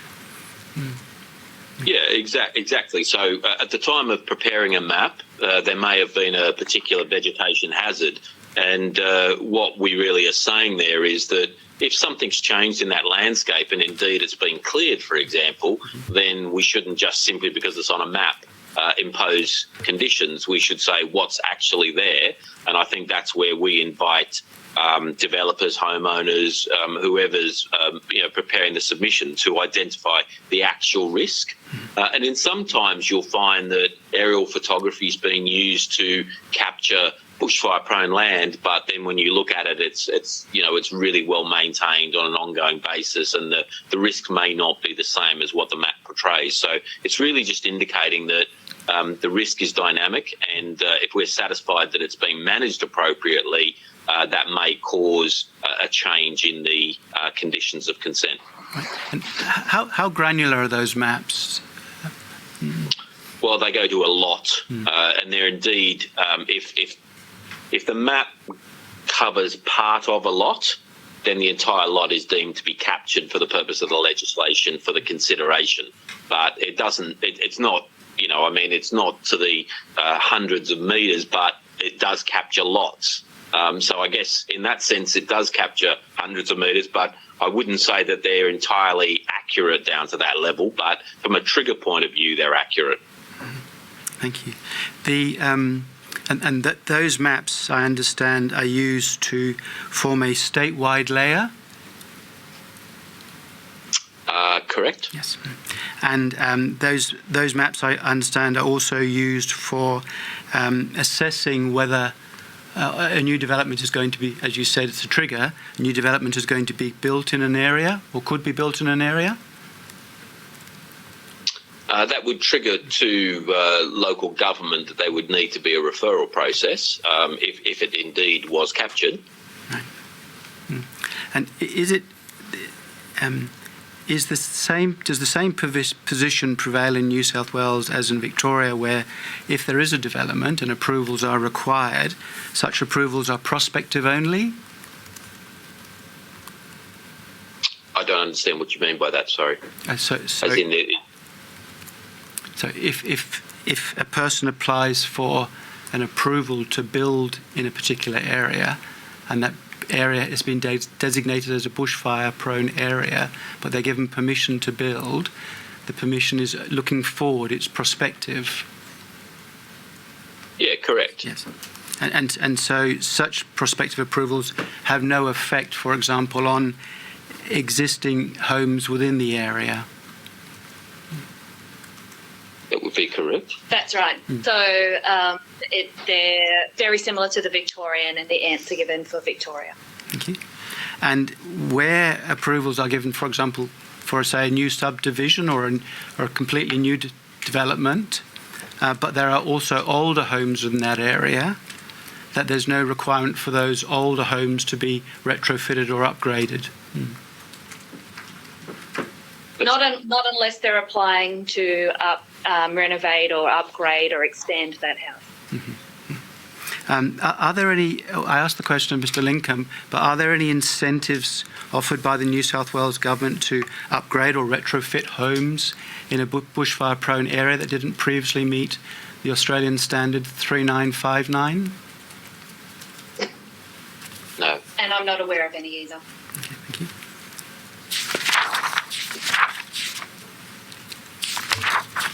Could I please have document NSW 500.001.0017?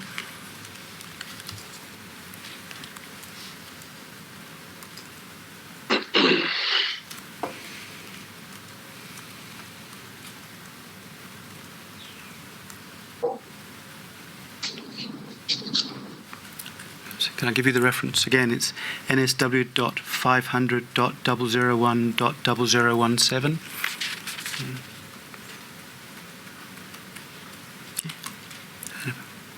I could have 0017, please. I've just got a minor technical issue he's just working with here. Yeah.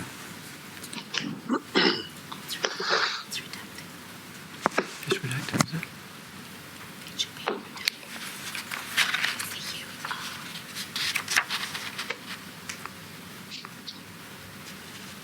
I'm sorry, I won't be long. That's it. And if you could please highlight the paragraph under the heading 8, Regulatory and Approval Barriers to Effective Bushfire Management.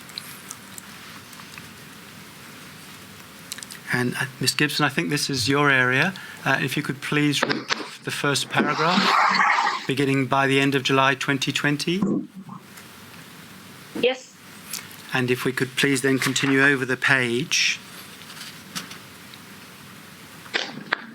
And you'll see it continues on that, for example, DPIE is preparing a statewide natural hazards policy to embed early and strategic consideration of natural hazard risk in land use planning in New South Wales.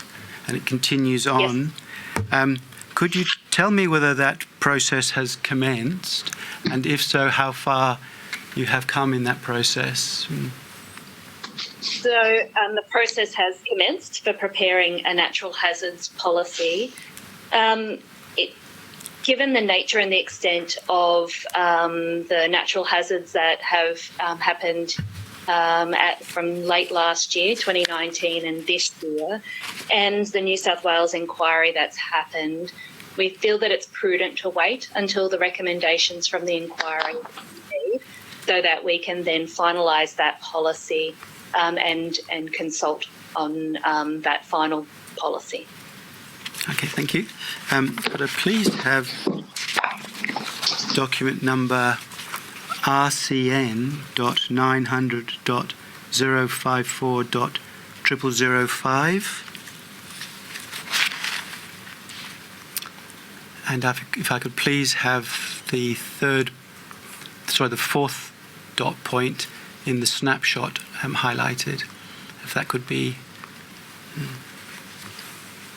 And Ms. Gibson, this is an extract from a document entitled Building Momentum, the State Infrastructure Strategy 2018 to 2038, which was the document mentioned in the earlier paragraph that we spoke about.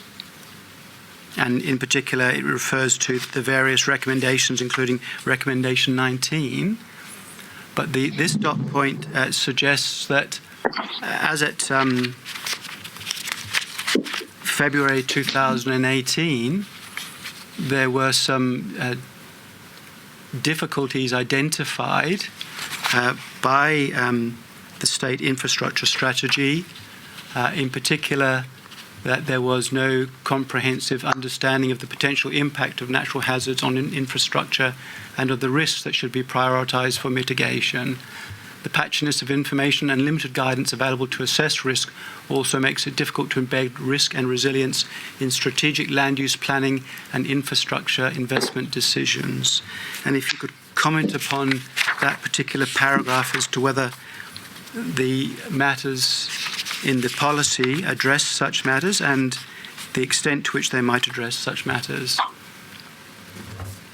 So the state infrastructure strategy relates to the assessment of risk in relation to development of infrastructure. That's a little bit different to the planning work that would happen for strategic land use. But in relation to the commentary there about the patchiness of that,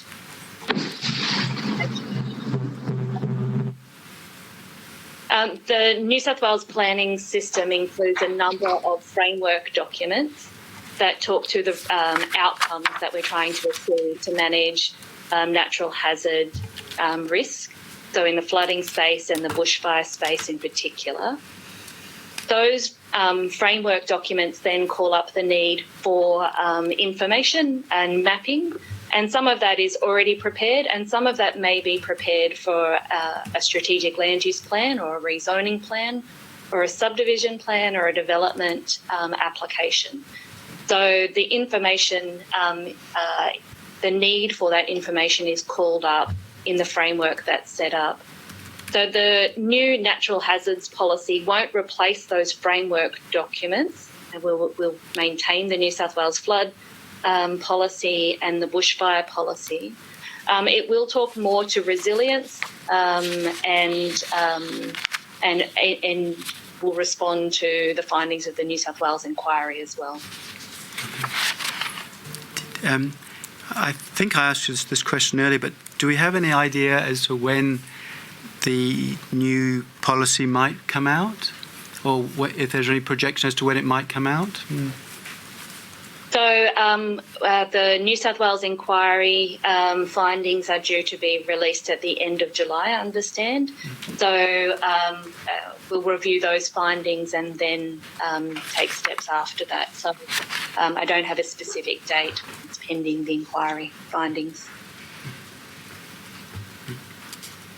I asked Mr. Lincoln the question regarding disclosure of information to purchasers and or tenants who live in bushfire-prone areas or who buy in bushfire-prone areas. Is there a system in New South Wales to make disclosure of such matters to intending or would-be purchasers and tenants who might live in an area?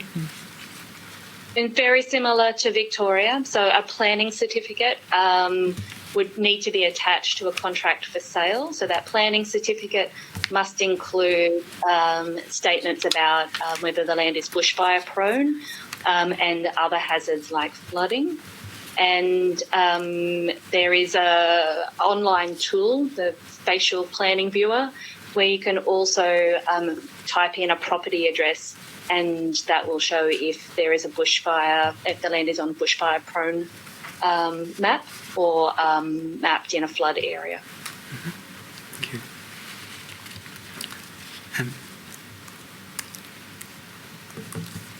Commissioner Rogers, if I could come back to you, please. There was a question I meant to ask about the mapping, and that was whether the areas that are mapped can expand or contract, and if the area is expanded, and in its expansion it includes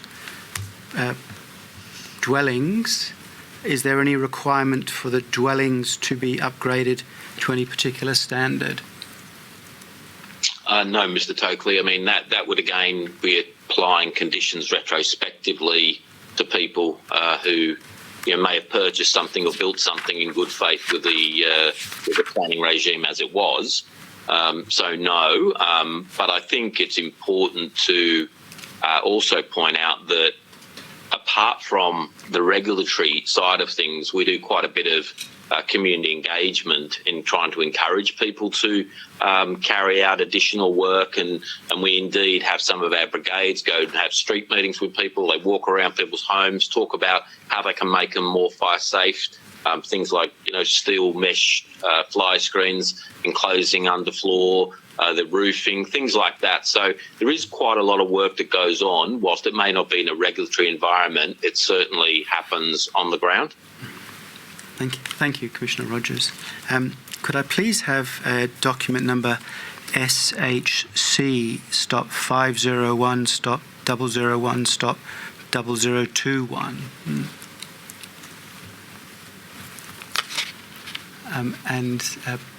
Ms. Gibson and Commissioner Rogers, this is a document prepared by Shoalhaven City Council, having regard to the impacts upon them of the 2019-2020 bushfires, and they address the question of land use planning and development. Could please have the first paragraph under the heading Land Use Planning and Development highlighted.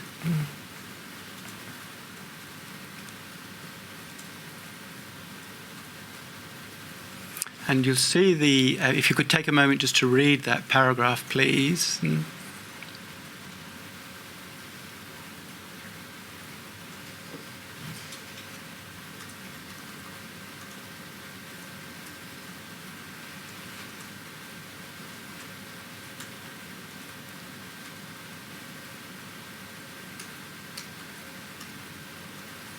And this is one of the suggestions obviously being made by the local council. It may be for you, Ms. Gibson, or perhaps Commissioner Rogers to look at and address.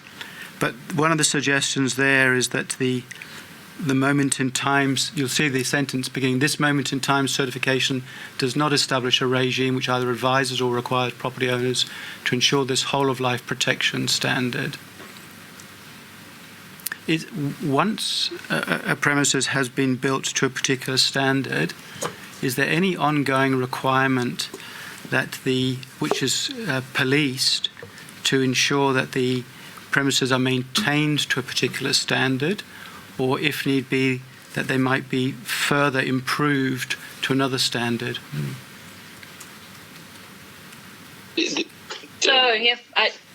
So just in regards, I could talk just a little bit about I might leave Monica just to talk about that overall framework, but what we do, if we get a complaint, for example, about a particular property, part of our research into that, a fire hazard complaint, I should say, part of our research back into that property will be to look and see if there was development conditions, and obviously then we would expecting our notice to comply would align with the conditions that were there at that time, but that would only be if there's a complaint. Certainly asset protection zones, where they're in place, say, for a new subdivision, they are things that certainly the RFS would look at on a regular basis, but certainly from our point of view, the conditions are conditions of council, and therefore, like any other condition of consent, would be the council's responsibility. That's right. So the conditions run with the life of the development. And so that condition can be very specific about what's required in an APZ. Councils, and I know some councils, would also often require a restriction on a property title about the location of the APZ and the maintenance requirements of the APZ. So that would run with the property title in addition to running with the development consent. And councils have broad powers set out in the Environmental Planning and Assessment Act for compliance on local planning decisions. So they can require compliance to those conditions of development consent. Thank you.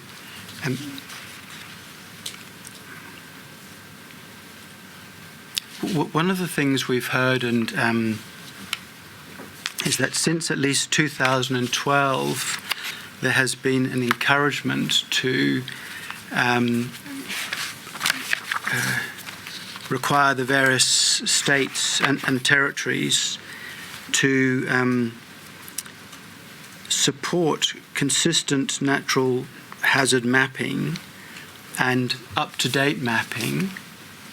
And I was wondering if that occurs in New South Wales, in the sense that the mapping is constantly updated or constantly sought to be updated, and whether the information that goes into that mapping is updated on a regular basis, over and above any 5-year requirement that exists?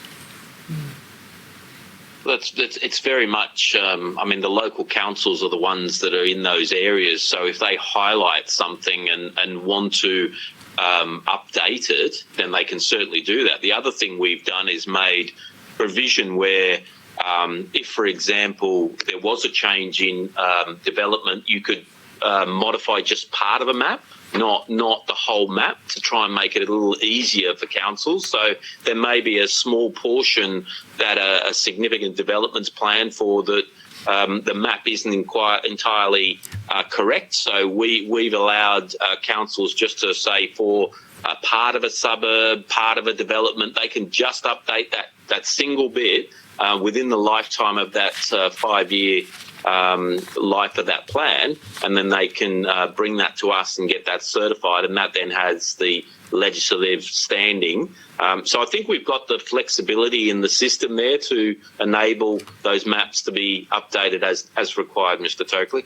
Thank you, Commissioner Rogers. I was wondering, do you see, and particularly Commissioner Rogers, do you see there could be benefits to having nationally consistent natural hazard exposure and vulnerability information to inform land use planning in the built environment?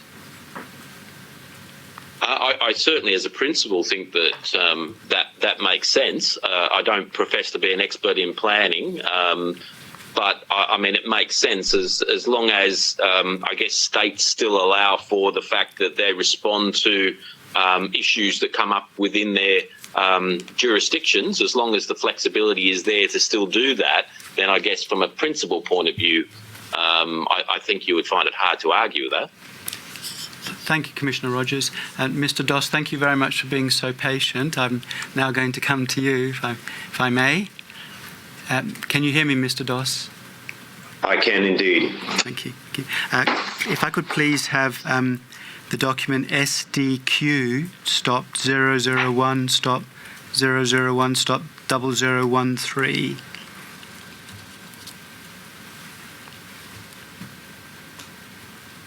And if I could please have highlighted paragraph 9.2. And Mr. Doss, if you would just take a moment to read that particular paragraph.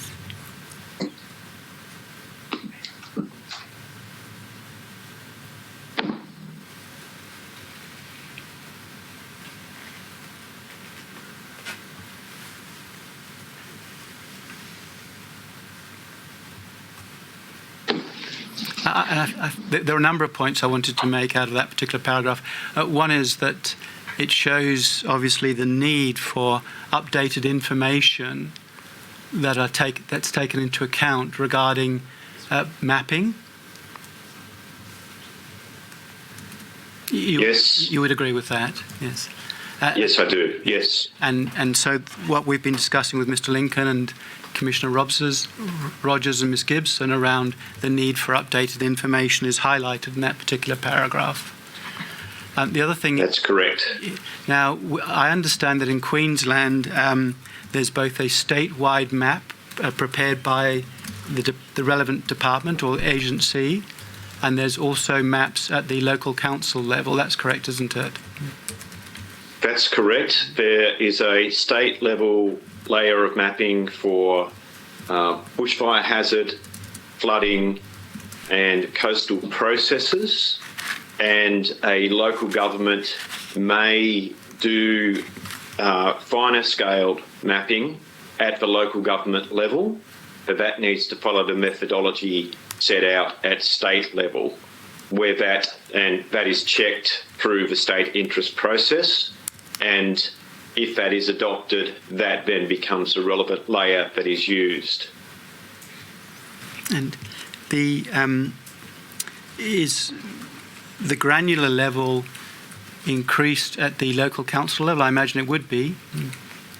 Yes, certainly. Generally, what we will see, the state mapping has been done at to get a base level of information in place right across the state, and as local governments go into areas, say for instance the statewide layer for flood mapping is done on basic information, If you go into an urban area, that work will be done in much finer detail in terms of modelling, risk scenarios. They may have more detailed information on vegetation, on topography, and other characteristics which allow them to get to a finer grain. I take it that building within bushfire-prone areas is permitted in Queensland? That is correct. Is there any discouragement of building within high-intensity bushfire-prone areas? Okay, so if you deal with this at two levels, at the planning level, the state planning policy requires natural hazards to be identified, and in planning to deal with those natural hazards, it requires the natural hazard to be avoided, and where it cannot be avoided, to be mitigated to an appropriate level. So at the planning level, that has a requirement that fits into place, and where a matter triggers assessment under a planning scheme and there is a bushfire overlay, the provisions of that planning scheme apply, and they are obviously would have more onerous requirements on development within bushfire-prone areas, and so that is a disincentive to that extent. And where building is permitted in such bushfire-prone areas, is that also to the Australian standard that we've heard, 3959? Where a local government has declared bushfire-prone areas, the Australian standard is the relevant document for the purposes of building certification. We've also heard that, and you may have heard the answers from Mr. Lincoln and Commissioner Rogers, that in respect of approvals for new developments, they are what we call prospective. That is, they look forward, not backwards. There's no retrospectivity applied to other houses that have already been built in a particular area. Is that the same is true of Queensland as well? That is correct. Mm-hmm. One thing I'm interested to ask you about is a document, it's number SDQ.002.001.0013.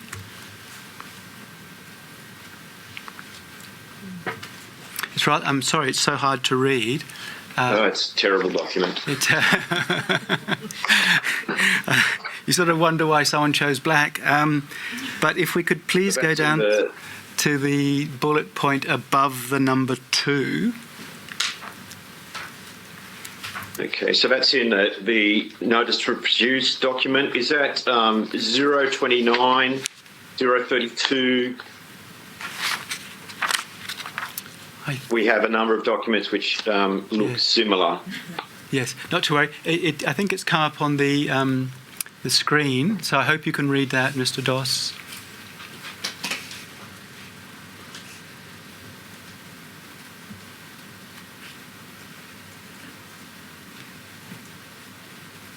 Yes, I can. Yes. Good. Okay, and you'll see that I know it says that there are some bushfire resilient guidelines for Queensland homes, and they're in development. What I'm particularly interested in is the last sentence, which says these guidelines will provide support to Queenslanders located in fire-prone areas to retrofit their homes and gardens to increase their resilience to bushfires. And I was just wondering if you know of or could speak to what the guidelines might say around the issue of retrofitting homes. I'm not familiar with the document. That is a document which is being prepared at the present time by the Queensland Reconstruction Authority in conjunction with the CSIRO. I would imagine it would be similar to other documents produced by the Queensland Reconstruction Authority, which go to the level of selection of building materials, management of garden areas, asset protection zones, and the like. Thank you, Mr. Doss. There was one other document, if I could have SDQ.001.001.0004. And if I could please have highlighted paragraph 1.29. And Mr. Doss, I appreciate that this may not be your area because it refers to QRA, but I noticed it was the use of extraordinary powers given to QRA to facilitate the relocation of community members in Grantham. And if you wouldn't mind reading Yes. that.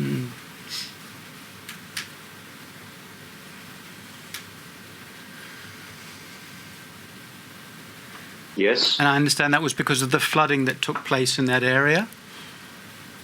that is correct. And as a result of the flooding, it was considered that there should be a relocation of community members, and that was undertaken with, as it says, approximately 100 residents taking up the offer. Yes, I'm aware of that. That's my understanding. Yes. So that, in effect, a resettlement of persons. Yes. Do you know if the same process could apply to bushfire-prone areas? I'm not aware of that being used in bushfire-prone areas, and I would be unable to comment as to whether that would be followed up. I understand Mr. Moon from the Queensland Reconstruction Authority will be appearing tomorrow, and he may be able to provide some further information on that. Thank you very much, Mr. Doss. And Mr. Doss, in relation to the question of information, you've heard the answers from Mr. Lincoln and Commissioner Rogers, but do you see that there might be practical benefit from nationally consistent natural hazard exposure and vulnerability information to inform land use planning and the built environment? I see the establishment of nationally accepted methodology, as for instance, the Queensland bushfire mapping is based on CSIRO methodology, and I think a lot of other jurisdictions are looking to this methodology. That consistency is good to set a base level of information with which to work with, but there also needs to be the ability for lower levels of planning to go into further detail, but consistent with that methodology. There's also the need to be able to take into account the circumstances that apply within each jurisdiction.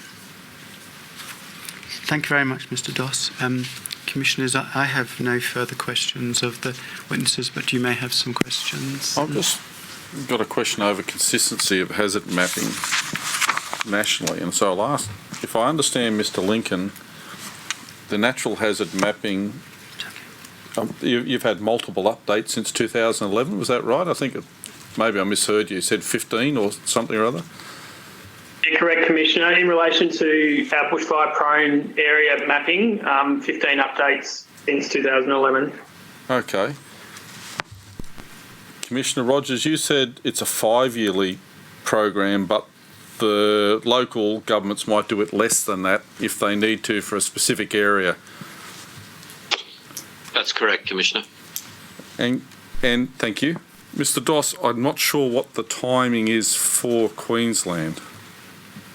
I'm sorry, I'm unable to provide that advice. I do know that for bushfire, the latest update was 2017. The way in which the state mapping occurs, as I said, it creates a base level, and we then rely upon local governments doing their additional work at a finer grain to build on top of that information. So it's a constantly changing mapping source, depending on when local governments are undertaking reviews of hazards and revising their mapping. Okay, so that's pushed down to the local government level to do that. Yes, consistent with, based on methodology that's provided at the state level. Okay, I'll throw this up just so you can have a look at it. SCC.500.001.0011, and it's in the bundle. It's the Sunshine Coast Council thing. So para 7, and it goes to the next page. So I'll get you to expand that. And if we can then go the paragraphs on the next page as well. If I understand it, this is just so I can get an understanding of how things are flowed down from state to local. It implies that a practice that's put in place, we'll just put the next page up, is difficult for local governments to do.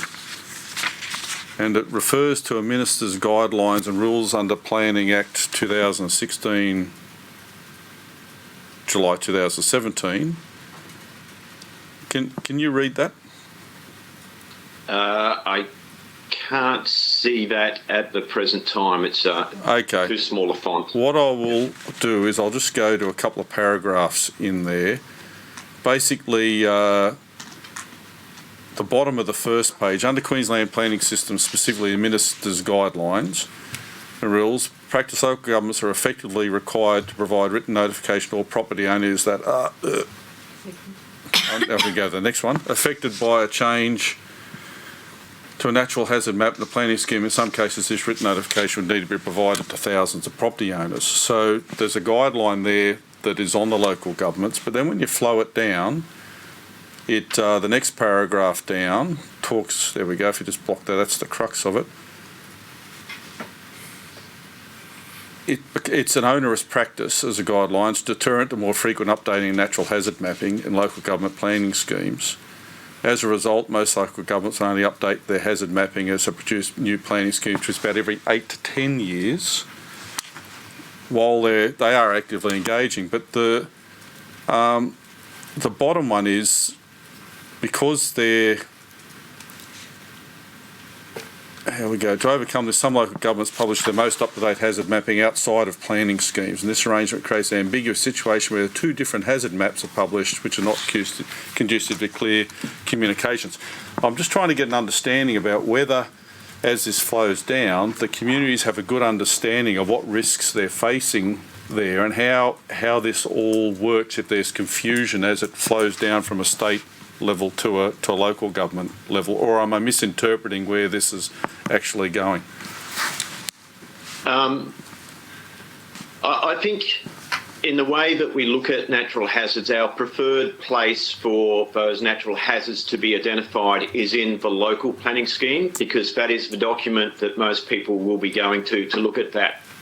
Having said that, matters relating to natural hazards such as flood are quite significant matters and will affect, have quite significant impacts on the values of property. So that provision was set up in order to make everyone who was affected by those provisions aware of that. Mm-hmm. And as part of a local government undertaking its risk assessment of natural hazards, it's meant to look at the different means it has with which to manage those natural hazards. So I understand that came about because there was one local government that proposed to put numerous properties into a constrained development zone, and that really turned out to be impractical. So this is a check and balance to make sure that, one, people are aware of the hazard, and two, that they have appropriate response to it. Okay, so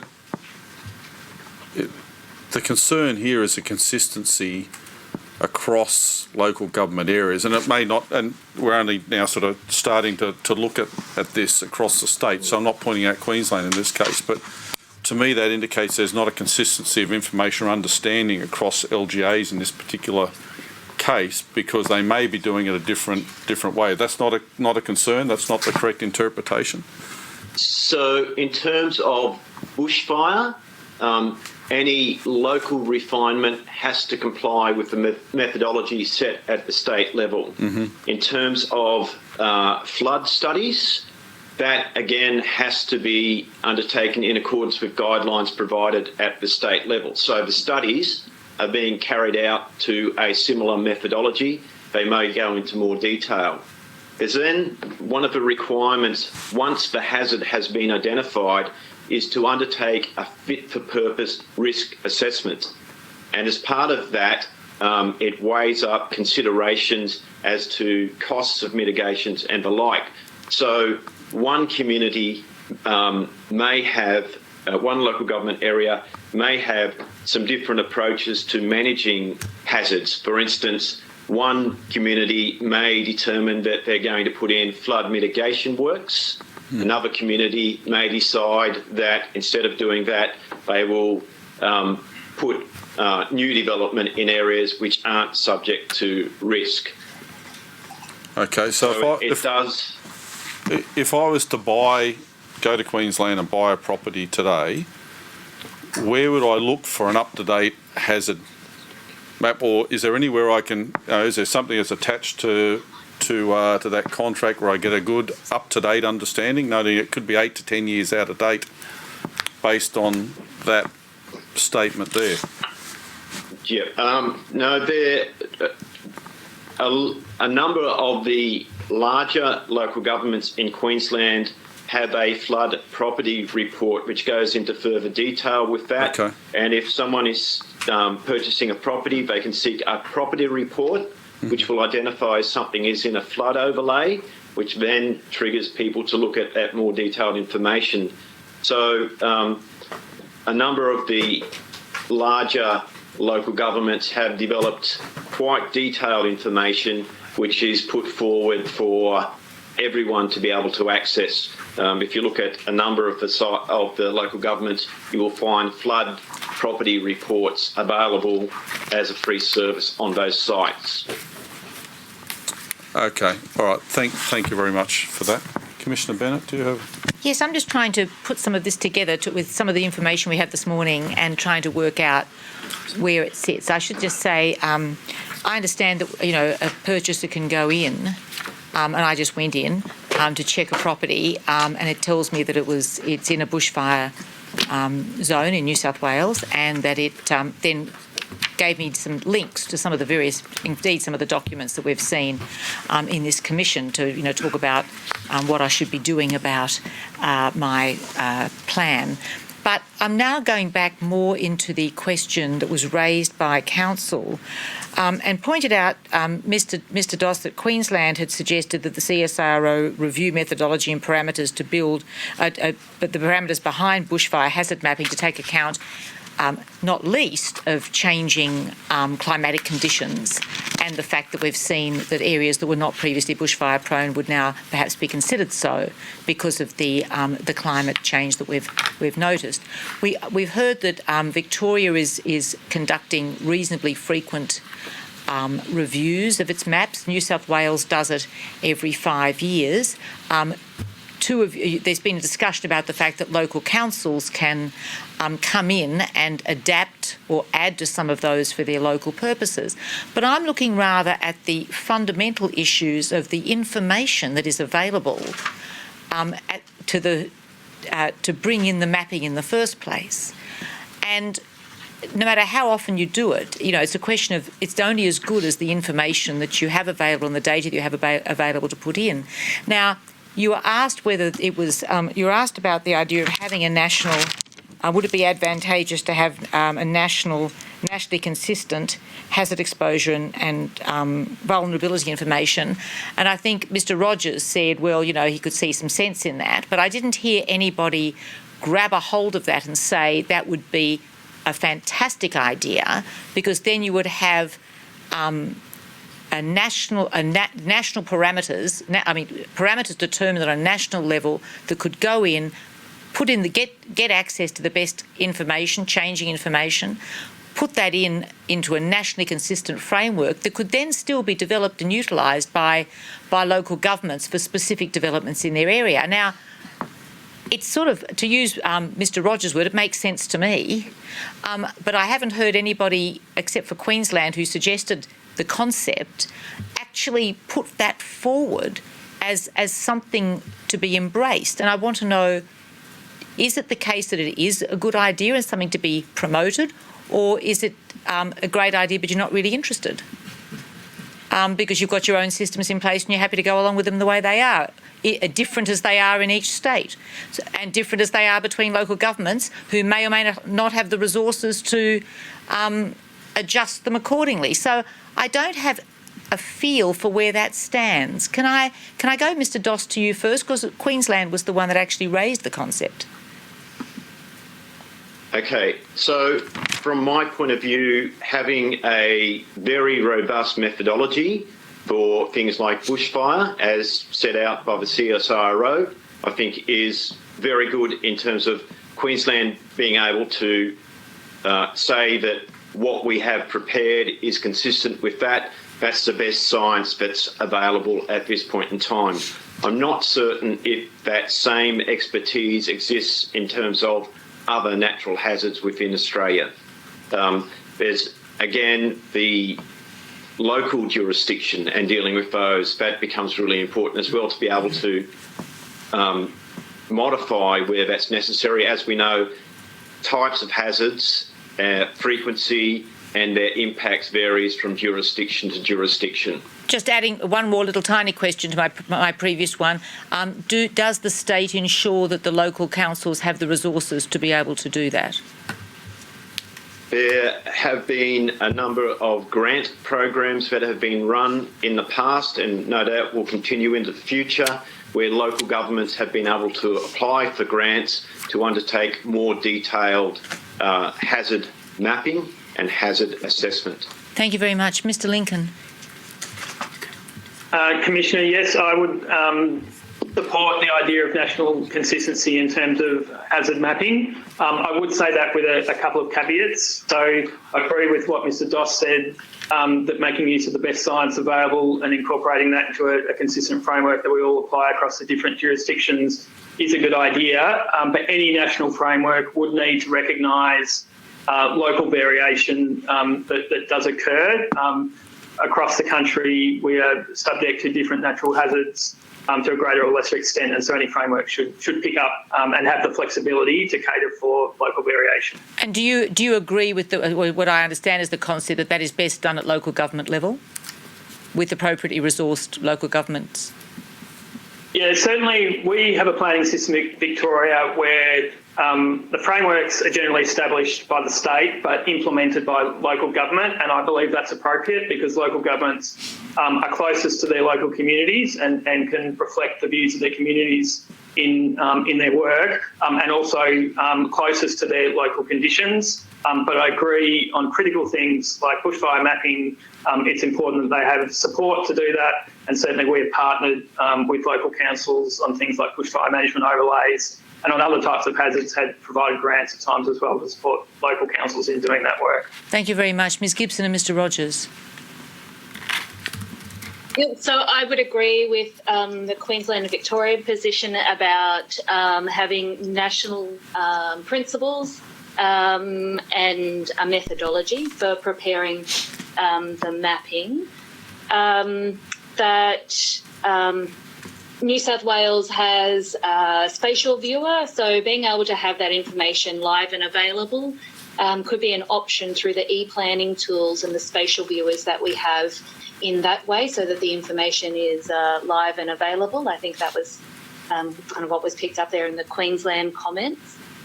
In relation to that being done by local government, I agree with the positions, again, of Queensland and Victoria that the local understanding of condition and the local knowledge about the hazard is useful.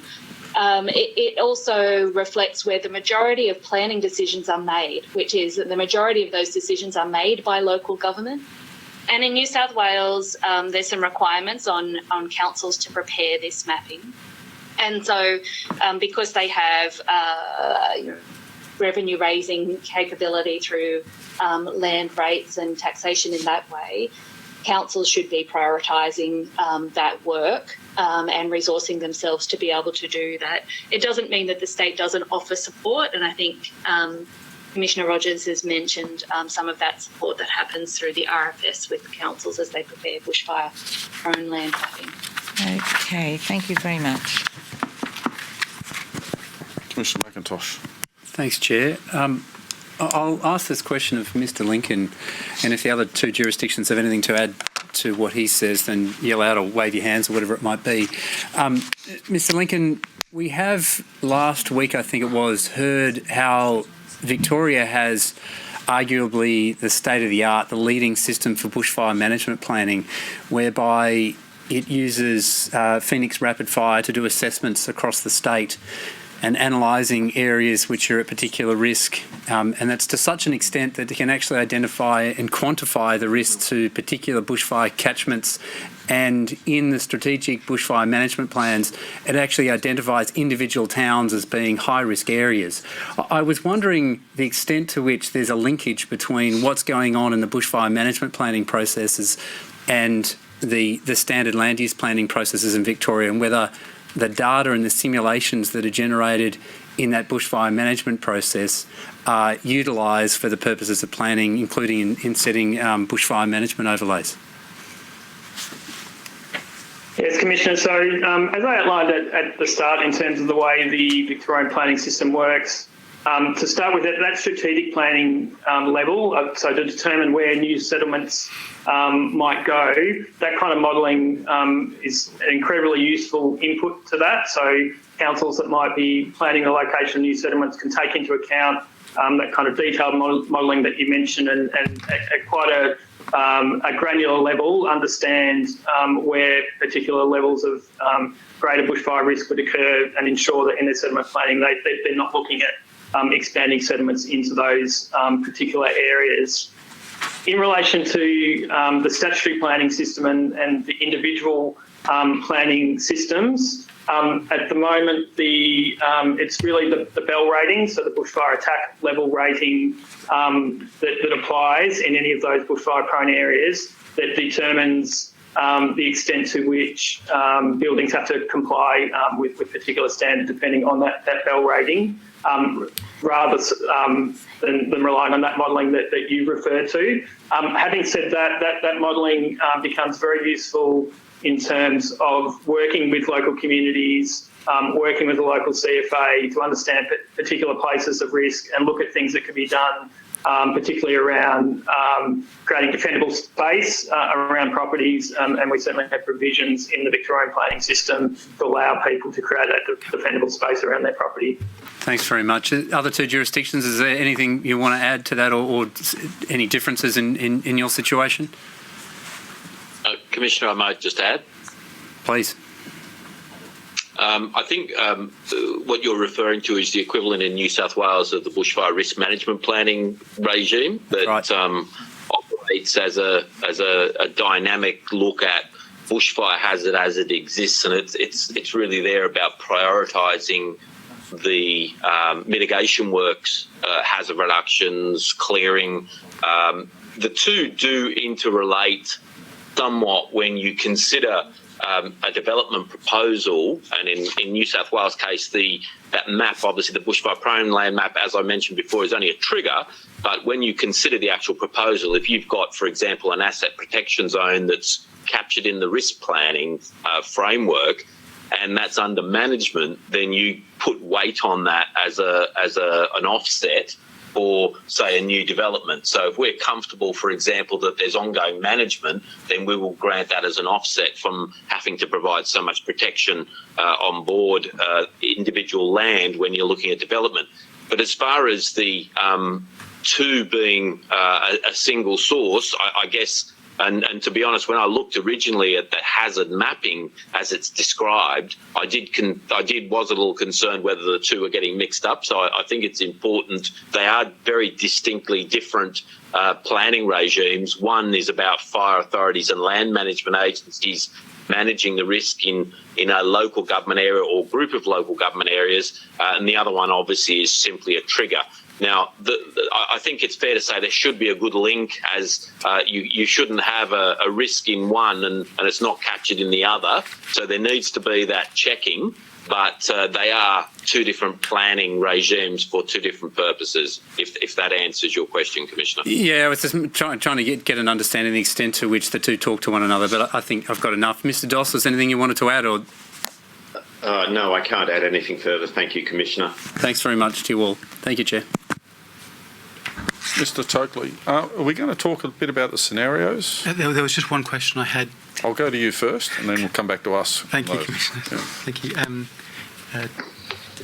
Ms Gibson, Mr Rogers, Mr Lincoln, Mr Doss, you will be aware that a number of questions were provided to the states concerning various scenarios, and we have received responses from each of you in relation to those scenarios. I was just wondering whether you have any particular reflections on the complexity surrounding some of the answers to those scenarios, having the state having carried out those exercises, whether they might show that, for example, for the ordinary person who's trying to get an answer, there are not only a number of agencies they have to go to, but a number of costs they have to incur, and there is sometimes quite a significant period of time before they can get a final answer to their questions. Mr Lincoln, any reflections upon the scenarios?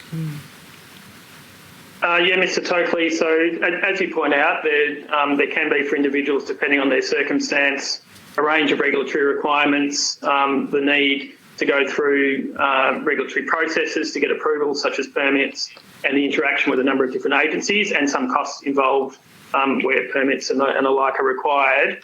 The responses that we've given to those scenarios very much have that regulatory lens on them, but that's not the only information that people have to go on. And certainly in Victoria, there are various guides that we've produced for individuals. More recently, Bushfire Recovery Victoria has put out guidance material for people around the planning requirements. My department has a guide for native vegetation removal that helps people in a more plain English sense understand the processes they need to go to and who they need to deal with, and support that they can get. So the types of things that talking to their local council will help them understand the approval pathway that they need to go through. But having said that, we are dealing with matters of the protection of life here, so there are requirements in place that need to weigh up all the different scenarios and risks involved in that, and that has resulted in the need for quite a bit of process in some cases for people to go through. Thank you, Mr Lincoln. Mr Doss? I think it's important to look at the level of risk that's involved with different developments. What we've sought to do in Queensland is to identify the common high volume applications and to set in place deemed to comply criteria for a lot of those matters. So that's at the planning level. Secondly, when it comes to building structures, a detached dwelling house, within Queensland, the majority of that is done by private certifiers. So it's a relatively quick process for looking at those matters. In terms of looking at requirements around clearing of vegetation and the like, there is no question that there are additional requirements within that, but that's one of the matters that is weighed up in terms of land degradation and other matters. So we've tried to deregulate as much as possible, but in certain cases it still requires applications. For a lot of applications, we've also put in place statutory time limits, and those we adhere to those statutory time limits as much as we can. Thank you, Mr Doss. Commissioner Rogers or Ms Gibson? Obviously, the scenarios covered a wide range of things, and I'll just talk on a couple of them if I could. For example, in the development control area, certainly from a bushfire space, and I'll invite Monica to talk any other sort of hazards, but we've worked very hard to try and get some things where people are looking to do simple processes like a couple building a home or something. We've tried to develop these single dwelling application kits for bushfire space that take them through in a step-by-step process to trying to avoid consultants, for example, trying to make it as cheap and simple as we can. And we've had those out for a while now with a level of success. So I guess our focus has been very much on the individual, trying to minimise the cost. And in some of the other scenarios where you talk about things like people wanting to remove hazards from around their property, we've got schemes like the 1050 scheme that provides landowners the ability to do things on their own lands. When someone does want to remove a hazard, if it is for fire management, we provide a free environmental certificate. So the state comes in and basically assesses what they want to do and provides a completely free approval for landowners. So I guess that's where we're looking at trying to make things simple and obviously as cheap as we can for individual homeowners. So I think that I'd like to think that those type of approaches put us in fairly good stead from a state perspective in our approach to trying to make things as simple and as cheap as we can for homeowners. Yeah, and I would agree with the comments made from Victoria and Queensland as well. New South Wales planning system is a scalable framework, so that's built on the principles of environmental assessment that's proportionate to the potential environmental risk and the impact. So that accounts for quite minor development through to development that might be in an area that has very high risk and where more detailed assessment is required. And the simple and clear frameworks for hazard reduction in New South Wales are ones that do make it easier for the individual to be able to get that assessment and certification for removal of bushfire hazards. Thank you, Ms Gibson. I've got a couple, but Commissioner Bennett, do you have a... I think I've listened to. I think I've understood a lot of that. I mean, I was just looking at whether or not. I think New South Wales might be the closest to it. Whether or not, an ordinary person wishing to do some renovations in their home that happens to be, let's say, in a bushfire prone region, wants to know what they can and can't do with regard to the surrounding vegetation and the certification or the need to do it. So, as I understand it from Ms Gibson and Mr Rogers, New South Wales has made an attempt to simplify that process by is there a one-stop shop? Is there a one place I can go in that will hyperlink me if necessary to other? I mean, I notice you've got that in your bushfire-prone thing. You hyperlink to various documents. I mean, do you have that? Or I'm going to ask the other states if they're going to go down that path, because Mr Lincoln said, well, there are guides available. I always think the trouble with guides is you don't know that they're there until you know that they're there. And, if you don't know that these guidelines have been put out, you don't know to Google them. So I'll come back to that in a second, Mr Lincoln. But sticking with New South Wales, is there how does someone know where to go? And if you do it all this way with a bit of assistance, what would be the maximum time it would take someone to go down the various paths? And I understand statutory limits. I would have thought statutory limits are things that have to be complied with, Mr Doss. They're not things that you try and comply with, but that's the lawyer in me. What can I say? So how long would it take in New South Wales, do you think, for someone to go and find their way through this? And is there an attempt to put it into a single pathway, if I can call it that? Or is it being planned, to use that terrible word that is now the subject of today's panel? Yeah, so there are a couple of ways to find that information. So Commissioner Rogers might talk to the Rural Fire Service website, which is clear and easy to navigate. To find that information. But would I know to go to the Rural Fire Service website if I was planning to do renovations on my property?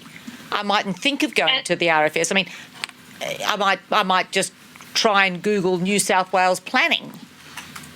And if you did that, you would come to a planning website that would talk around the steps for complying development and what you would need to do. And it draws out those questions of your property, your address, what you're proposing to do, and it talks around the complying development rules for that. So the maximum size of your extension, your distance from a boundary, your height above the ground level, so that it steps you through that to help you formulate what's a complying development. What about the ease of knowing what vegetation I can and can't interfere with?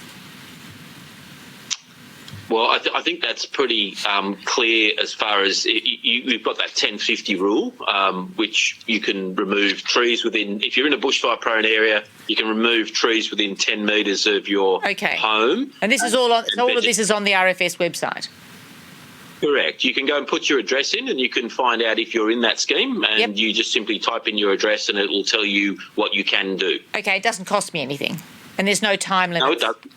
Okay. No, and also, if you would, I'd just add, Commissioner, if you wanted to do hazard reduction work, like remove vegetation for hazard reduction on your own property, RFS will come and look at that and we will give you the environmental approval to do it, if it's appropriate, free of charge, and that lasts for 12 months. Okay, thank you. That's very helpful. With that sort of framework, can I go to Queensland? Are you developing a one-stop shop for Ms. Ordinary to just go in and find out all this information? The most appropriate place to go for that information is the local government. There are requirements which occur at a local government level and a state government level, but the point of entry is generally at the local government, and they can provide information with that. We've done some other things. We have some codes. If you go to the Department of Natural Resources, Mines and Energy. How do I know to go there? Am I hyperlinked to it? You would be directed there by the local government. Not online. I can't just do it in a. I'd have to go in and talk to someone. No, you could do that online as well. You could do that search. Okay. All right. So, all right. What about Victoria? Yes, the Commissioner. So we do have a sort of a planning portal with planning information, but similar to Queensland, the front door for most people in relation to any of these processes will be their local council. So whether it's to get a permit for a new building or to get a permit for vegetation clearance, it's normally the council that they would be going to first. So you could direct them to relevant information. Do I have to go in? Do I have to go into the council, or can I get it from the website? You could go in, you could go to a website depending on the council, or you could call the council. But usually if you're trying to get a permit for something, you could go and seek a pre-application meeting with the council, who will sit down with you and explain to you the requirements on you. What time frame and cost are we talking about? It depends what it is, but let's say it's they need a permit for a new building. In terms of a time frame, the statutory time frames are that the local council would generally have 60 days from when they receive an application from the applicant to make a decision, and within that, the council would be referring different parts of that application to referral authorities, and they have statutory time frames of 28 days to respond to those, and those are within the 60 days. What about trees? What about trees and vegetation? Sorry to keep interrupting, but I'm adding them in. Sure. So in terms of vegetation removal, we, similar to other states, we also have put some exemptions in place. So you can, if you're in a bushfire management overlay, clear trees within 10 metres of your building and other vegetation up to 50 metres from the building without the need for a permit. In terms of how you would know that, there was a guide that I referred to before for native vegetation removal. The council will be able to tell you that. But also Bushfire Recovery Victoria that has been established and has been engaging quite directly with a lot of communities, also has more basic information that it's got available and is, I guess, proactively in terms of engagement with those communities, able to push that information out to those communities. Okay, and one last tiny question. Do I assume then, in terms of educating the public as to, broadly speaking, what subject matter they need to take account of and what they can and can't do, that is, generally speaking, left to the local councils, I'm assuming. Would that be right? It is generally the local councils that are making those permit decisions, and that members of the committee would be interacting with around what the requirements are on them and what they need to, the processes they need to follow. I'm assuming that's the same in Queensland and New South Wales. You'd be relying on the local councils to educate people. I mean, you don't know what you don't know. You don't know what permits you need until until someone either sends you there. So I'm assuming you're relying on local councils to educate. Principally, some of the bushfire stuff, RFS tends to take the lead, and councils refer people to RFS and RFS website. Okay, thank you. Mr. Doss? And from Queensland, the first point of contact is the local government. In some cases, the local government may have no approval requirements, in which case the state government may be the assessment manager. I think I'll leave it at that. Okay. And I've just got two simple questions. One is, and in fact they're both for New South Wales. Mr. Rogers, the 1050 rule, which I didn't know existed till I got this particular position, and I had a look. I'm affected by it, and so I got on your webpage and found it quite good. So I started to dive in. Yes, I was in a place that I could do it. I'd be happy to pick up a chainsaw. But as I went down through the frequently asked questions, I put the chainsaw back down again, because as I start to get to the bottom of those, it says, can I clear vegetation contrary to an instrument under Section 88B of a Conveyancing Act, and blah, blah, blah, and then it says no, and that's a criminal act. And so as I go down, now I'm into frequently asked questions that I've got far more frequently asked questions. So I just raise it as an observation. It'd be worthwhile having a look about how that information is portrayed to the average person that's out there who's not an expert in this particular area. Again, just an observation that it is all there, but it takes a bit to navigate through. But my question actually relates to one of the scenarios, and it's the roadside verges scenario. And so I'll bring up this page, LGN.501.001.0054, and this is the combined answer between Local Government New South Wales and RFS. And this was it was a simple question that was put forward that came out of a... Could I speak to you, Chair, for a moment? Yes. Sorry. So, excuse me a second. Apparently the witnesses were notified that we wouldn't be going to the roadside verges question. Okay. Apparently we won't go down that path. I will chase that up later on. Okay. All right. Your wish. Well, it was a simple... I will go that way a little bit. Simple question.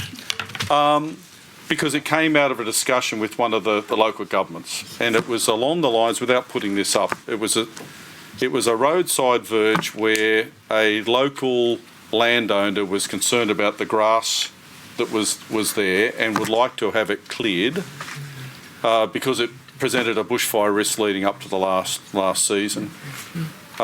It was council property, the road, so it was a road responsible to the council. The council didn't have the resources to do it, acknowledged that. The landowner wanted to graze on it to do it, and it wasn't allowed, not because of the council, the landowner, but because of land services, local land services, having a say in it. And I just wanted to raise it because I didn't see LLS in any of the answers from New South Wales in this particular area. Okay, I would have to look at what LLS's involvement in that, to be honest. I mean, if someone does have a risk, be it roadside vegetation or indeed a national park or any other bit of land, they are entitled to complain about it, and they can complain to the RFS, and we're obligated to go and assess that. And if we believe it is a hazard, then we'll issue a notice on that owner to clear it. If they don't clear it, then we will clear it and charge that owner. I think it's fair to say that roadside clearing is certainly something I think the New South Wales inquiry is having an interest in, and I think that, like a fair few of these other matters, we're interested in seeing the recommendations of both the New South Wales inquiry and indeed this Royal Commission, and obviously then the government would consider roadside. I know the Minister relevant is quite interested in this issue to see what the path that needs to happen going forward. Okay, thank you for that. Thank you for the clarifying the part that the RFS could play in that as well. That wasn't a piece that was in the discussion that we had, so I appreciate you adding that extra information. Commissioner McIntosh? Nothing. No. Mr. Tuckley? Oh, thank you. Commissioners, Chair, I have no further questions of these witnesses if they could be released from their summonses. The witnesses may be released from their summons. Thank you for joining us this afternoon. We appreciate it very much. Thank you.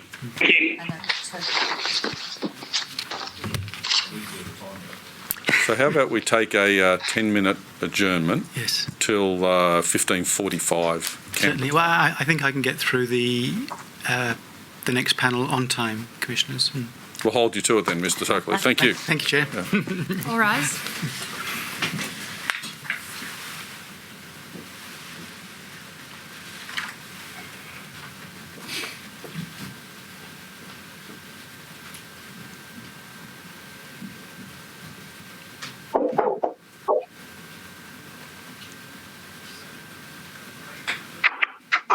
Has adjourned until 3:45.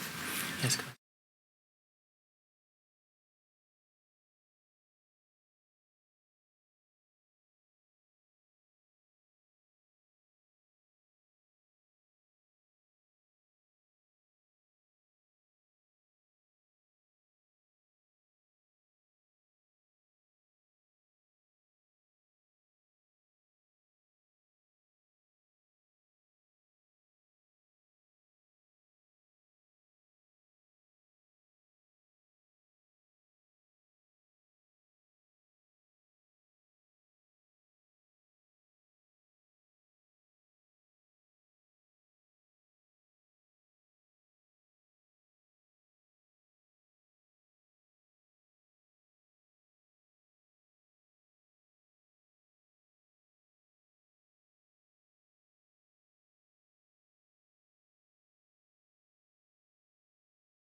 The Royal Commission has now resumed. Please be seated. Mr. Tokley, Thank you, proceed, Chair. please. Thank you, Commissioners. We have another panel this afternoon. This afternoon's panel consists of representatives from the Northern Territory, South Australia, Western Australia and the Australian Capital Territory. We have Mr. Douglas Leach, who's the Senior Director of Planning, Department of Infrastructure Planning and Logistics in the Northern Territory. Mr. Ken Bolsh, who's the Director of Policy and Planning, Bushfires, Northern Territory, from the Department of Environment and Natural Resources in the Northern Territory. Mr. Andrew Stark, who's the Deputy Chief Officer, the South Australian Country Fire Service from South Australia. Ms. Meredy Martin, who's the Director, Heritage and Native Vegetation, Department of Environment and Water, South Australia. Ms. Anita Allen, the Director, Planning and Development, Department of Planning, Transport and Infrastructure. Ms. Gail McGowan, who's the Director General, Department of Planning, Lands and Heritage, Western Australia. Ms. Georgina Whalen, who's the Commissioner for the ACT Emergency Services Agency, and Ms. Alex Couch, who's the Senior Director, Territory Plan, Environment Planning and Sustainable Development Directorate of the ACT. Because we've covered so much of the ground this morning and this afternoon, I think I can be fairly quick with these witnesses, and I think we'll be finishing on time today. Okay. Good afternoon, everyone. Good afternoon. Good afternoon. We'll go through and have everybody take the affirmation or oath as the case may be. If we could start with Mr. Leach, please. Mr. Leach, you're taking the affirmation? Yes, I am. Mr. Leach, do you solemnly and sincerely declare and affirm that the evidence you shall give will be the truth, the whole truth, and nothing but the truth? I do. Thank you. Mr. Bolsh, you're also taking the affirmation? Yes. Mr. Bolsh, do you solemnly and sincerely declare and affirm that the evidence you shall give will be the truth, the whole truth, and nothing but the truth? I do. Thank you. Mr. Stark, you're taking the affirmation? Yes. Mr. Stark, do you solemnly and sincerely declare and affirm that the evidence you shall give will be the truth, the whole truth, and nothing but the truth? I do. Thank you. Ms. Martin, you're taking the oath? Yes. Ms. Martin, do you swear by Almighty God that the evidence you shall give will be the truth, the whole truth, and nothing but the truth? I do. Thank you. And Ms. Allen, you're taking the affirmation? Yes. Ms. Allen, do you solemnly and sincerely declare and affirm that the evidence you shall give will be the truth, the whole truth, and nothing but the truth? I do. Ms. McGowan, you're taking the affirmation? I am. Ms. McGowan, do you solemnly and sincerely declare and affirm that the evidence you shall give will be the truth, the whole truth, and nothing but the truth? I do. Thank you. And Ms. Whalen, you're taking the oath? That's correct. Ms. Whalen, do you swear by Almighty God that the evidence you shall give will be the truth, the whole truth, and nothing but the truth? I do. And Ms. Gouch, you're taking the oath? I am. Ms. Gouch, do you swear by Almighty God that the evidence you shall give will be the truth, the whole truth, and nothing but the truth? I do. Thank you.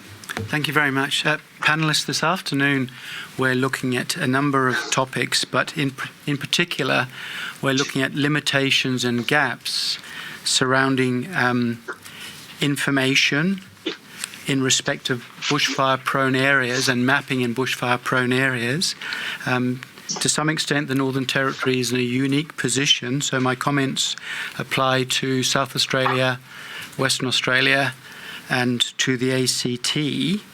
And the first topic I wish to talk to you about is planning with respect to areas that are designated as bushfire-prone areas or areas in respect of which there's flooding. Now, we know that each of the states and territories, with the possible exception of the Northern Territory, has regard to bushfire-prone areas in their planning. And the first question I want to ask is around whether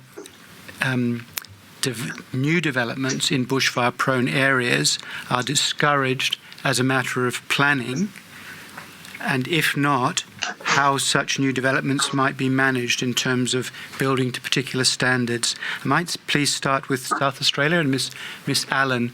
I understand that new developments are permitted in bushfire-prone areas within South Australia.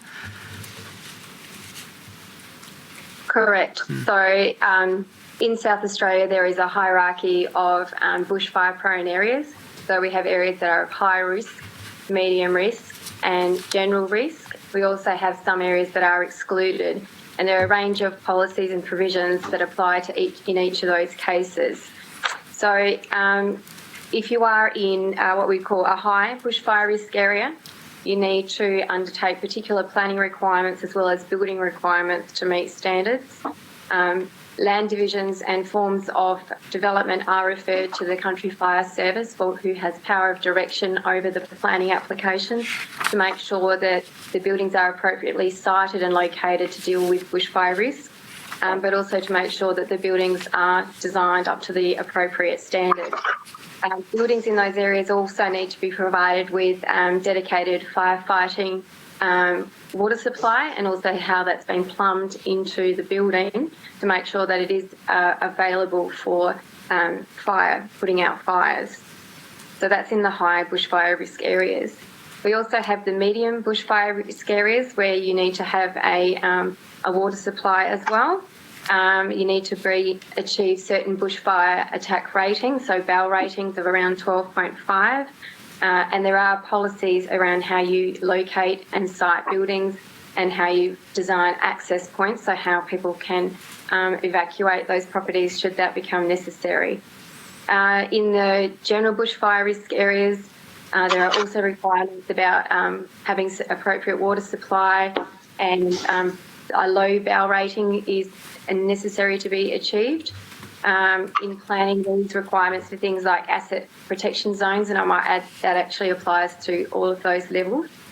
And in land division scenarios, if you are adjacent a high bushfire risk area, there is the requirement for a bushfire buffer zone to be provided, and that the land division is designed to provide that bushfire buffer zone between any residential development and any high bushfire risk area. If you are in an excluded area, so that's around generally within townships where there's an interface between urban and higher bushfire risk areas. Once again, there is a referral still to the CFS if you are within 100 metres of a high bushfire risk area, and you need to undertake an individual assessment of the BAL rating to address bushfire risk. There's also a requirement for a water supply to be provided in those areas. Thank you, Ms. Allen. Ms. Allen, I'm going to bring up a document. It's PTS stop 501 stop 001.0016. And if I could please have highlighted paragraph 4.4, first of all. Now, I understand that at the moment South Australia is in a transition from an old Planning and Development Act to a new one. And under the new Act, which comes into, or has come into effect this year, the current bushfire overlays in some 39 development plans will be reduced down to a suite of 6 hazard-related overlays. Correct. And so the I'm sorry, I beg pardon. That is correct. So what I just outlined to you was under the Development Act. We are transitioning to the Planning, Development and Infrastructure Act, which is currently operational for the outback areas of South Australia. On the 31st of July, it will become operational in the regional areas, and by the end of the year in the metropolitan areas. What you have on your screen there is the list of proposed overlays that will be applied to South Australia by the end of this year. So we are in somewhat of a transitional state. Thank you. And if I could please have highlighted paragraph 4.5.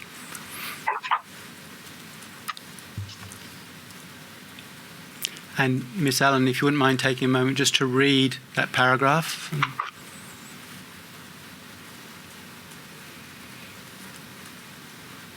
Yes. Now, we've heard a lot of evidence today about the importance of up-to-date information, which is then put into mapping bushfire risk-prone areas.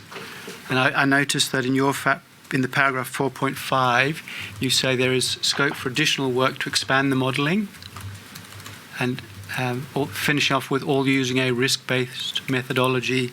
Do you see value in a nationally consistent approach to the use of such information? I can only talk about the facts that are before me, and that in South Australia we have seen benefit of having a consistent approach to bushfire mapping across the state. It does provide certainty and clarity to applicants that they have similar rules in place no matter where they are geographically across South Australia. So we have seen some benefits of having that consistency.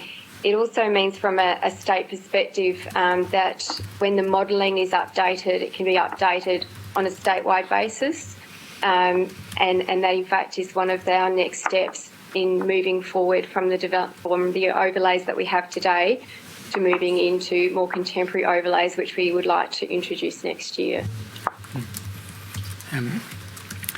Miss McGowan, I'll come to you now. In Western Australia, I understand people are allowed to build in what are designated as bushfire-prone areas. Yes, there is a presumption against approving any new development, particularly in areas of bushfire activity level 40 or extreme fire zone areas. And our Planning Commission is increasingly not supporting any applications in those areas. I think certainly there are some issues that we need to bear in mind, and we've got some legacy issues, as I've heard other evidence suggest, that where there are long-standing approvals, the challenge is that balancing something that's existed for some point in time, and so in instances where there is going to be development, the expectation is that the risk is mitigated as much as possible. We would prefer it to be at least down to BEL 29 or below, and conditions can be put on applications or on approvals on that basis. But the absolute presumption is the primacy of human life. Thank you, Ms. McGowan. Ms. McGowan, I understand the mapping that's presently used in Western Australia is binary. That is, you're either within or without a bushfire-prone area. Yes, so currently it is and that's available online, and someone can type in their address. We've recognised that doesn't allow us the flexibility to actually recognise a lot of the conditions. So we are moving along with our Department of Fire and Emergency Services and our Department of Mining and Industry Regulation and Safety. We've contracted the CSIRO to develop new mapping that's in progress at the moment, and apart from CSIRO having been, I suppose, the priority to assist with some of the work on the East Coast as a result of the 2021 or 1925 season, would have been finished by now.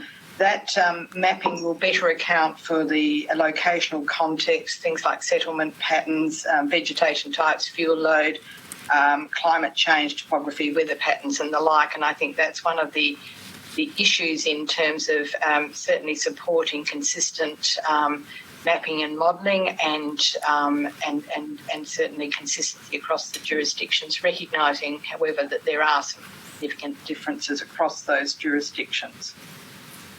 Thank you, Ms. McGowan. Ms. Whalen, Ms. Coutts, in the ACT, I understand that building is permitted in areas that are identified as bushfire-prone areas. That's right. That's right. So the non-urban area in the ACT is declared bushfire-prone. The development there is really only limited to a residence associated with a rural property. In the urban area, for new subdivisions, there's a requirement for them to comply with the Estate Development Code, which covers requirements such as edge rows and doing a bushfire assessment to determine which bowel level or bowel should apply to particular blocks, and then that's put into the planning system. Thank you. Is there any active discouragement of building in a bushfire-prone area, or on the part of the ACT government? Not actively discouraging, but it just to comply with the requirements depending on the bushfire risk for that property. But again, like many of the other jurisdictions, there is an extensive education program and visibility of the risk associated with building in those areas, easily accessible by our community. Thank you very much, Commissioner Whalen. Mr. Lesh, in relation to the Northern Territory, it's a unique position, I understand, as regards bushfire-prone areas. Yep, we are somewhat unique. I think we count ourselves very lucky. So we do not have any designated specific bushfire hazard areas which impact human settlement patterns at the moment. That doesn't mean we don't have a system that if they were identified, that we could impose those. So if it were determined that there were areas we did need to respond to bushfire hazard, we do have a single NT planning scheme over the entirety of the NT, and the policy is developed by the NT Planning Commission at a territory level. So in the same way we currently deal with storm surge and flooding risks through specific overlays, we could, if they were identified, deal with bushfire risk through the same mechanism. But as you said, yes, we don't have any identified at present due to the unique circumstances here. Thank you, Mr. Lesh. Going back to South Australia, Ms. Allen, Mr. Stark, I understand that if building is permitted within a bushfire-prone area, there are certain requirements surrounding the building, and in particular that the building has to comply with the Australian standard 3959. Is that correct? That's correct. Mm-hmm. And Mr. Stark, I understand that you're familiar with the Australian standard. I am indeed. We heard evidence earlier today that the Australian standard is determined by reference to what are called bushfire attack levels, or that's correct. Yes. And those levels in turn depend upon the use of what is called a fire danger index. Yes, a combination of the fire danger index, which takes account of vegetation and distance from the property. Yes. And is it correct that the last time that there was an upgrade to the standard surrounding the fire danger index was in 2009? No, there's been a further update since then. I'd have to get back to you with a particular date, but Standards Australia have updated since that time. Right. We also heard evidence that some states adopt different fire danger indexes, that, for example, Queensland adopted a fire danger index of 40 for the whole state, and New South Wales a fire danger index of 80 for the whole state.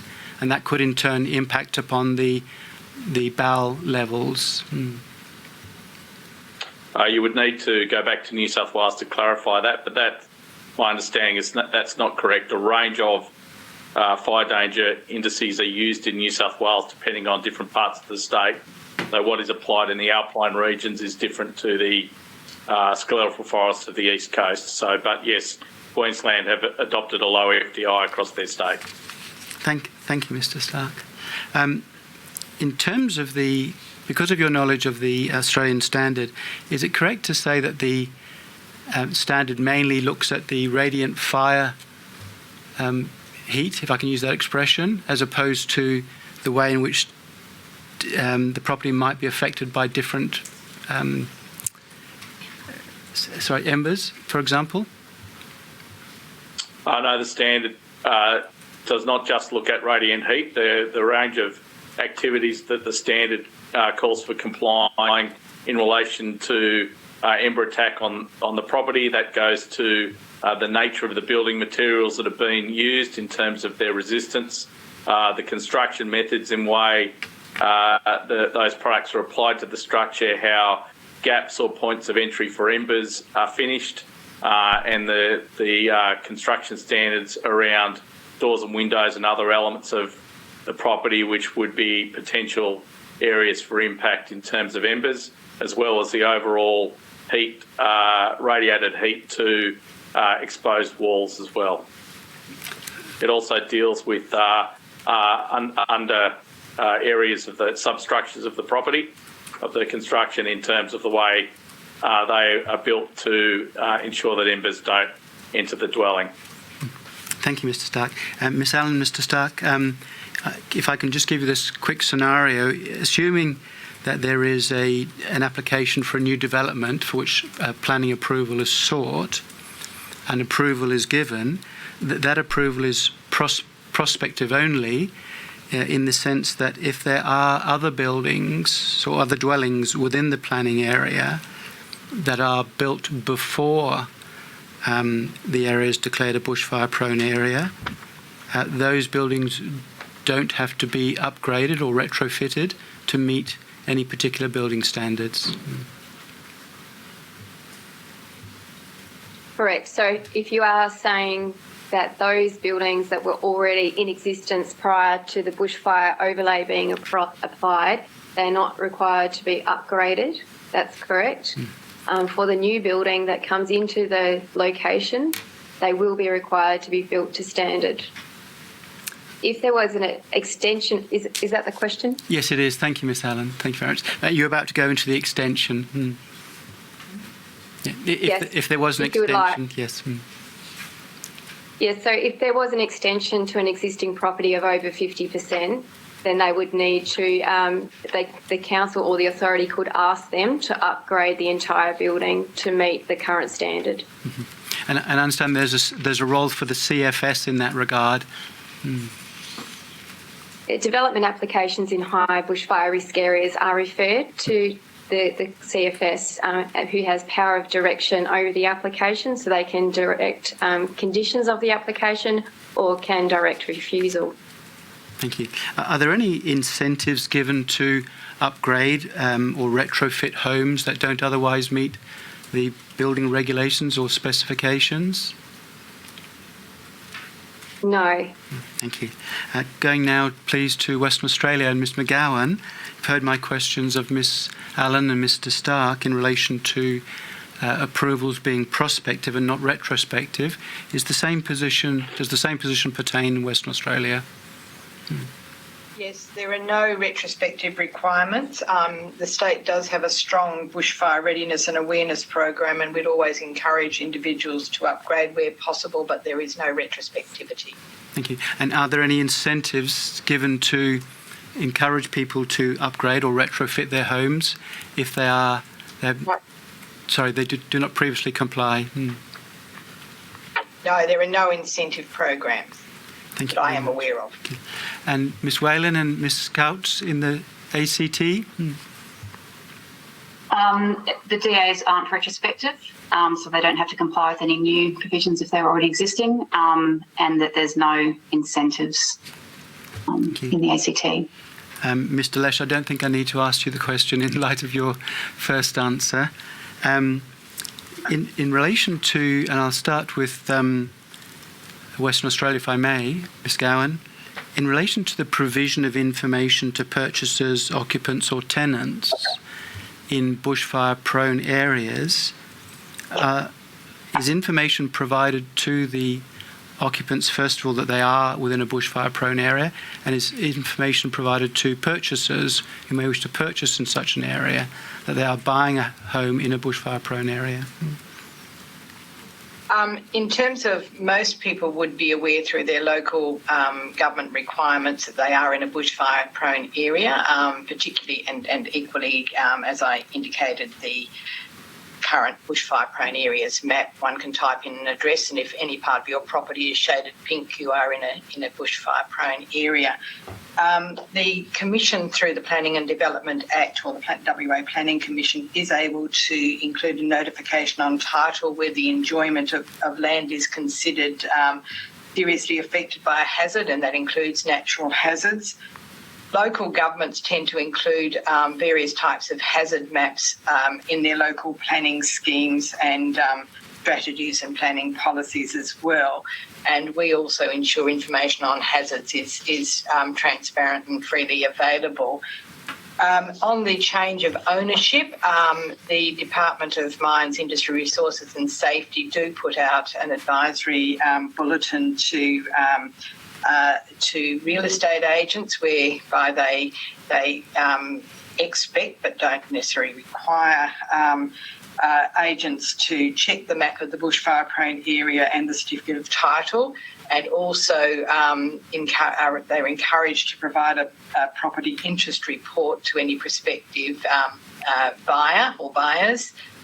Equally, a buyer themselves can actually go to Landgate, which is our spatial mapping agency that maintains the cross-government data, and purchase both a certificate of title or a property interest report, which would show that information on. I think there's a couple of things as well. One is that we see it as an individual and collective responsibility. So our consumer protection approach in WA is very much predicated on an informed buyer and an informed seller. So we would expect some due diligence to be given, but equally we would want the information to be readily available for anyone seeking to find it. And probably the only other broad comment, as someone who has probably come into the land use planning system rather than come through the system, is that most people tend not to engage with the planning system unless they themselves are intending to do something, or in fact a building or structure is going up near that might impact them. And so that's why we tend to encourage people to go to their local government, because they can provide information on the planning requirements, any bushfire requirements and any building permit requirements. Thank you, Ms McGowan. If I could please go to the ACT and the same question for Ms Whalen and Ms Couch. So there's no requirement for new purchasers or tenants to be provided information about the bushfire-prone status of a block. However, the ACT has a mapping system, ACMAPI, that provides information about zoning and other things, and it does include bushfire-prone areas. So that's a free tool available for Canberrans. Yeah. From an agency perspective, our bushfire preparedness activities that we undertake each year heavily emphasise the availability of the information that is on ACMAPI. Thank you, Ms Commissioner Whalen. And Mr Lesh, in respect of floods in the Northern Territory as opposed to bushfires, is there information available to would-be purchasers of the existence that they might be buying a dwelling within a flood-prone area? Yes, there is. So similar to the other jurisdictions, except with regard to flooding and storm surge, we have something called NR Maps, Natural Resources Maps, and we have an NT Flood Management Committee that's convened that is responsible for releasing those maps. So we have those maps are available to anybody purchasing properties. It'll let them know where they're located in terms of risk. Because we have an integrated building and planning system whereby you can't issue a building permit without first obtaining a planning permit, we have an overlay which will identify for a proponent that they're in that certain area, like the other jurisdictions are saying for bushfires, and you couldn't build a house without getting the planning permit first because the building permit could not be granted yet. So that's the way we deal with it here. It's also conveyed on the administrative interests on the titles. So while it's not on the title itself, when you do a land search, it will show the storm surge affected properties that for people buying those properties would be able to see that they are affected by the storm surge. Thank you, Mr Lesh. And to South Australia, Ms Allen? Yes, we have a similar process to the other states in that we do have all of the bushfire overlays very publicly accessible, and people can check their own bushfire risk levels through the website. In addition to that, we have under the land conveyancing legislation what we call a Section 7 notice in South Australia, which is issued when people would like to purchase land. And on that notice, it sets out the key zoning for that property. And under the new system, it will start to call up those overlays and identify those so they can go and investigate the meaning of that. Thank you, Ms Allen. Now, I understand that each of the states and territories were provided with a number of scenarios that addressed various questions surrounding would be developers of their own homes or persons wanting to carry out a development or farmers. And we received, obviously, answers from all the states and territories around those scenarios. I just want to ask a couple of big and broad questions for all of you. And the first of those questions is whether, the extent to which you found it quite a difficult exercise to provide all of the information that was sought as a generalisation. And the second thing is how long, or in terms of obtaining permission, for example, to do the clearance of roadside verges or clearance of native vegetation, whether the time frames that might be involved were regarded as onerous. I could perhaps go to South Australia first of all. So can I go to the first part of the question first, which was to find the information? Yes. The information that we've put in here was publicly accessible, so all that information is actually on our sa.gov.au website. So all of the answers to those questions were fairly readily accessible. Did you want to address it? So with regard to native vegetation clearance, South Australia has a system whereby if it's clearance for a new development, that's an application to the Native Vegetation Council, and that can be approved under delegation or by the Native Vegetation Council, depending on the level of risk.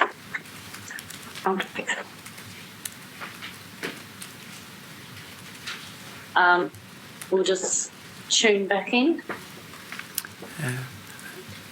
We can hear you, Ms. Martin. Okay, you're fine. We're fine, thanks. Depending yes. on the if it's an existing development or an existing activity, the authority to approve the clearance of native vegetation for fuel hazard reduction purposes is through the CFS. And the Chief Officer of the CFS or his delegate has that authority. Thank you. Mr. Stark, do you wish to add anything to what Ms. Martin has said? No, nothing to add to that. Thank you. To the ACT?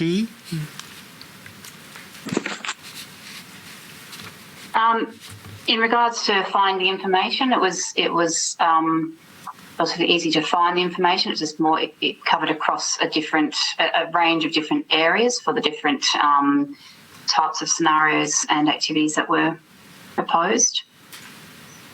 And then for clearing of the land. Yeah, and for our rural landholders, they're also readily supported through our Farm Firewise program that is run through the Rural Fire Service here in the ACT.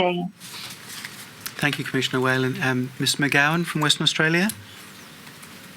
No, finding the information or providing the information was not particularly difficult. I think in terms of timeframes and processes within the planning system, we do have a number of statutory timeframes. I can't say with precision, but most things are required within any period from 30 days to 90 days, depending on complexity. The clearing permits, etc., I'd have to defer to our Department of Water and Environmental Regulation, but I would say that we're currently going through both a process of planning reform where we're looking to simplify and streamline all of our processes, including a single portal, and also there is a whole of government initiative on streamlining of regulation. So I think it's something we're constantly looking at to try and get that right balance between making sure we have the information available and expediting the process as quickly as we can. Thank you, Ms. McGowan. And to the Northern Territory, Mr. Lesh, Mr. Bolsh. Yeah, thank you. So back in 2007, we rationalised 40 different town plans in the Northern Territory into one consolidated NT planning scheme. So all the requirements for land clearing are in one location from a planning perspective. So the same requirements apply, same location to get those requirements for Alice Springs, Darwin, any other town in the Northern Territory that's zoned. So it's not tough to get the info, and it shouldn't be tough to interpret it. In terms of time frames, we assess all those applications at a state level, so we know it takes about 51 days on average to do a land clearing application across the NT. Did you want to add anything? No, I think that's okay. Yep, that's it. Thank you very much, Mr. Lesh, Mr. Bolsh. Commissioners, those are my questions for the panellists. You may wish to have some questions for them. Commissioner Bennett, so do I, but I'll go to Commissioner Bennett. No, you okay. Please. I was happy to, there were two, everyone said it wasn't hard to find the evidence, the information to give to us, but I was more interested, I must say, in the idea of how it is for the average person, the average citizen who wants to find that evidence. I'm assuming that you would know where to go, hopefully. And I picked up Ms McGowan's comment that WA is looking at streamlining it and having a single portal for that. What I'd like to have an understanding of is if the various jurisdictions are all looking at that sort of concept where you can go into one place and maybe have a hyperlink to another website, but, individual people don't know to go to different departments necessarily for all the bits and pieces they need to do in this area. And that's where I think the difficulty might lie. So I'm not going to start with Ms McGowan unless you've got any insights on that, because you've already said that WA is going to do that and try and have a single portal, which I assume will include hyperlinks to other relevant application forms that you might need, or other departments or areas you might need to go to. Is that right? Is that what you're looking at? Yes, certainly that's the intention.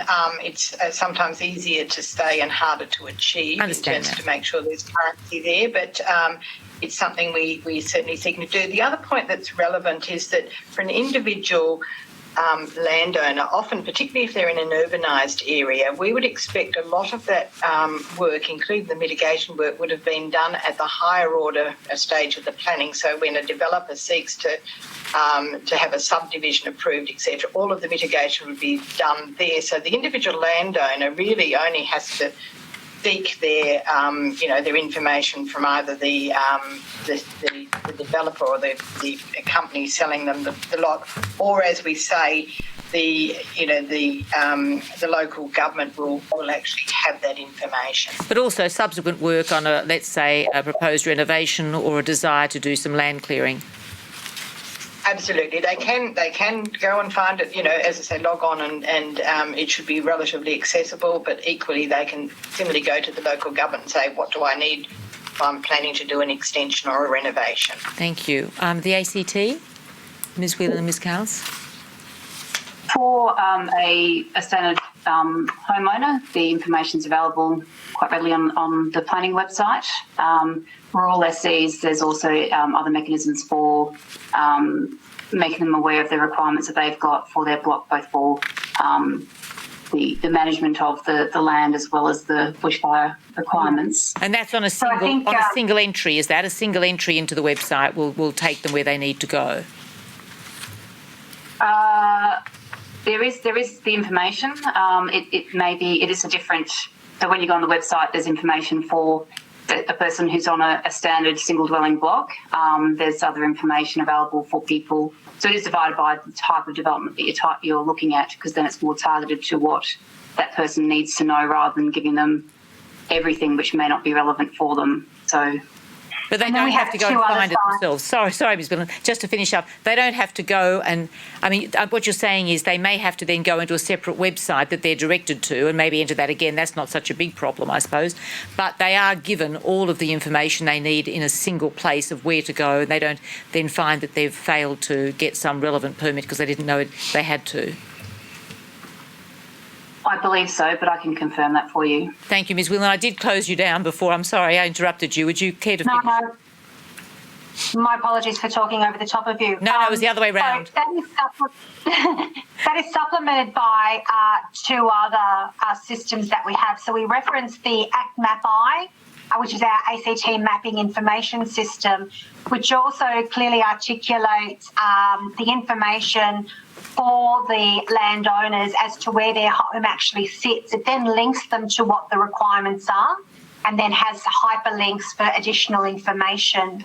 That also means that if they go in through the ESA website to what we call our Farm Firewise for our rural landholders that require support, that is also hyperlinked back into ActMapI as well. So it's actually probably 2 areas where the information can be found, from standing where you sit in a bushfire-prone area and what your responsibilities are, and then through the EPSDD website for the planning and approvals process. Thank you very much. I don't know whether the Northern Territory wants to add anything to this, gentlemen, because you don't. You seem to be in an easy land as far as this is concerned. Look, we're happy where we are, but I would like to point out that we do have what they're talking about. We have a development applications online one-stop shop. So because they don't lodge the development applications with the council, they lodge them with the state. Whether you're doing a shopping center or you're doing land clearing or you're doing a high-rise residential development, it's all lodged online through that one system. So it's it is quite accessible. And if you want to cut things down and for the non-existent hazard that for any hazard that you might have in the territory that you need to deal with, that information would all be made available to you at that time. So we do allow for clearing of fire breaks without planning approval, so that's on our website. So if you want to clear land for a 5-meter fire break in a semi-rural area or a 10-meter fire break in a rural area, that's specifically permitted without, so it's exempt from requiring planning consent. So in that sense, we're integrated, yes. Thank you. Thank you very much. South Australia, and I've got one extra question for South Australia, I have to admit, but what about South Australia? Do you have or looking at a one-stop shop for the citizen with regard to all of the information they need, including vegetation? So what we do have being launched on the 31st of July is the SA Planning Portal, and that will provide a range of services to the community. One of those is the lodgement process, so being able to lodge a development application online. And then there are referral mechanisms to the relevant agencies that will consider that application. So from the lodgement perspective, the individual will lodge the application and then it gets sent off to any agency that needs to provide advice or direction on that application, and it comes back into the assessing authority. So from an applicant's point of view, it's very straightforward and simple. It will also, when you come into the system, it will step you through a series of questions which will determine whether your application is exempt or not exempt. So when you go through, if you're doing native vegetation clearance of a certain type, it will say that's exempt or it's not exempt from requiring approval, and then it will step you into the next stage. So if it's not exempt, it will take you to the new planning rules, the statewide planning and design code. From there, you would type in the nature of the development that you would like to undertake and the property address. The database, so it's structured as a database, so it's not a PDF document, will go through and search for all of the planning rules that apply to your site. So if you're in a bushfire prone area, it will go and seek out the provisions around bushfire, bring them out for you, and then you can print all of that off, or you can just use the online version and it will just pull out the application rules. So if you're building a house, it will only pull out those planning rules that are relevant to the house. And it will look at all the overlays that apply, all the zones that apply, and just pull out those particular policies. Okay. So this is moving from 68 plans to one process. It's all electronic. Thank you. That's very helpful. I just want to check if that'll clarify one thing for me. We've dealt with it. We dealt with it when we went visiting there, and we've had a panel where it's been raised again, and that is the question of roadside vegetation clearance. And in particular, we were in Kangaroo Island, so we saw what happened there and the wick effect of the fires going down the roads. And we understood that there was some uncertainty, or no, that's not true. There was actually a strong view at the time, as we understood it, or as I understood it, that you could not clear roadside vegetation, even if you formed the view that it was a fire risk, because of the fines, because of the, what's it called, the Native Vegetation Act, I think, or something like that, and the potential for individual fines, even for people involved in the fire service for doing so. What we then heard afterwards in a panel before this commission was that it used an interesting concept for, again, being a lawyer, an interesting concept for a statutory provision, that it used to be black and white, but now it's more shades of grey. I'm not quite sure how shades of grey come into a statute, but that's a different question. What I guess, will this new system of yours absolutely clarify the shades of grey in terms of what you can and can't do for roadside vegetation clearance that could pose a fire risk? Commissioner, if I might, just before getting to that question, you alluded to there is a member of the public may make an application for land clearing which is not associated with the development. So, we've talked about the Planning Act and approvals. In that case, in South Australia, the CFS undertakes from the Native Vegetation Act and the Native Vegetation Council plans, makes those assessments and can approve those works, and a number of those works are exempt. On Kangaroo Island, the issue in relation to roadside vegetation has been somewhat affected by the fact that the current roadside vegetation management plan hasn't been approved, and so currently that roadside vegetation modification could only be achieved by making application to CFS at this time. Okay, thank you.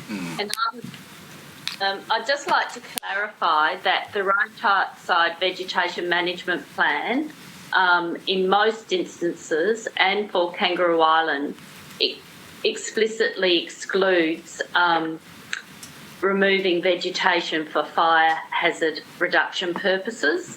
So the roadside vegetation management plan and the guidelines of the Native Vegetation Council are really only for safe carriage of vehicles. And if you want to clear roadside vegetation for a fire hazard reduction purpose, you need to apply through the CFS. And how long does such an application normally take to be determined? The average is 5.5 days, and the longest one over the last 12 months has been 11 days. Thank you. Oh, thank you very much. Can I just take that a little bit further?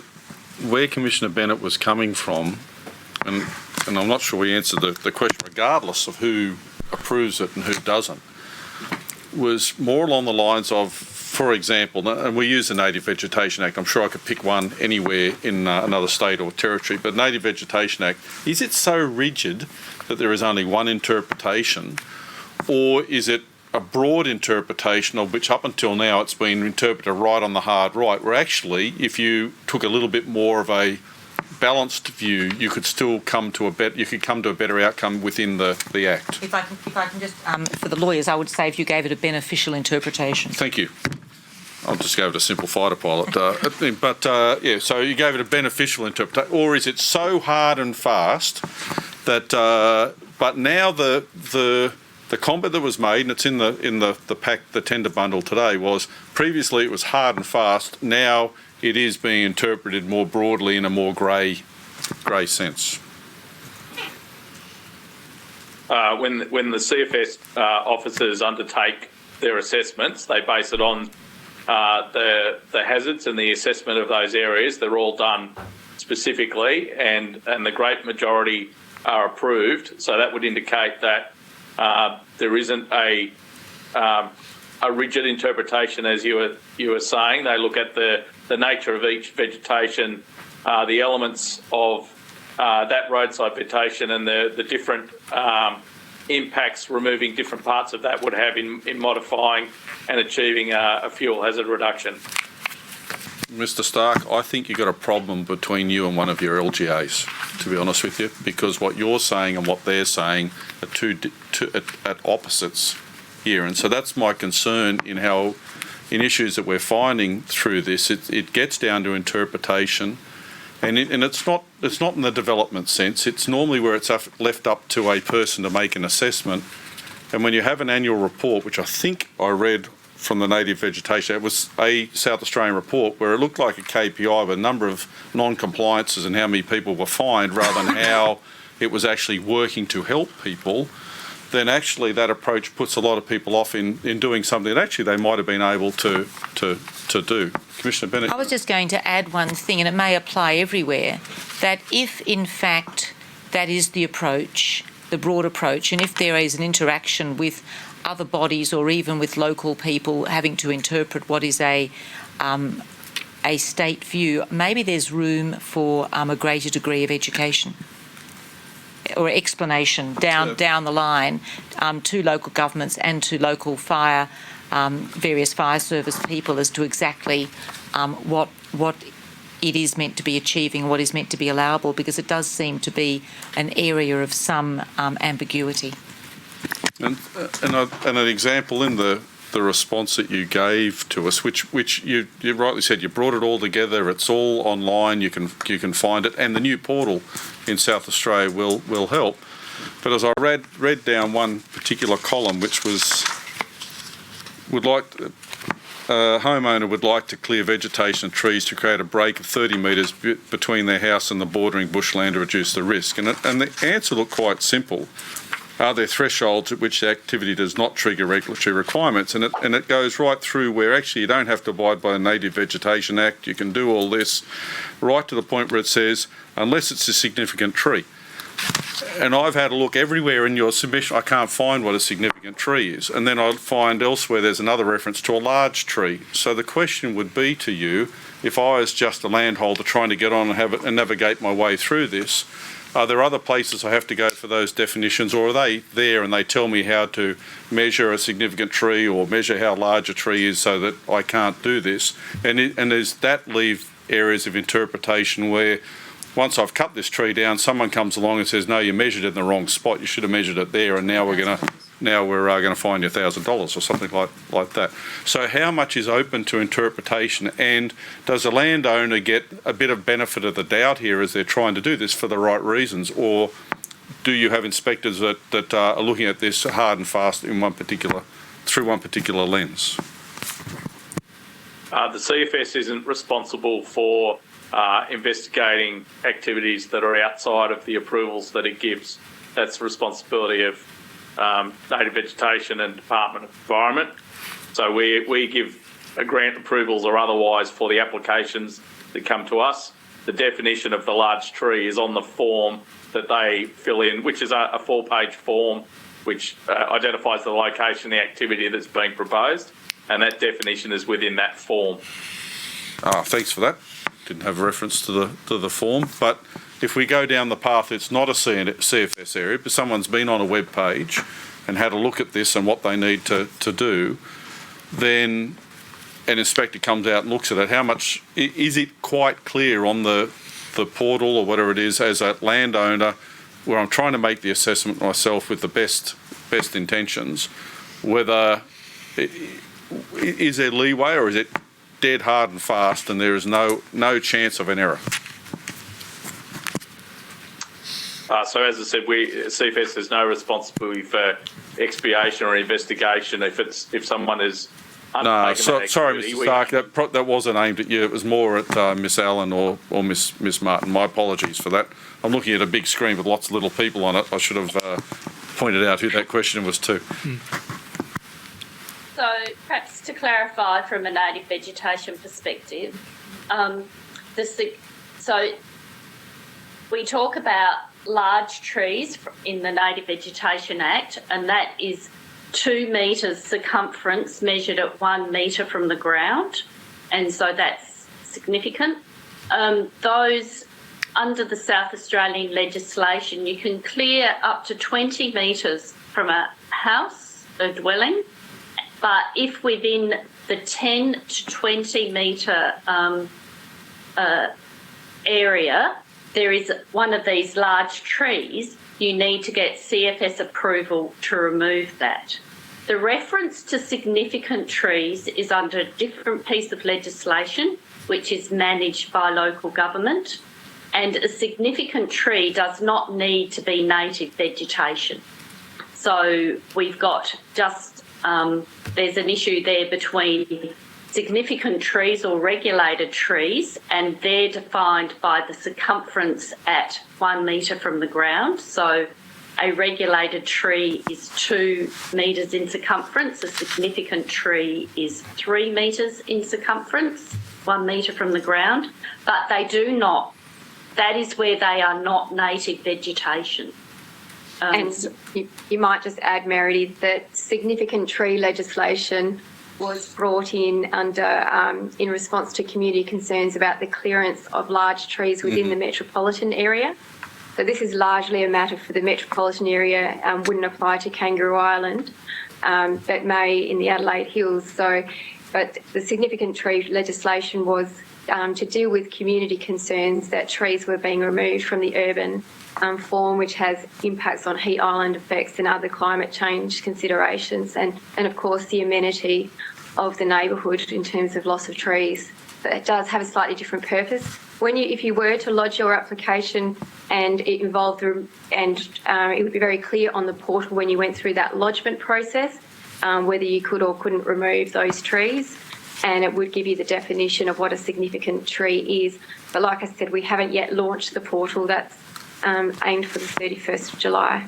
But if I was a landholder doing the clearance, I don't have to put in an application. I have to go somewhere and see if it's all applicable. And so all that information would be available to me as I typed all that in. Is that correct? And I understand there's good reason for all this. I'm not trying to circumvent the good reason that's there. I'm just trying to look at it from a person that's is not an expert in the field, not the practitioner, just trying to do the right thing here in the community and not wanting to fall into a pitfall where a compliance inspector comes around and says, well, that was wrong, and you've got a fine or whatever. Thank you for that. Commissioner Bennett? I just have one very small question, and I'm going to ask it to each of the 3 jurisdictions where bushfire, for example, is relevant. Do you have, and bearing in mind, Mr Stark, you said it can take 5 days or maximum of whatever it was, I think 11 days for an application to be determined. I'm assuming that there are applications in all jurisdictions for various things like this. Is there a statutory exception for an emergency? I mean, if a fire's coming down the road and I don't really have 5 days in which to, or it's going to be in 24 hours, I don't have 5 days to make an application and have it determined at all. I mean, it's, the fire's going to be on me and I've decided to take down whatever it is. Is there a statutory provision in each jurisdiction for taking action in an emergency? South Australia? Yes, in South Australia, South Australia's provision under the Fire and Emergency Services Act to enable those activities to occur. Thank you. ACT? Under the Emergencies Act, same provision. Western Australia, Ms McGowan? Certainly it's outside my area of expertise, but my understanding is we do have similar provisions that an emergency situation is taken into account. And in the Northern Territory, if you've got a tree and there's a cyclone coming in, it's going to go onto your house, can you take the tree down if it's an emergency? So we have an exception in the NT that if you can clear up to 1 hectare of native vegetation on your property without a permit. So it would be very likely dealt with through that already. So it wouldn't need to have any emergency exception, I don't think. Thank you. But if you did, the minister could impose one. Thank you. Thank you. Thank you very much. Mr Tokley. Commissioners, Chair, that concludes this afternoon's panel. If all of the witnesses could please be released. All witnesses can be released. And thank you for joining us this afternoon. It was a very valuable discussion. And South Australia, please don't take it personally. It was a particular area that had come up as a part of the hearings and as a part of the visit that we're just trying to get to the bottom of it as a non-practitioner. So we appreciate that very much. Thank you to all of you, and thanks for joining us.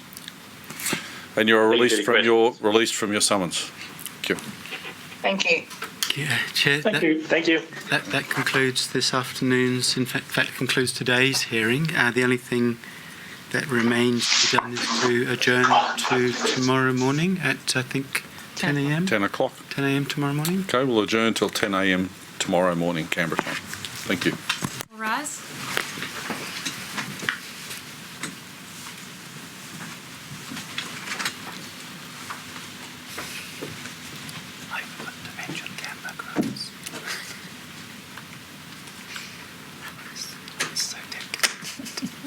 The Royal Commission has adjourned until 10 a.m. tomorrow.